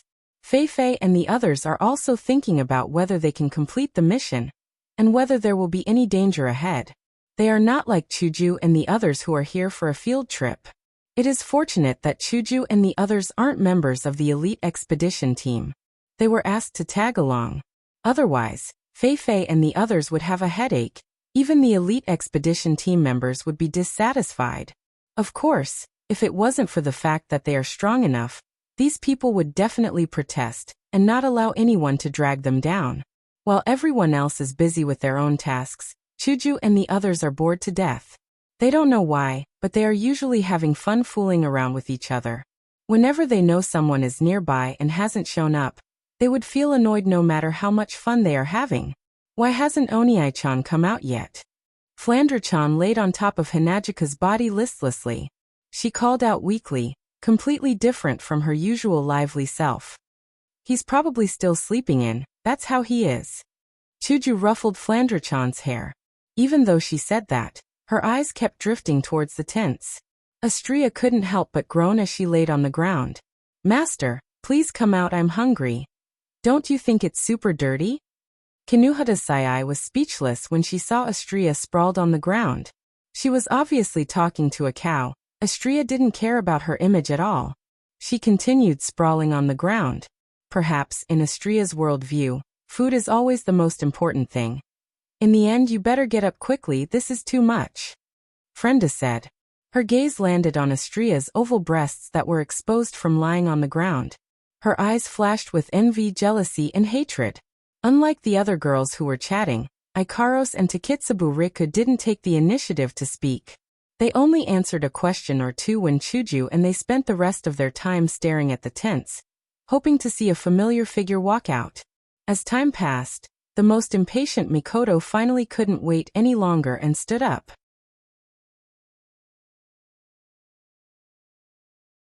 "I'll go wake up that lazy bastard. Can't you just super ignore him?" Kinuhata-sai waved her hand nonchalantly. "It's not like he'll be super tired if he doesn't super wake up naturally. Might as well super sleep him to death." Frenda shook her head when she heard Kinuhata-sai's malicious words. She glanced at Wu Yan's tent and turned to look at the other tent. She scratched her beret in confusion. It's fine if that guy isn't awake, but why isn't Shokuhu awake yet? She should be drinking tea by now. Frenda's words caused all the girls present to react. And a thought flashed through their minds. It's fine if Yen isn't awake, but Shokuhu Misaki isn't awake either. Mikoto narrowed her eyes. Something's not right, it's not like that woman. Even Mikoto, who hated Shokuhu Misaki the most, felt the same way, let alone Astria, Kinuhata-sai, Frenda, and Takitsubu Riku, who spent a lot of time with Shokuhu Misaki at the Spalier World Academy. Frenda touched her face, tilted her head, and suddenly said something shocking. "Say Shokuhu didn't get up. Could it be because of that guy? Or could it be that the two of them were in the same tent?" The girl's expression froze. Other than Flandre-chan, 7 pairs of eyes looked at the 2 tents. "Those are Wu Yen and Shokuhu Misaki's tents." Takitsubu Riku hesitated for a moment. She looked like she was struggling with something. It didn't take long before she weakly defended Wu Yen. "I don't think so. This is the wilderness and we have important things to do. Even if it's him, he wouldn't choose to do it at this time." Takitsubu Riku's face blushed. Combined with the fact that she might say choose to do it at this time, it's hard to imagine. However, Mikoto's lips curled into a cold smile when she heard Takitsubu Riku's words. "Do you really think he wouldn't choose to do it at this time? With his personality?" Takitsubu Riku opened her mouth as if she wanted to defend Wu Yen, but in the end, she couldn't say anything. It seems like even Takitsubu Riku, who is always on Wu Yan's side, doesn't dare to vouch for Wu Yan's personality. Or rather, she vouches for Wu Yan's moral integrity. Chuju and Mikoto looked at each other. They looked at the 2 tents in the distance, and thought about the possibility of Frenda's words. The more they thought about it, the more likely it is. Their beautiful faces darkened. Just as they were about to barge into the tents, Wu Yan's figure finally appeared. His appearance made Chuju and Mikoto's gloomy faces even darker. That's because the tent Wu Yan came out of is Shokuhu Misaki's tent. Wu Yan, who looked like he just drank 2 caddies of ergotu, murderous aura. As soon as he said that, 2 figures appeared in front of him, giving him a big fright. When he got a good look at the 2 figures, he let out a sigh of relief.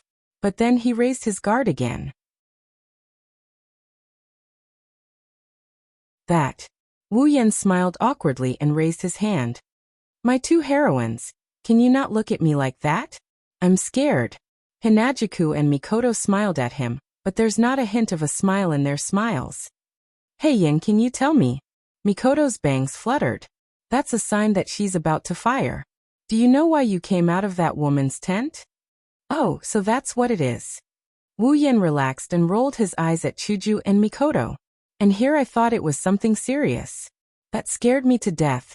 Chuju's mouth twitched. "How can you answer our questions in such a nonchalant tone?" "Ha. Wu Yen looked at Hinajuku strangely. "There's nothing to be concerned about. Is there a problem with sleeping with my wife?" Hinajuku and Mikoto glared at the nonchalant Wu Yen. The table of their hearts was flipped 100 times in a row. What's the problem? It's a big problem. Mikoto gritted her teeth and glared at Wu Yan. Do you know what time, place, and situation you're in? You're doing such a shameless thing here, and you're still so nonchalant. Mikoto's words made him speechless. It's because of this time, place, and situation that I have to do this. Otherwise, I won't be able to sleep well at night. You. Chuju and Mikoto were stunned. Wu Yan glanced at Hinajiku and then looked at Mikoto before he punched his fist into his palm. Are you guys jealous? Jealous. Chuju and Mikoto's faces turned red. Wu Yan teased. How about I sleep at your place tonight? No need.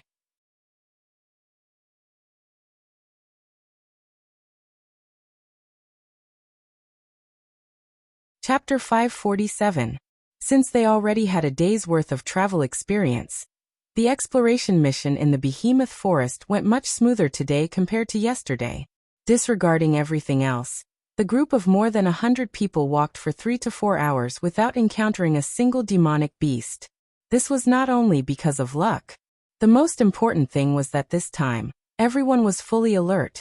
Their sense of crisis had been raised completely. Their efficiency had increased a lot. Everything had become much more advantageous because of their self-enthusiasm. During the journey, Fei Fei, Bingling, and Bishi walked at the front while the others walked behind them in an arc formation.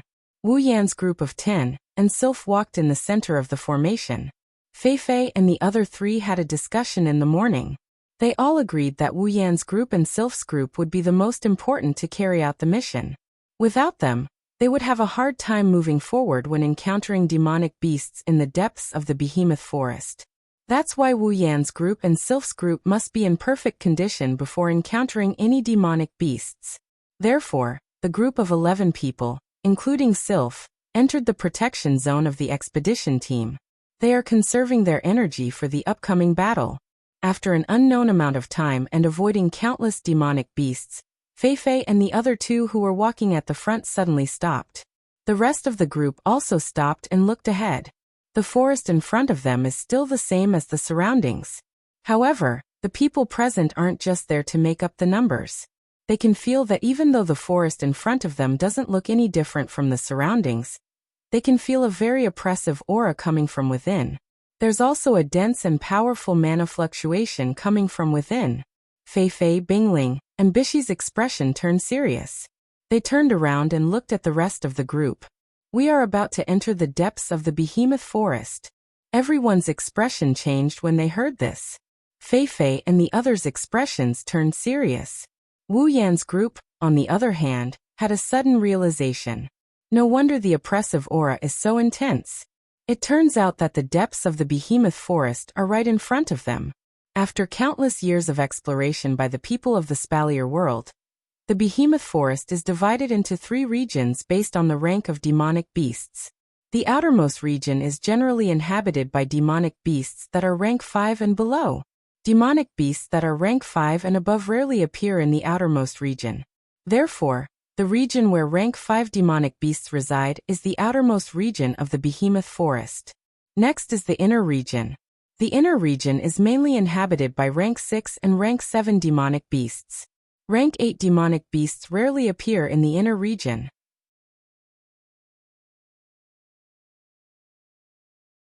Demonic beasts that are rank 5 and below are reduced to food. Therefore, the inner region of the Behemoth Forest is where Wu Yan and the others encountered the blue thorn cats and the small hill. The remaining core region is the deepest region of the Behemoth Forest. The deepest region of the Behemoth Forest is much smaller than the inner region. It's even smaller than the outer region. Even the demonic beasts that live here are the least. However, the demonic beasts that can live here are all extremely powerful soul beasts. Demonic beasts that are rank 7 and below are almost extinct. Peak rank 7 demonic beasts are the bottom line here. Only rank 8 demonic beasts can occupy this region. Demonic beasts that can occupy this region are rank 9 demonic beasts. Here, I would like to remind everyone. Bingling looked at everyone, and continued Fei Fei's words. We can encounter anything in the deepest region of the Behemoth Forest. It's no longer a game like before. There are almost no rank 7 demonic beasts in there, because they don't have the qualifications to stay there. In the depths of the giant beast forest, the weakest magical beasts we encounter are at least at the peak of the 7th rank. 8th rank magical beasts might not be everywhere, but there are definitely more of them than here. If we aren't careful. Bingling went silent and didn't say anything else. However, everyone's heart felt heavy. There's no need to think about what rank demonic beasts are stronger than rank 8 demonic beasts. Even Wu Yan and Co., as well as Sylph, didn't look as nonchalant as they were before. Bishi took a few steps forward and said to everyone, "We have to be extra careful from now on. This is the only thing we can do. Wait a moment. The 3 of us will continue to lead the way. Everyone gather behind us and monitor the surroundings. Wu Yan and Sylph, you 2 will be in the center. Be ready to support us at any time." "Yes." The members of the expedition team replied in unison. Wu Yan and Sylph also nodded in agreement. Fei, Bingling, and Bishi turned around and walked into the forest. They looked like they were ready to throw caution to the wind.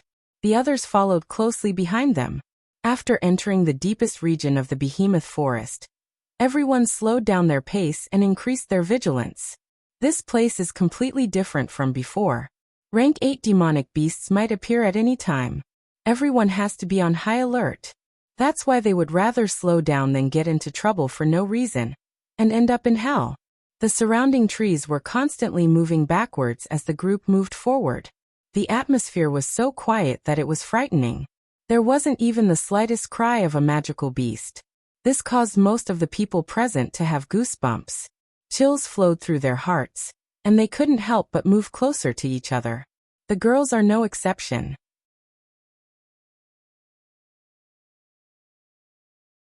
Or rather, they aren't from this world, so they are more sensitive to this atmosphere compared to the others. Hinajiku and Mikoto are already holding each other's hands tightly. Kinuhata Sai, Frenda, and Takitsubu Riku couldn't help but get closer to each other. Even Shokuho Misaki, who held a grudge against Wu Yan, grabbed Wu Yan's arm. It's not hard to imagine how deadly this environment is to a girl. Ikaros, Astria, and Flandra-chan were the only ones who didn't seem to have any changes in their behavior. Of course, they are nothing compared to the 3 of them. One of them is a natural-born vampire. One of them is an idiot, and one of them is a vampire. They are like fish in water in a quiet environment. They are completely unaffected by the environment. As they walked, traces of fog suddenly appeared around them, causing their expressions to change. "Everyone be careful," Fei whispered. The further they walked, the thicker the mist got. It didn't take long for the mist to thicken. They couldn't even see the trees around them. The white mist filled everyone's vision, causing them to feel nervous. The fog in front of them was still spreading. It was like a silk thread spreading out. After it floated out, it spread very far. Soon, it completely covered the area in front of them. They could no longer see the road clearly. Without a doubt, this was a very bad situation. With the cover of the fog, no matter how vigilant they were, there would be times when they would be taken advantage of. The scope of their search was also reduced by a lot. Most importantly, they couldn't see the path clearly. It was very likely that they would get lost and end up going around in circles in the giant beast's forest. "This is going to be troublesome," Fei muttered. She looked at the mist in front of her and stopped. Everyone else stopped as well. At this time, the most taboo thing was to wander around aimlessly. Getting lost was one of the problems. What they were afraid of was that as they walked, the people around them would scatter. When that happened, it would be the most troublesome time. The behemoth forest itself is irregular. It covers an area that spans 3 empires. It's bigger than any of the empires. It's obvious how vast it is.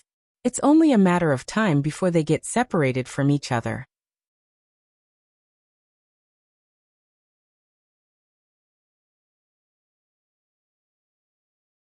Chapter 548.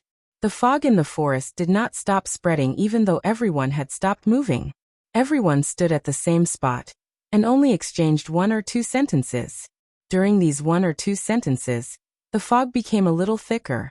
Now, even some people felt a little lost when they looked at their companions who were a little further away from them. What should we do? Should we wait for the fog to disperse? Or, Fei Fei turned to look at Bingling and Baishi, asking for their opinion. Bingling and Baishi smiled bitterly and shook their heads. They didn't say anything. It seems like even they couldn't make up their minds. None of the people present had anticipated the arrival of this fog, so they all chose to bide their time. In this kind of unknown situation, recklessly making a decision was a foolish thing to do. Fei Fei and the others had already decided to gather together and discuss it. Wu Yan clicked his tongue in boredom when he saw Fei Fei, Sylph, and the other two gathered together. He clicked his tongue in a bored manner. He wanted to borrow the power of the system item to get through this foggy weather. His hand stopped halfway through his action. In the quiet environment, a series of rustling sounds could be heard clearly in everyone's ears. At first, everyone thought that it was the sound of wind blowing through the surrounding trees. However, they soon realized that something was wrong. Compared to the sound of wind blowing, this strange sound was more like the sound of something rubbing against a tree trunk. Something's up. Fei Fei, Sylph, Bingling, and Bishi returned to their original formation and readied their armaments. The members of the expedition party finally showed their elite qualities. They surrounded everyone in a circle and looked around vigilantly.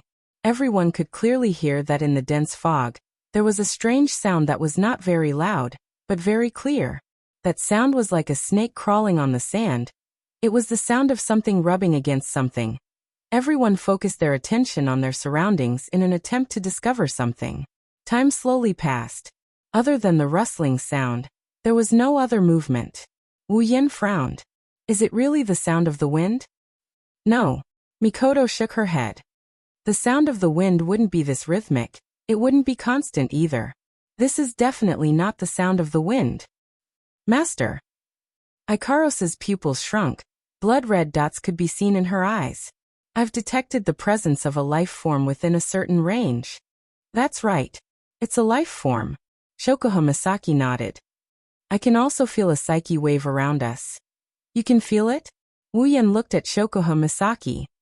Can you control it? No. Shokuha Misaki shook her head without hesitation. This psyche wave is beyond my control. It might be. Pink cherry blossom petals curled around Chuju's palm, and a crystal sword appeared in Chuju's hand. The sword's blade shone with a bright luster. A Tier 8 demonic beast. The words Class 8 magical beast entered the ears of everyone present, causing their hearts to tighten. Before they could react, the sha-sha sound that reverberated in the surroundings abruptly stopped. Immediately after, the sound of air being torn apart resounded, bringing with it a gust of wind as it charged towards the crowd. It's here! Someone shouted.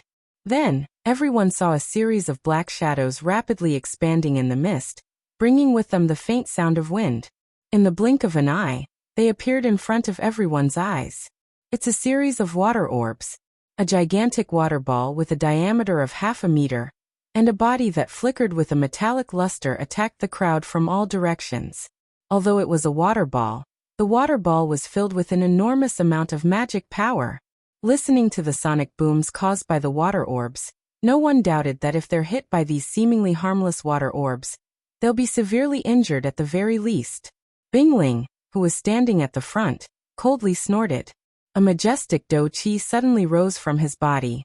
The do-chi suddenly spread outwards. Then, the do-chi that spread outwards directly enveloped the water balls that were attacking. In the next moment, the water balls violently trembled. The water vapor was rapidly consumed. Under everyone's gaze, they slowly condensed into ice balls and fell to the ground. Bingling's actions caused the group to move as well. At this moment, no one showed any signs of panic. Everyone released their do-chi and magical energy to block the water orbs. One after another, the armaments danced in the air, leaving afterimages in the air as they struck the water balls. The water balls that were struck by the armaments were either detonated or flung away. The performance of the members of the expedition team was on a completely different level compared to the previous day. However, there were too many water orbs. Even though Bingling managed to neutralize some of them, the elite expedition team still couldn't defend against them. They could only dodge and let the water orbs fly behind them. Behind them was Wu Yan's group and Sylph. Sylph raised her head and looked at the incoming water orbs. Her icy blue eyes flashed with a cold light. The temperature around her suddenly dropped a lot. At the same time, her body began to burn with icy blue magical energy. With a wave of her hand, countless snowflakes suddenly appeared around her and were scattered. The fog that permeated the air condensed into ice particles, and the temperature rapidly dropped. Snowflakes danced in the air, and all the water balls that passed by were weakened in an instant. Their volume was greatly reduced. These snowflakes seemed to have grown eyes as they drifted towards the surrounding water balls.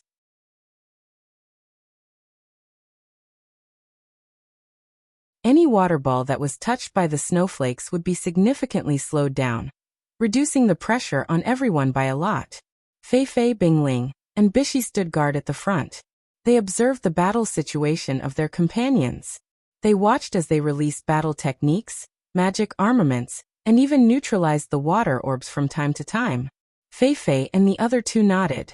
Then they noticed Sylph's attack, and their expression turned slightly helpless.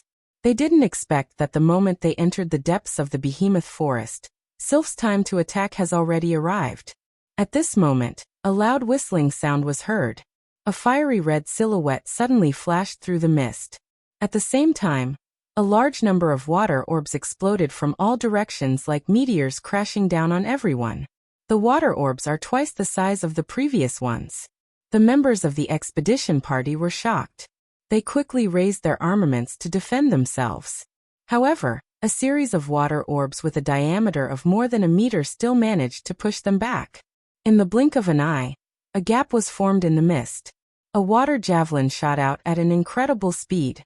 It pierced through the mist and through the gaps in the fog. With a cold gleam, it headed straight for the group of people in the center. Its target was none other than Kinuhatasai. Kinuhatasai's eyes turned cold. She raised her right hand, and a thick cloud of mist wrapped around her small fist, turning into a faint mist circle. Kinuhatasai then threw her fist straight at the water javelin. But right at this moment, a water javelin that was much smaller than the previous one, but twice as fast, struck like a bolt of lightning.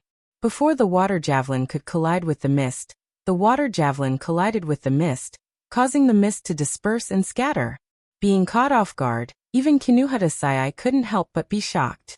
She quickly activated her ability to control the nitrogen gas, and the white clouds around her body to form a cocoon-like object, wrapping Kinuhatasai in it for defense. Bang! The water javelin collided with the mist ring. The mist and water javelin dispersed and Kinuhatasai's figure was revealed. Kinuhatasai heaved a sigh of relief. She was about to say something when Chuju, Mikoto, and the others exclaimed. Kinuhatasai's body tensed up. Watch out! Before she could finish her sentence, a black tentacle covered in mucus shot out from the mist and reached Kinuhatasai in an instant.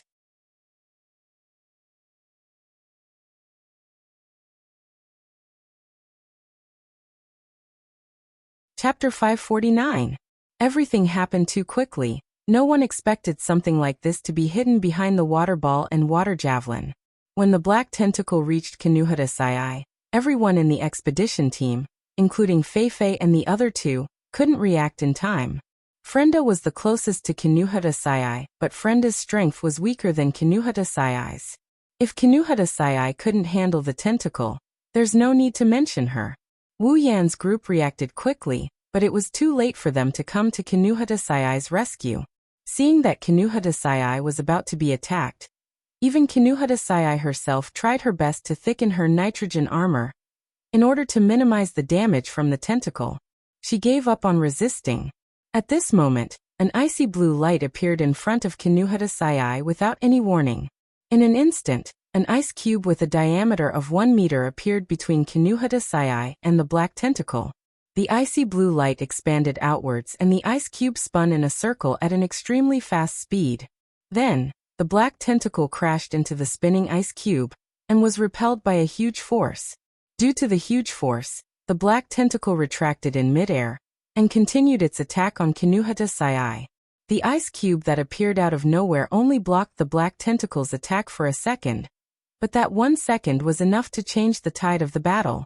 From the appearance of the black tentacle to the removal of the ice cube, and the attack of the black tentacle, the entire process took less than 3 seconds. Because of the black tentacle, Wu Yan's group finally reacted. Realizing that their stupor almost caused Kinuhatasai to be injured, other than Ikaros and Flanderchan, Wu Yan's group was enraged. In the next moment, 2 flashes of blue and white lightning flashed from Wu Yan and Mikoto's body. The 2 flashes of lightning danced around each other, and with an unstoppable force, they struck the black tentacle. The dense blue and white electric light illuminated the entire area. Caught off guard, everyone was secretly shocked. However, before they could recover from their shock, the black tentacle was wrapped up by the electric light. In the blink of an eye, the electric light flowed out of the black tentacle, crawled into the fog along the tentacle, and hit the tentacle's owner. Hiss! A strange cry of pain rang out from the fog that had been struck by the electric current. The voice was not loud, but a powerful aura swept out along with the sound, causing a huge gust of wind to blow in the middle of the field. The elite expedition team was blown all over the place, their faces filled with shock. Fei Fei, Bingling, and Bishi were shocked.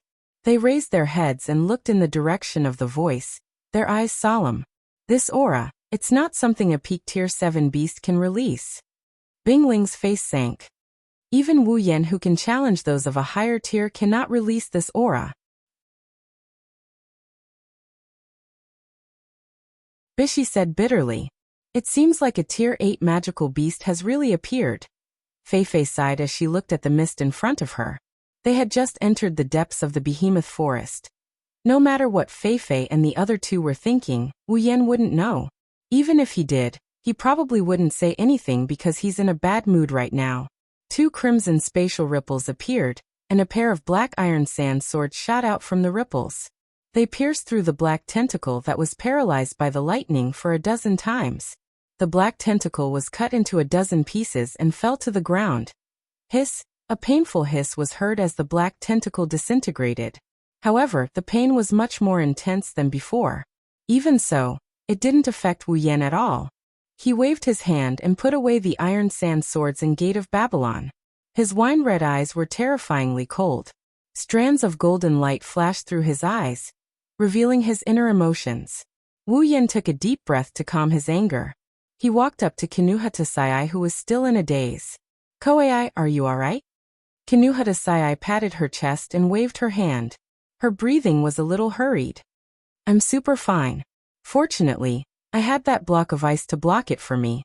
Otherwise, I would have been injured a little." Chuju, Mikoto, and the others quickly surrounded Kinuhatasai. They pulled her up and down as if they were checking if she was injured. Kinuhatasai didn't know whether to laugh or cry. Wu Yan looked at Sylph. "Thank you for saving Koei." Sylph shook her head and didn't say anything. However, it's already good that she responded to Wu Yan. Wu Yan was a little confused. After all, Sylph has never looked at him in the eye since the first time they met. It's not that Sylph looks down on Wu Yan. It's just that she was born this way. She won't pay attention to anyone she doesn't like. Even Astria only caught Sylph's attention after she defeated Sylph. Wu Yan didn't even pique Sylph's interest. However, Wu Yan didn't know if it's just his imagination.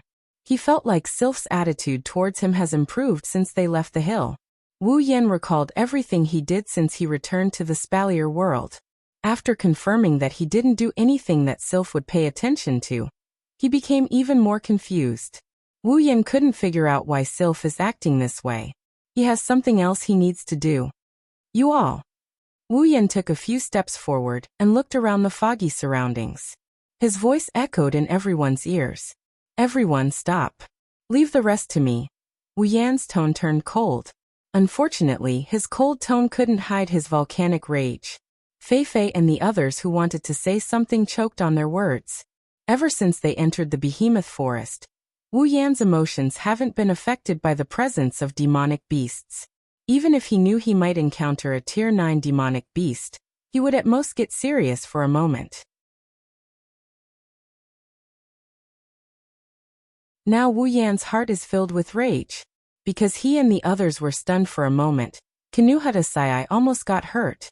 Wu Yan felt a little guilty and at the same time, his anger rose to the point of exploding. However, the culprit in the mist seemed to be enraged by the electric current and the disintegration of its tentacles.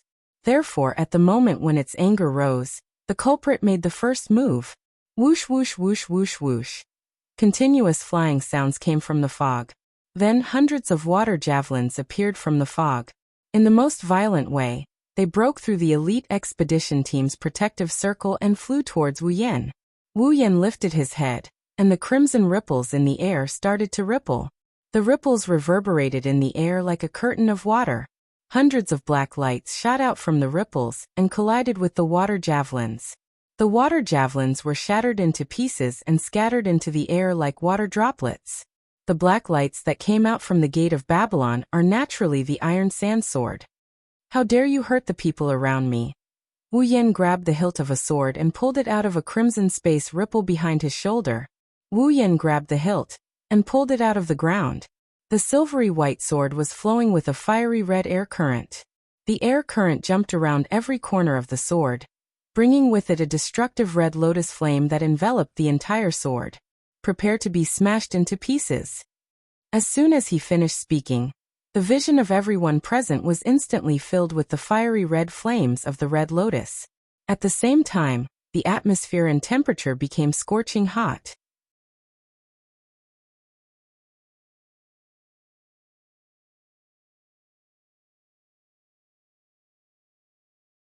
Chapter 550.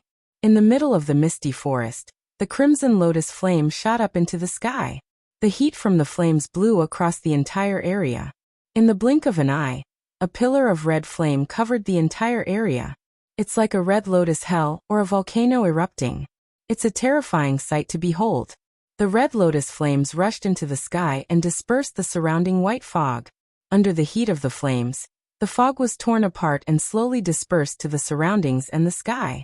The originally shrouded trees gradually appeared in front of everyone's eyes. Their vision slowly became clear. In the end, the fog completely dissipated and disappeared without a trace. The magic beast that had been hiding in the fog, releasing water balls, water javelins, and tentacles to attack everyone, appeared in everyone's sight as the fog dispersed. However, when everyone saw its true appearance, their faces changed. It's a huge octopus. Its body is 5 meters long and it's black in color.